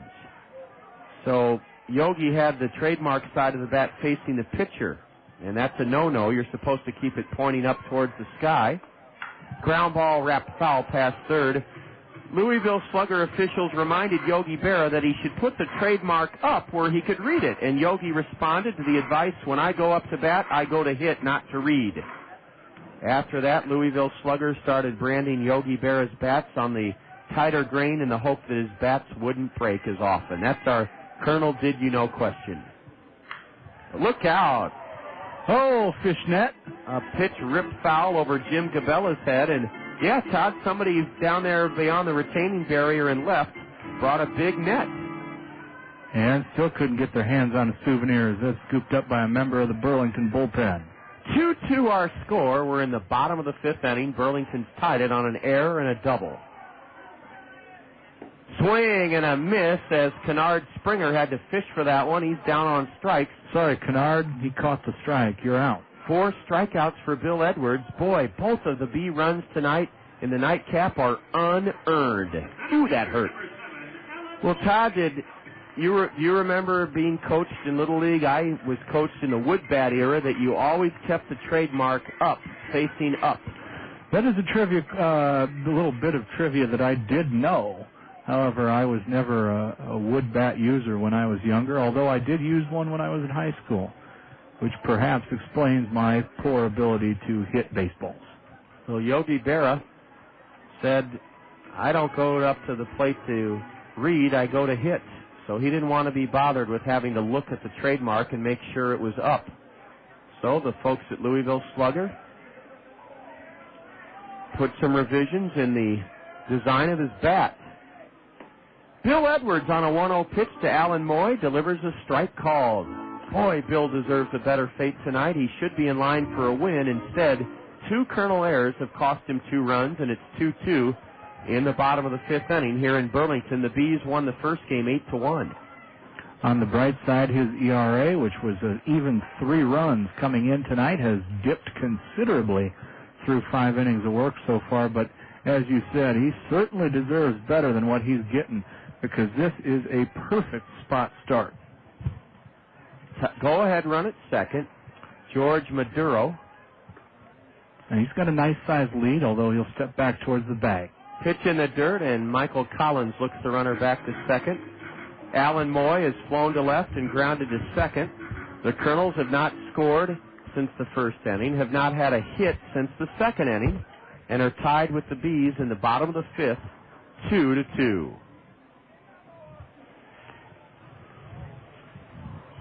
Chris Waters still throwing down in the Colonel bullpen. Chris is one of the 2 Colonels that stays with Lanny Peterson. Lanny, kind enough to coordinate our Host a Colonel family program. There's ball 3 low. Alan Moy, a right-handed hitter, leadoff batter, is ahead 3-1. There is a base open. Ed Lucas, another right-handed hitter, is on deck for the Bees, who have tied it on an unearned run here in the 5th. Edwards seems to be doing a good job of keeping his composure. Curve, a swing and a miss, strike 2. Boy, has he had a terrific curveball here tonight. Bill Edwards, string bean, thin right-hander, 24 years old, out of Memphis, Tennessee. Bill hurled with Provo last year and was 6-1 out of the bullpen. Ball 4, a fastball outside, and that may signal a pitching change here in the 5th inning. Chris Waters looks like he's ready. That walk by Bill, his second of the evening. I don't think we've got a change coming here, even though I see Ron Pline's head poking out, looking down towards the bullpen. I think we'll have one more batter here. They would probably really like Edwards to get out of this inning and start Waters in the top. Or in the bottom of the 6th, I'm sorry. Bill has retired Ed Lucas twice on a grounder to third and a fly ball to right. Swing and a miss, a pitch down and in. He's a third of the way there to doing it again. Bill Edwards went to the former Memphis State, now called the University of Memphis. I still haven't gotten used to that. Anthony Hardaway, famous basketball player. Bouncer to third. Billy Boyer takes a tough between hop and steps on the bag for the final out of the inning. Ed Lucas is thwarted in his attempt to give the Bees the lead as he forces the runner at third, George Maduro. Billy Boyer made the play unassisted. Nothing's been decided in Game 2. Burlington pounced on the Kernels and won the first one 8-1. As we go to the top of the 6th in the nightcap, the Kernels and Bees are all even at 2 apiece. And you're listening to Colonel Baseball in the Zone. Iowans agree. The nice spring weather makes it a pleasure to be outdoors. Enhance your pleasure this year with a backyard beautification project. Let PEX Landscaping design and install the perfect landscape for your backyard, an outdoor space that's just right for you and your family. PEX carries the best quality and hardiest nursery stock available. Combine that with a wide variety of landscape products and expert advice, and you'll have the yard of your dreams. Just imagine what it could be. Want a skillfully built retaining wall? perhaps a brick or cobblestone patio. No landscape is too large or too small for the pros at PAX. Call or stop in and arrange a time for your free estimate. Don't let another spring go by without new landscaping for your backyard. Beautiful, affordable landscapes designed and installed by PAX. PAX Flower Shop and Garden Center, Nursery and Landscaping, corner of Blairsbury and Edgewood Road Northeast, landscaping Eastern Iowa since 1956.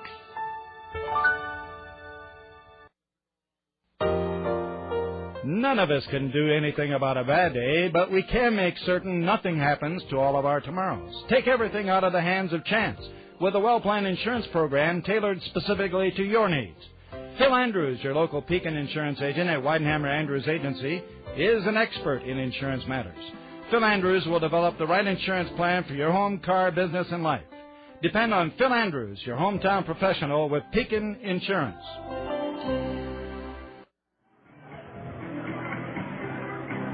The Kernels look to score for the first time since the first inning. We come to bat in the top of the sixth inning. It'll be Collins, Renz, and Madrigal to face Greg Attenzio.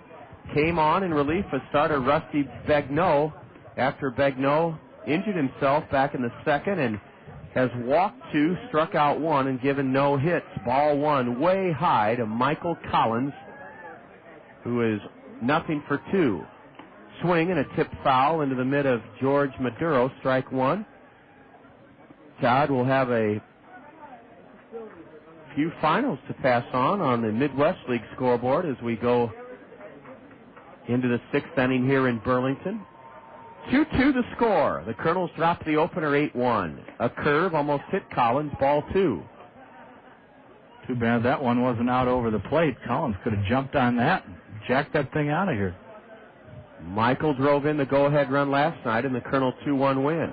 Ball three is high and tight. And we've got a pitcher stretching down in the Burlington bullpen. Doesn't really mean anything, but Attenzio not off to the greatest of starts here in the sixth. 3-1 is low. Ball four and a leadoff walk drawn by Michael Collins. The third walk issued by the B right-hander. And now let's see if Jordan Renz is bunting. What will the Kernels do here? Play the bunting game in the top of the sixth inning in a 2-2 tie, or will they have Michael Collins run and have Renz try to hit behind him, a big hole through the right side of the infield? I do not believe Renz is much of a bunter. I have seen him in batting practice before. He is a big free swinger.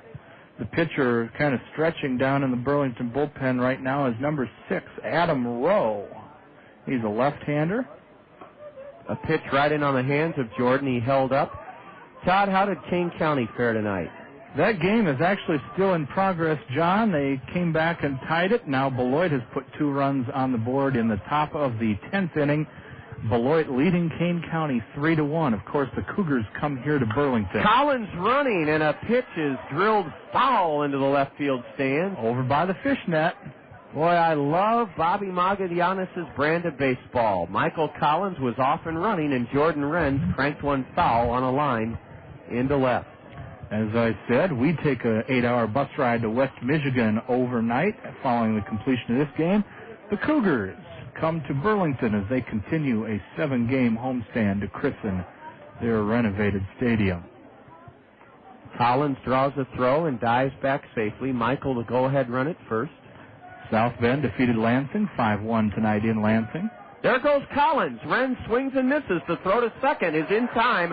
No, they called him safe, and we're going to have an argument. We are going to have an argument. Listen to the crowd.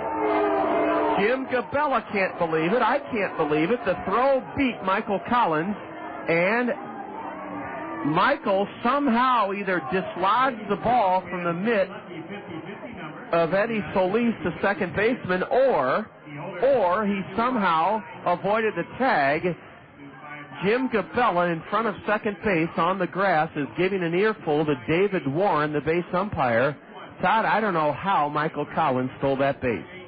I don't know either, and David Warren sort of accompanying Gabella back between second and third base, and who knows what was said there, but Gabella seems satisfied as he heads off.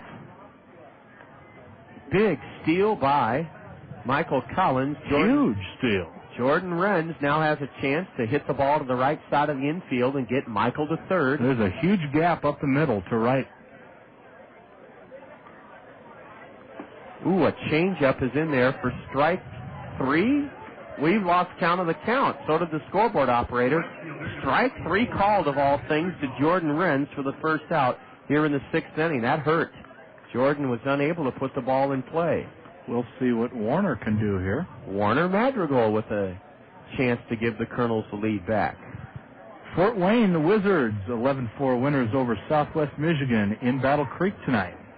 Curveball, and that almost had Madrigal corkscrewing himself into the ground, swing and a miss, strike 1. Our next opponent, the West Michigan Whitecaps, were winners this evening in Dayton. They win the game 5-3. Josh Cowton getting the win. Collins at second, Atenzio to Madrigal. Swing and a miss, strike 2. Clinton Lumber Kings over Peoria, 6-4. Of course, Peoria is our next visitor to Veterans Memorial Stadium starting next Tuesday, April 19th. The first of 4. The first of 4. And Wisconsin, a 1-0 winner over the Quad Cities in Appleton tonight. That's your Midwest League scoreboard. Swing and a miss by Warner. Boy, Greg Atenzio's been super here tonight. He still is not allowed a hit. The Kernels still haven't scored since the first inning. 2-2 the score.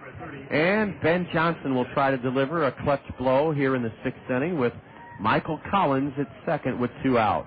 Boy, that strikeout has hurt us early in this season. We have fanned too many times. We will see what Collins can do from the left side of the plate, but with 2 outs, not looking too good.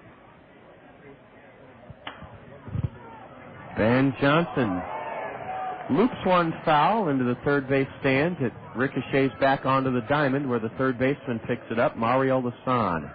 Kane County has put a run on the board in the bottom of the 10th inning. They're now trailing 3-2 in the bottom of the 10th. That game in Geneva. The city in Illinois, not the country. Ben Johnson. The city in Switzerland. Left-handed batter.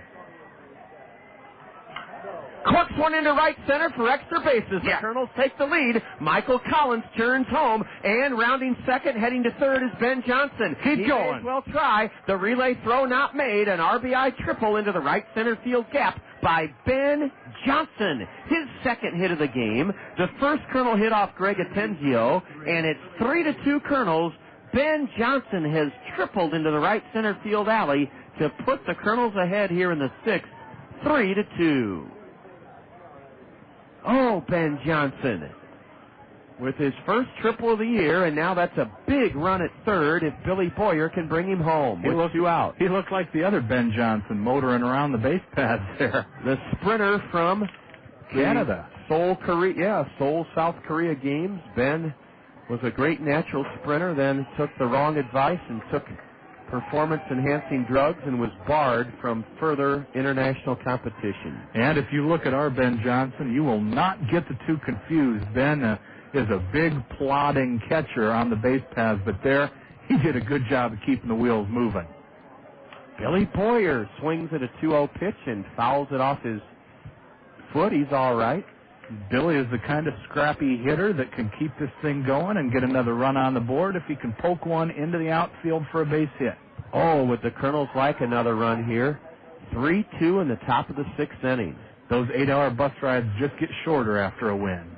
Swing and a foul straight back. Now the deuces are wild.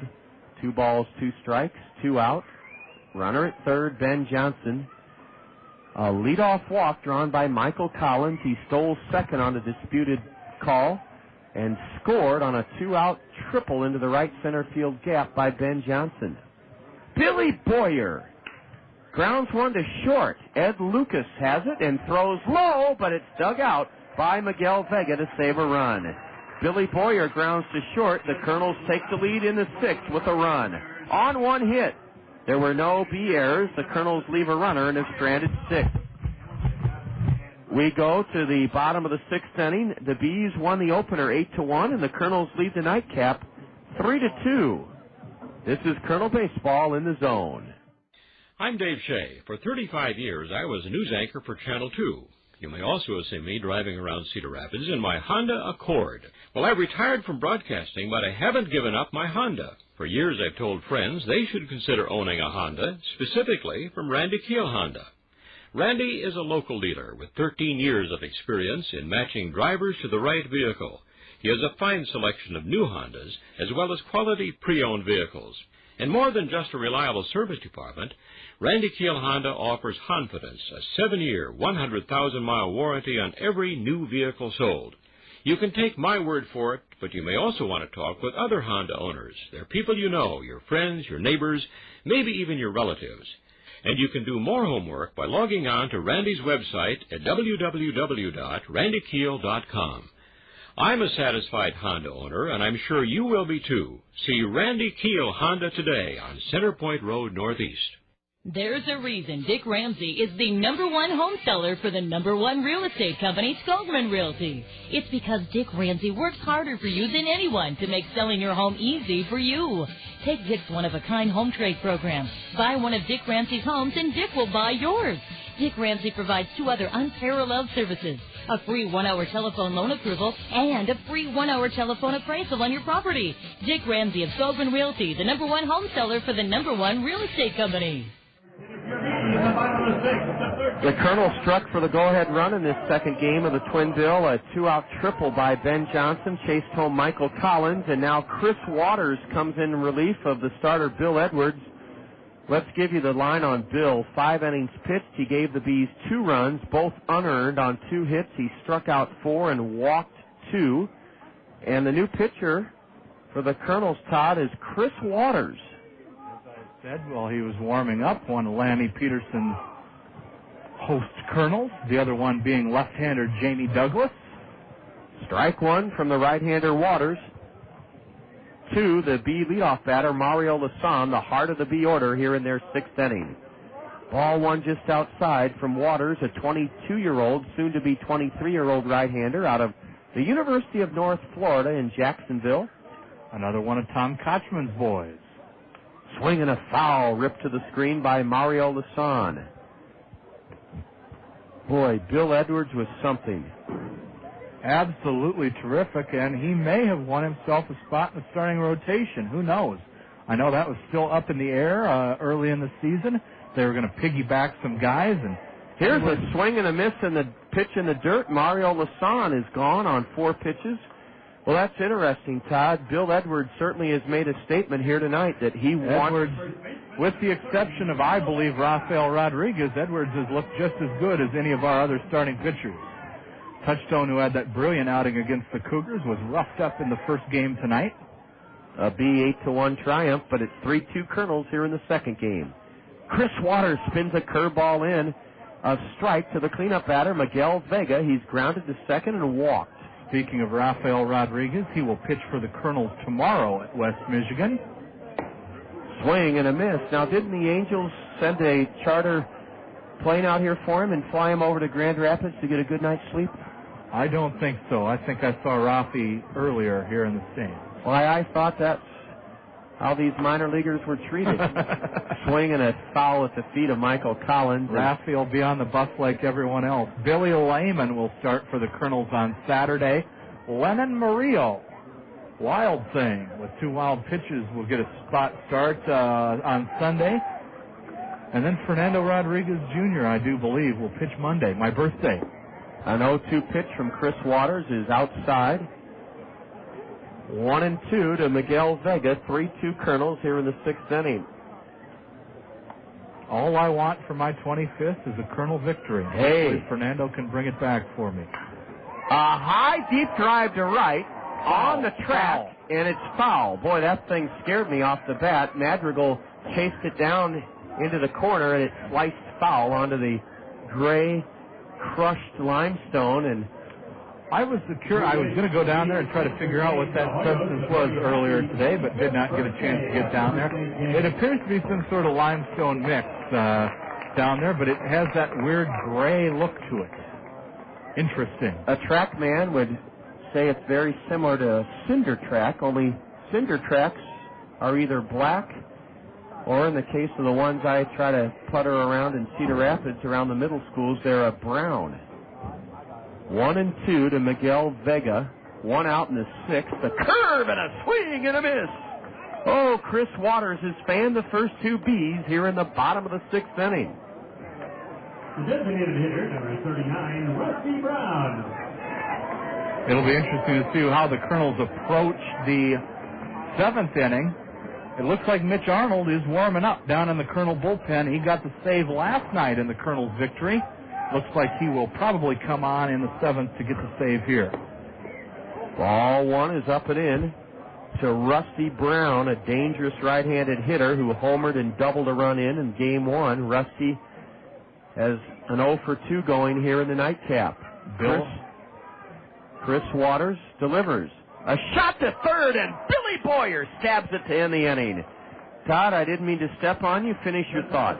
Bill Edwards and Greg Atencio are the pitchers of record right now. That is what I was going to say. A line drive to Billy Boyer to retire the Bees in the 6th inning. A long night of baseball, and we're heading to the 7th. The 8-1 Bees in the first game, 3-2 Kernels in the nightcap, and this is Kernel Baseball in the zone. A triple play, a rarity on the diamond, but produced successfully every day at South Slope Communications in North Liberty. The South Slope Communications triple play consists of voice, video, and data communications for your home or business. Achieve your communications triple play with South Slope Communications. South Slope is committed to providing the latest communications technology to their members while continuing to give service second to none. South Slope can provide your home or business with just about everything that connects you to information. Digital wireless phones, long-distance plans, data home and business wiring, video conferencing, dial-up and high-speed internet service, fiber optic installation and termination, and coming soon to all local servicing areas, digital video TV service. South Slope also rents out a beautiful community center event room in their magnificent new building in North Liberty. When you need anything in the communications field, select South Slope Communications. Visit them at southslope.com. Ah, springtime. That time of year when your heating system still runs some, but it's also a time when your air conditioning may be running too. Who do you call when either of them fail? Well, never fear. The A-Team is here. The A-Team from Ahern Plumbing and Heating can inspect and ensure that your heating and cooling system is ready to go when you need it. 24 hours a day, call the A-Team from Ahern Plumbing and Heating. 393-4872. That's 393-4872 for Ahern Plumbing and Heating. Greg Atencio, 4 1/3 innings of relief for the Bees. The right-hander surrendered only 1 run on just 1 hit. He struck out 3, walked 3. The Kernels have out-hit the Bees 5-2 and carry a 3-2 lead into the top of the 7th of this nightcap. A lefty against lefty matchup. Todd, that's because a new hurler is on for Burlington. That is correct. Adam Rowe has come in, the left-hander. We'll see if he can hook the Kernels here in the top of the 7th. He has no record this season and no ERA. He's pitched 2 2/3 innings. All of those came last Friday at Clinton in the second game of the season for the Bees. He was 2-3 with a 4.73 ERA and 4 saves in 23 games last year with the Chuckers in Idaho Falls. Selected in the 20th round of the 2004 draft out of Mount Vernon, Ohio, and Nazarene University. Josh LeBlanc took a ball from the southpaw, now tries to drag a bunt down and missed it for strike 1.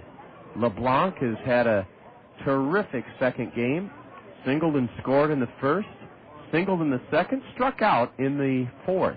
Excellent use of the lineup here by Jim Gabella as LeBlanc and Sutton both left-handers, bringing in the left-hander. Also Sean Rodriguez to bat, scheduled to bat this inning as we approach the 10 o'clock hour. Second game of a doubleheader. The Kernels hoping for a split. Ooh, ball 3 high and away, and the crowd behind the plate jumps on plate umpire Mark Evans. They thought that was a strike. It's 3-1. LeBlanc will either get a good pitch to hit or he'll take. Taken all the way. And walks. The pitch was low, and that's a good start. In fact, the Kernels took the lead in this game after Michael Collins drew a leadoff pass in the 6th inning. Stole second on a bang-bang play that went the Kernels' way and came home with the go-ahead run on a 2-out triple into the right center field alley by Ben Johnson. A hearty crowd still in attendance here, although the numbers have dwindled, including about half a dozen Kernel fans. Is Nate Sutton bunting? A throw to first. We'll find out as LeBlanc draws a throw. Flag high above the right center field plywood wall here in Burlington, absolutely limp. No wind. Nate Sutton, 0 for 2 with a walk tonight. Didn't play in the opener. Should also point out that as part of the renovations here at Community Field, they now have the tallest flagpole in the state of Iowa, the flagpole that sits directly out front of the stadium. Now that's an interesting piece of information. Surprised Dave Walker and I didn't have time to cover that, Todd. Any idea how tall that flagpole is? I do not, but it is tall. You get a little dizzy looking up at it, but that was part of our tour the other day with Randy Wayhofer as we weathered the rain delay on Tuesday before leaving Burlington and heading back north to Cedar Rapids. Sutton fouls one straight back. He's in the hole 0-1. Nate is a left-handed hitter out of University of California, Santa Barbara. I believe the Banana Slugs. That's their nickname? I think that's Cal Santa Barbara. Boy, that's something. You and Scott Unash would know that. They have some interesting ones in that A throw to first. The ball flicks off the first baseman's glove for an error, and that allows Josh LeBlanc to scamper down to second. An error on the first baseman, Miguel Vega. He flat out dropped the throw by the pitcher, Adam Rowe, E3, and that's the first error committed by Burlington in this second game. Justin Bachman doing a little David Beckham impersonation there as he tried to kick his way out of harm's way as the ball skittered by his feet. There's Jim, the Tri-State Tours bus driver, poking his head up the ramp. We got to tip Jim off about baseball lore, or actually superstition. Here's a bunt in the air to third, foul ball, strike 2 to Nate Sutton. It is not a good sign for the bus driver to come looking for the team, is it? Well, not necessarily that. That's okay, Todd, because he's interested in how they're doing. The only thing you never want to hear is the silent purr of that Tri-State travel motor coach, because that assumes victory. Or if you're behind, it assumes defeat, and you never, ever, and I know Jim well enough, he will not start up that engine until this ball game's complete. But no, having him here is fine. I certainly do not hear any engines purring right now. No. Runner at second, the 0-2. Instead, Rowe, the lefty, steps off. The only thing purring right now is my stomach for another plate of those macho nachos. I batted 3 for 3 this road trip to Burlington, even managing to sneak them in on the rain delay Tuesday. Nate Sutton trying to battle out of an 0-2 hole, and the lefty Rowe steps off. 3-2 Kernels, top of the 7th inning. And here comes Jim Gabella hustling out of the third base V dugout. He's going to gather all of his troops on the mound. Yeah, a little strategic powwow here. It should be noted that it's a shame that we had to open this beautiful facility here at Burlington and then not return at all during the first half. We do not return to Burlington until the second half, thus necessitating tonight's doubleheader, because otherwise we would have had to play that game up in Cedar Rapids and they would have lost some revenue down here in Burlington. Again, the folks in the Midwest League office in Beloit, Wisconsin, do a wonderful job, but they definitely need to take a look at how they schedule things in this league. Well, don't get me started on that, Todd. The whole problem is that we have an unbalanced format, 14 teams, and even I could tell you should have 7 teams in each division. Here's the wheel play and a throw to second. Todd and I, that's one of the oldest tricks in the book, in that when that shortstop heads to third and the third baseman comes in, the runner often follows the shortstop. Just human motion. When you see something move, you move with it, and then the second baseman sneaks in. That may be why Jim Gabella came out to put that play on. Eddie Solis getting to know Josh LeBlanc. A chopper to third. The runner is caught and is tagged out. That was a poor base running play by Josh LeBlanc. Why he ran right into that out, I don't know, but Nate Sutton bounces one to third, and he reaches on a fielder's choice. And now the Kernels will try to, I think, send Sutton on a steal attempt. I don't know if LeBlanc committed early on contact or why he ran right into that out. He tiptoed right into Mario Lasan, the third baseman, who tagged him out. I think that was the problem. I think he left and committed himself to going to third a little early and was unable to put the brakes on there. But the way they've fielded the ball in this series, you wonder if you don't slow up a little bit and wonder and hope and cross your fingers, there's going to be a throwing error or something on that play, and then you advance to third unscathed. Well, let's see if Nate Sutton is running with Sean Rodriguez at the plate. Sean delivered a run home in the Kernel 2-run first with an RBI double over the right center field wall, a ground rule double. Sutton not running. Rowe, the lefty, delivers a changeup on the outside corner for a strike. Yeah, Todd, this whole mess could be straightened out, and I don't mean mess in a... Well, we have some teams that are setting their ways in this league, and until that changes, we will play with unbalanced divisions. There should not be 6 teams in the East and 8 in the West in a 14-team league. Either Kane County, Beloit, or Appleton needs to be moved to the East Division. Do you agree? I agree. And speaking of Kane County, they did wind up losing tonight 3-2 to the Snappers. I think Kane County is your logical choice. A Texas League blooper may fall. It does into center. Sutton with great base running. Motors to third. Rodriguez holds on as the ball skipped by the center fielder, but Darwinson Salazar in right backed up the play. Great base running by Nate Sutton. He read that Texas League looper, and he motored over to third without a play. Sean Rodriguez has his second hit of this game. First and third, one out. And Aaron Peel could give the Kernels a huge lift with at least a fly ball. The Bees want a strikeout or double play. Boy, good base running by Nate Sutton as he was not duped by Alan Moy. Moy came in from center acting like he was going to catch that broken bat looper that fell in front of him for a single. Come on, Aaron Peel. We need at least a fly ball, a throw to first, and Rodriguez is back. There's the John Rogers that we all know and love. I wondered how long it would take you to come out of your shell. Gotta root for those Kernels all season long, Todd. It's okay when you're in the booth to pull for your team every now and then. Ron Santo has been known to occasionally do that. Rodriguez is running. The throw to second. I'll be darned, he's out. I'll be darned, he's out for the second out of the inning. Sean will be more than darned. He's giving a nasty long look. The David Warren. Second baseman, Eddie Solis, took the throw. It went 2-4, and that really hurts. That really hurts to have that runner thrown out at second because now a fly ball does not deliver the run home. Well, Aaron Peel will try to pick up Sean Rodriguez, and I'm not pointing the finger at Sean. I'm glad he was running. There's the fly ball, one out too late. Doggone it, it's deep into right. It's caught to end the inning. Ooh, the Kernels lose a run. That stings, John. That hurts. That hurts to get that fly ball with 2 out instead of 1 out. That hurts. In the 7th inning, no runs for the Kernels. A walk, a hit, 1 B error. The Kernels leave a runner and have stranded 7.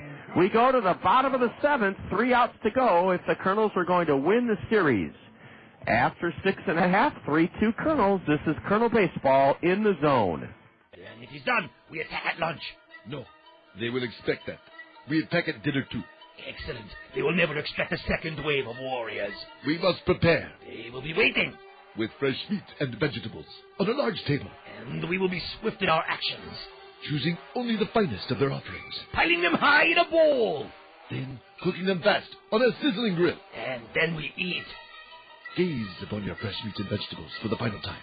The attack will be successful, and we will be satisfied. The plan is done. What are you guys doing? Oh, hey, Valerie. Yeah, we're just getting ready for lunch at Genghis Grill. You want to go? Yes, to Genghis Grill. Probably no to you two. Okay. She is a spy. And not nearly as hot as she thinks she is. Fresh food attack. Genghis Grill, where Edgewood Road meets Williams Boulevard in Cedar Rapids, next to Gander Mountain. Hey, everybody, gonna get on down to Hometown Restyling. Hometown Restyling. For all your remodeling needs, satisfaction guaranteed. Hometown Restyling specializes in all of your home's interior, exterior needs. Visit our showrooms, one in Hiawatha, one in Coralville, and see the incredible possibilities. Windows, siding, sunrooms. Give us a call at 378-1221. The Kernels turn it over to Mitch Arnold to try to save his second game in this series. Mitch, off to a rocky start last night, walked the first two B hitters he faced, but then turned the inning around on a double play and a strikeout. It's 3-2 Kernels. Sean Rodriguez in the top of the seventh, caught trying to steal second with runners at first and third and one out. That was the second out of the inning. Aaron Peel then delivered what would have been a sacrifice fly to right for the final out of the inning. That really hurt, but let's see if Mitch Arnold can brush that misfortune aside and help the Kernels win this series and gain a split here tonight. Eddie Solis has struck out twice, and Mitch Arnold is on the hill. Look out! He hit the batter. The wrong start for the Kernels. Mitch Arnold has hit Eddie Solis. He spun out of the way, and the ball just nipped him. That's the wrong start, Todd, to the seventh inning. Absolutely, and I would be surprised if it does not draw an early visit from Kernan Ronan. It will not as of yet. We're going to have a pinch runner for the Bees as they are playing to win this ball game, and undoubtedly no one can hold that against them. You always play to win, but things are stretching out a little here in the seventh inning. It's Irving Falou, I do believe, is Yeah, Irving's come on to pinch run for Eddie Solis. Irving Falou, the pinch runner. Throw to first, the runner back. One pitch, and the Bees have the tying run at first with nobody out. Arnold has yet to have a really impressive outing for the Kernels. He is the Los Angeles Angels' number 30 prospect, according to Baseball America. Here's a bunt attempt, and the pitch taken for a strike by Darwinson Salazar. A good fastball at the knees from Mitch Arnold. 6'8", 235, on for the fourth time this season. Has a loss, a save last night. And he's got to bear down here to try to keep that tying run from going to second. Irving Falou, the pinch runner. 0-2 the count as Salazar golfs one away to the right. The only 2B runs in this game unearned against Bill Edwards. Chris Waters set the table for this bottom of the seventh by pitching a spotless sixth inning for the Kernels. Arnold trying to save it for Bill Edwards. A throw to first. The runner, the pinch runner, Falou, back standing up. Mitch Arnold likes to make things interesting, and once again, here in the bottom of the seventh tonight, he is making things interesting with that lead runner on. A change-up low, a throw to first. The runner is, they called him safe. They called him safe. Second time, Todd and I thought we had a runner. You could hear Todd say got him, but he just got back. John, that's the case of needing a left-hander at first base because, the glove side is closer to the runner's legs, and Falou would have gotten a snap tag put on him by a left-hander. The righty had to spin around. There goes the runner, and a pitch foul. The runner stops, Irving Falou. It's still 1-2 rather, to Darwinson Salazar. I played first base, and I'm naturally right-handed, and that was one of the many disadvantages I had when I played baseball. Not quite as big of a disadvantage as the fact I didn't have any talent, but one of the disadvantages was that I was right-handed. Very tough to play that position. And Ben Johnson doing an admirable job filling in over there tonight. But the game is not over. Falou not running, and a pitch low, ball 2 to Darwinson Salazar. The old possum trick, I think, by Michael Collins there. He came up as if he was looking for that ball and could not get Falou to break away from the bag. Of course, he had it in his mitt the whole time. Salazar, a right-handed hitter. Waits as Mitch Arnold throws to first, runner back safely. The Kernels have out-hit Burlington here in Game 2, 6-2, lead at 3-2. The outfielders are playing extremely deep for the Kernels, trying to cut down a possible extra base hit that would tie the game. Swing and a miss. Mitch Arnold reared back and blew it by Salazar for the first out of the inning. That was a chin-high fastball, Todd, and Mitch Arnold showed some real fortitude to challenge the hitter. That is, I think, the first time we've seen that from him this year, and it's good to see, especially in a pressure situation like this. He has no room for error tonight, unlike last night when he had a couple of runs to work with. George Maduro checks his swing. Did he check in time? According to David Warren, the base umpire, He did. David Warren is nestled in between the mound and second base. George Maduro wears that familiar number 44 that Hank Aaron and Willie McCovey wore. I will give the Bees credit, John. They have a pitcher warming up down in the bullpen. They believe that they can come back and tie this game. A base hit into left, sends a tying run to second. Oh, he's going to third, and he makes it. I'll be darned. Jordan Renz saw the runner go all the way to third, and the Bees have their rally caps on. They are within a shade now of tying this game. George Maduro, the seasoned veteran, 2 for 3 in this game, singled off the end of the bat into left, and I was surprised that Irving Falou went to third, but he did. Now Mitch Arnold will take some time with that tongue depressor to get some of the clay off the bottom of his shoes, but this is really a bull section between him and Michael Collins and Ben Johnson. And Valentin, Sean Rodriguez come in as well. Geraldo Valentin has come in as the winning run. He'll pinch run for George Madero. Boy, to have a guy that's been around since 1999, that really helps your team, and you hide him there in the number 8 slot, George Maduro. Well, here we are now, hoping to hold on. 3-2 Kernels. Kennard Springer, the batter. Were you surprised that the runner went from first to third with such ease? I was, especially with the ball hit to where it was in left field. That's not a difficult play to make. Hit the cutoff man. He right call to Kennard Springer. There were no mistakes on that play for the Kernels. He was just a very fast runner running all the way. He intended to get to third base no matter what.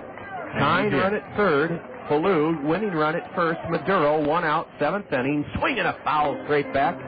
0-2 now. Todd, does Mitch Arnold come right after Kennard Springer? I think you have to. He's at the bottom of the order. That implies weakness. And you have to hope that you come around and get Moya to make an out at the top of the order. And that's your 3 outs. Ball game over. Save. Swing and a miss. A 3-pitch strikeout by Mitch Arnold of Kennard Springer. And it's first and third 2 out for Alan Moy. The Kernels are within an out of a win, and the Bees have the tying run at third, the winning run at first. With 2 out in the bottom of the 7th, it's 3-2 Kernels. This is baseball right here, John. I don't care whether you're in Little League, the Midwest League, or the Major League. This is baseball. Mitch Arnold, working from the stretch, is trying to save it for Bill Edwards. Alan Moy is 0 for 2 with a walk. Swing and a miss. Strike 1. There is no speed pitch indicator here, but I've got to believe Mitch Arnold is reaching the low to mid-90s. That was a laser beam right into the catcher's mitt. Michael Collins, 2 strikes away. Arnold set. Delivers. Swing and a miss. Strike 2. Mitch Arnold comes set at the belt and has whizzed one past Alan Moy. First and third, tying run at third, winning run at first. Arnold has struck out 2 in this inning. Mitch is trying to fan the side and help the Kernels capture this series. 8-1 Bees in the opener, 3-2 Kernels now, but 0-2. Swing on it! Wow! Mitch Arnold fans Alan Moy, and Mitch Arnold has saved this game, a 3-2 Kernel win. And that'll make the long motor coach, tri-state travel motor coach trip to Grand Rapids a lot more palatable into the wee hours of the morning. Mitch Arnold comes on in the 7th, hits the leadoff man, strikes out the next fella, then gives up a single. The Bees have runners at first and third with only 1 out, but Mitch Arnold strikes out Kennard Springer and then whiffs Alan Moy on 3 pitches to preserve a Kernel 3-2 win, and it's a happy bunch of Kernels as they meet between between the mound and second base. Todd Brummelkamp and I will be back to wrap up this long evening of baseball in a moment on the Colonel Curtain Call. 3-2 Kernels. This is Colonel Baseball in the Zone. Hey, Mark. Hey, Jen. What's up? Your hair looks great. Did you get it cut? Sure did. I went to Cost Cutters. Wait, are those highlights? Yeah, I've always wanted to try it. Interesting. It looks really good. Don't you just love how you can stop into Cost Cutters anytime and get a great cut or color? Yeah, you don't have to plan out the next month of your life to fit in a haircut. Right. With Cost Cutters, you can go after work. Yeah, on weekends. Hey, on your lunch break, it's great when you forget you have like an afternoon meeting. You are such a procrastinator. No, I am not. Okay, maybe I am. Yeah. Now, Mark, are those chestnut or caramel highlights? I don't know what color they are. All I know is that it looks good. Cost Cutters is the only salon for me. You should be like the official spokesmodel for Cost Cutters. Spokesmodel. No, exactly. Don't you He's think? working on it. Oh, guys, come on. Should work a little. Stop into your neighborhood Cost Cutters anytime. Convenience is Cost Cutters' trademark. Cost Cutters, just your style. Cost Cutters is proud to support Eastern Iowa's most wholesome, affordable family entertainment. Cedar Rapids Kernels Baseball. Step up to the plate this summer and nominate your favorite Cedar Rapids Kernel for the Rockwell Collins Fans Choice Award. Every time you catch a Kernels game, fill out a Fans Choice ballot to recognize the efforts of your favorite ball player. Then drop the ballot in the designated box at the souvenir stand. During the season's final homestand, Rockwell Collins will present the Fans Choice Trophy to the player with the most votes and make a donation to that player's favorite charity. Rockwell Collins and the Cedar Rapids Kernels, partners on and off the field.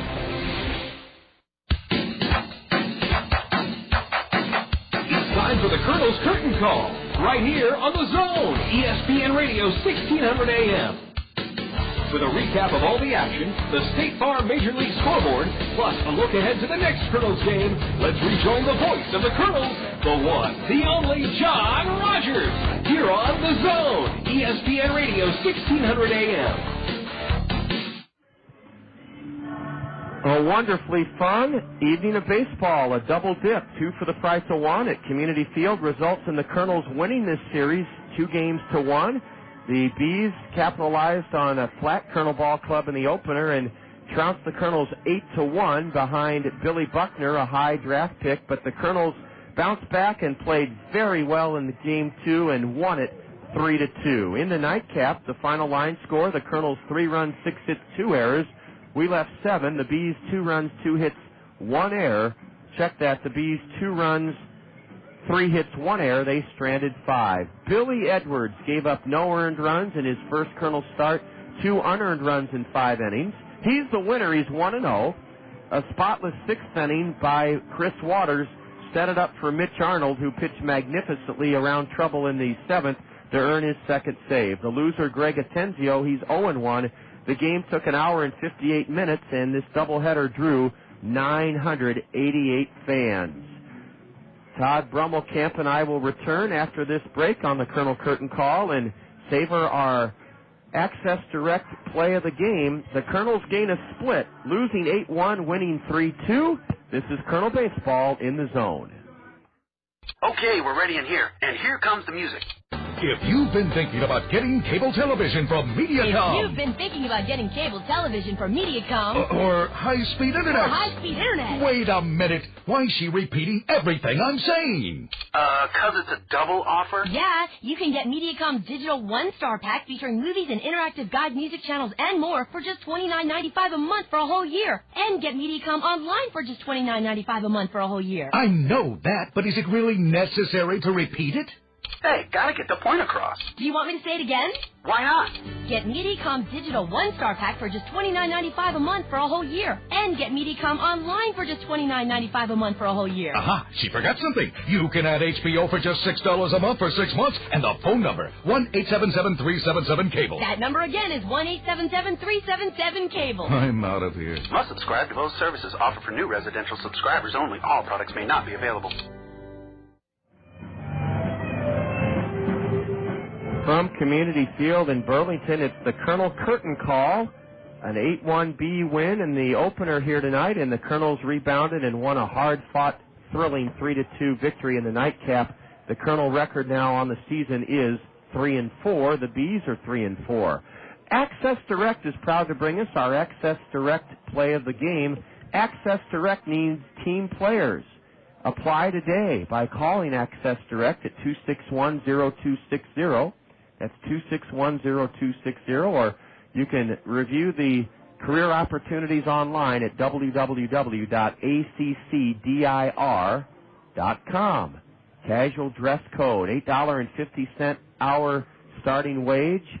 A fun, friendly atmosphere at Access Direct. A 401k savings plan, medical, dental, and vision insurance. Just a terrific benefit package and a wonderful place to work. Access Direct, proud to bring us our Access Direct play of the game. It took place in the bottom of the seventh. The Kernels led 3-2. A rocky start for Mitch Arnold as he hit Eddie Solis with the first pitch of the inning. The Bees brought on a pinch runner, Irving Falou. Darwinson Salazar fanned. George Maduro singled the tying run to third. Kennard Springer struck out on 3 pitches, and so did Alan Moy. Mitch Arnold fanned the side in the seventh inning. He got Alan Moy to strike out with the tying run at third, the winning run at first. Mitch Arnold's spectacular seventh inning, 3-strikeout performance, our Access Direct play of the game. A split in Burlington. When we return, Todd Brummelkamp will take a final look at all the scores on the State Farm Major League scoreboard. You're listening to Colonel Baseball in the Zone. I'm Dave Shea. For 35 years, I was news anchor for Channel 2. Now, with gas prices at $2 a gallon, check out Randy Kill Honda and save with great fuel mileage on all Hondas in stock.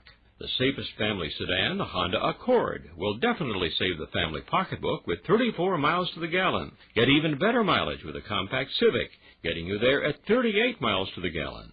Or check the amazing fuel mileage of the Honda Civic Hybrid, 48 miles to the gallon, and that's in city driving. Randy Kill Honda has a large selection of pre-owned Hondas, too, all with exceptional fuel mileage. Check them out at www.randykiel.com. Also, Randy Kiel offers a 7-year, 100,000-mile confidence guarantee on new vehicles. You can take my word for it, but you may also want to talk with other Honda owners. They're people you know, your friends, your neighbors, maybe even your relatives. I'm saving on gas prices by driving my Honda, and you can too. See Randy Kiel Honda on Center Point Road Northeast. It was a joy bringing you a Colonel doubleheader from Burlington tonight. The Bees trounced the Kernels 8-1 in the first game, and the Kernels fought hard and edged the Bees in the nightcap 3-2. State Farm Insurance agents Al Shetler, Lanny Peterson, Dale Thompson, and Gary Schubat are now proud to present our final look at the State Farm Major League scoreboard with Todd Brummelkamp. Thank you, John. Let's head to the American League first. An early game today, as previously purported. The Kansas City Royals fall to the Mariners at Kauffman Stadium in Kansas City 10-2. Jamie Moyer gets the win. The White Sox could not prevail over Cleveland at Jacobs Field today. A final from Cleveland. 8-6 Indians win. Rafael Betancourt picks up the win. Orlando Hernandez takes the loss. The Yankees in Boston always seem to play an epic, and this one is no different in Fenway as Boston takes an 8-5 win. Keith Foulke gets the win. The loser, Tom Gordon. Jason Varitek and Jay Payton and Edgar Renteria all going deep for the Bo Sox. The Devil Rays take a 12-7 victory over Baltimore. That game was played in Tampa Bay. These are all final scores, by the way. Toronto defeats Texas 2-1 in the ballpark at Arlington. Roy Halladay picks up his second win of the season. And the Twins lay a 10 spot on Detroit, winning 10-4. Brad Radke gets his first win of the season. Lou Ford goes deep for the Twins. Just 2 games to report on in the senior circuit. The New York Mets hold off Houston at Shea Stadium 4-3. Mike Matthews picks up the win for the Mets. And a historic day in our nation's capital, and made even more sweet as the Washington Nationals pick up a 5-3 victory over the Arizona Diamondbacks. Levon Hernandez improves to 1-1 on the year. Chad Cordero picks up his second save. Arizona scored 3 runs in the top of the 9th, but the Nationals prevail 5-3. And that is a look at your State Farm scoreboard. Thanks so much. Brought to us by State Farm Insurance agents Gary Schubat, Lanny Peterson, Dale Thompson, and Al Shetler. Jake Lentz was our in-studio engineer in the zone. Todd Brummelkamp, Colonel Director of Media Relations, John Rogers, reporting from Burlington, where the Colonels dropped the opener 8-1, but won the nightcap 3-2. We'll greet you next with the South Slope Communications Triple Play Show. Your questions to Colonel Skipper Bobby Magallanes at 5:15 tomorrow. Then afternoon games, 12:40 on Saturday and Sunday, and then 5:15 Monday evening before the Colonels head home for 4 against the Peoria Chiefs. Single games next week, Tuesday, Wednesday, Thursday, and Friday nights at 6:30. Pleasure to have you with us. And again, a split 8-1 Bees, 3-2 Kernels. For Colonel Director of Media Relations Todd Brummelkamp, I'm John Rogers saying so long from southeastern Iowa. This has been the Colonel Curtain Call in the Zone. This has been a special sports presentation from The Zone, ESPN Radio, 1600 AM, Cedar Rapids. Now back to our regularly scheduled ESPN programming already in progress.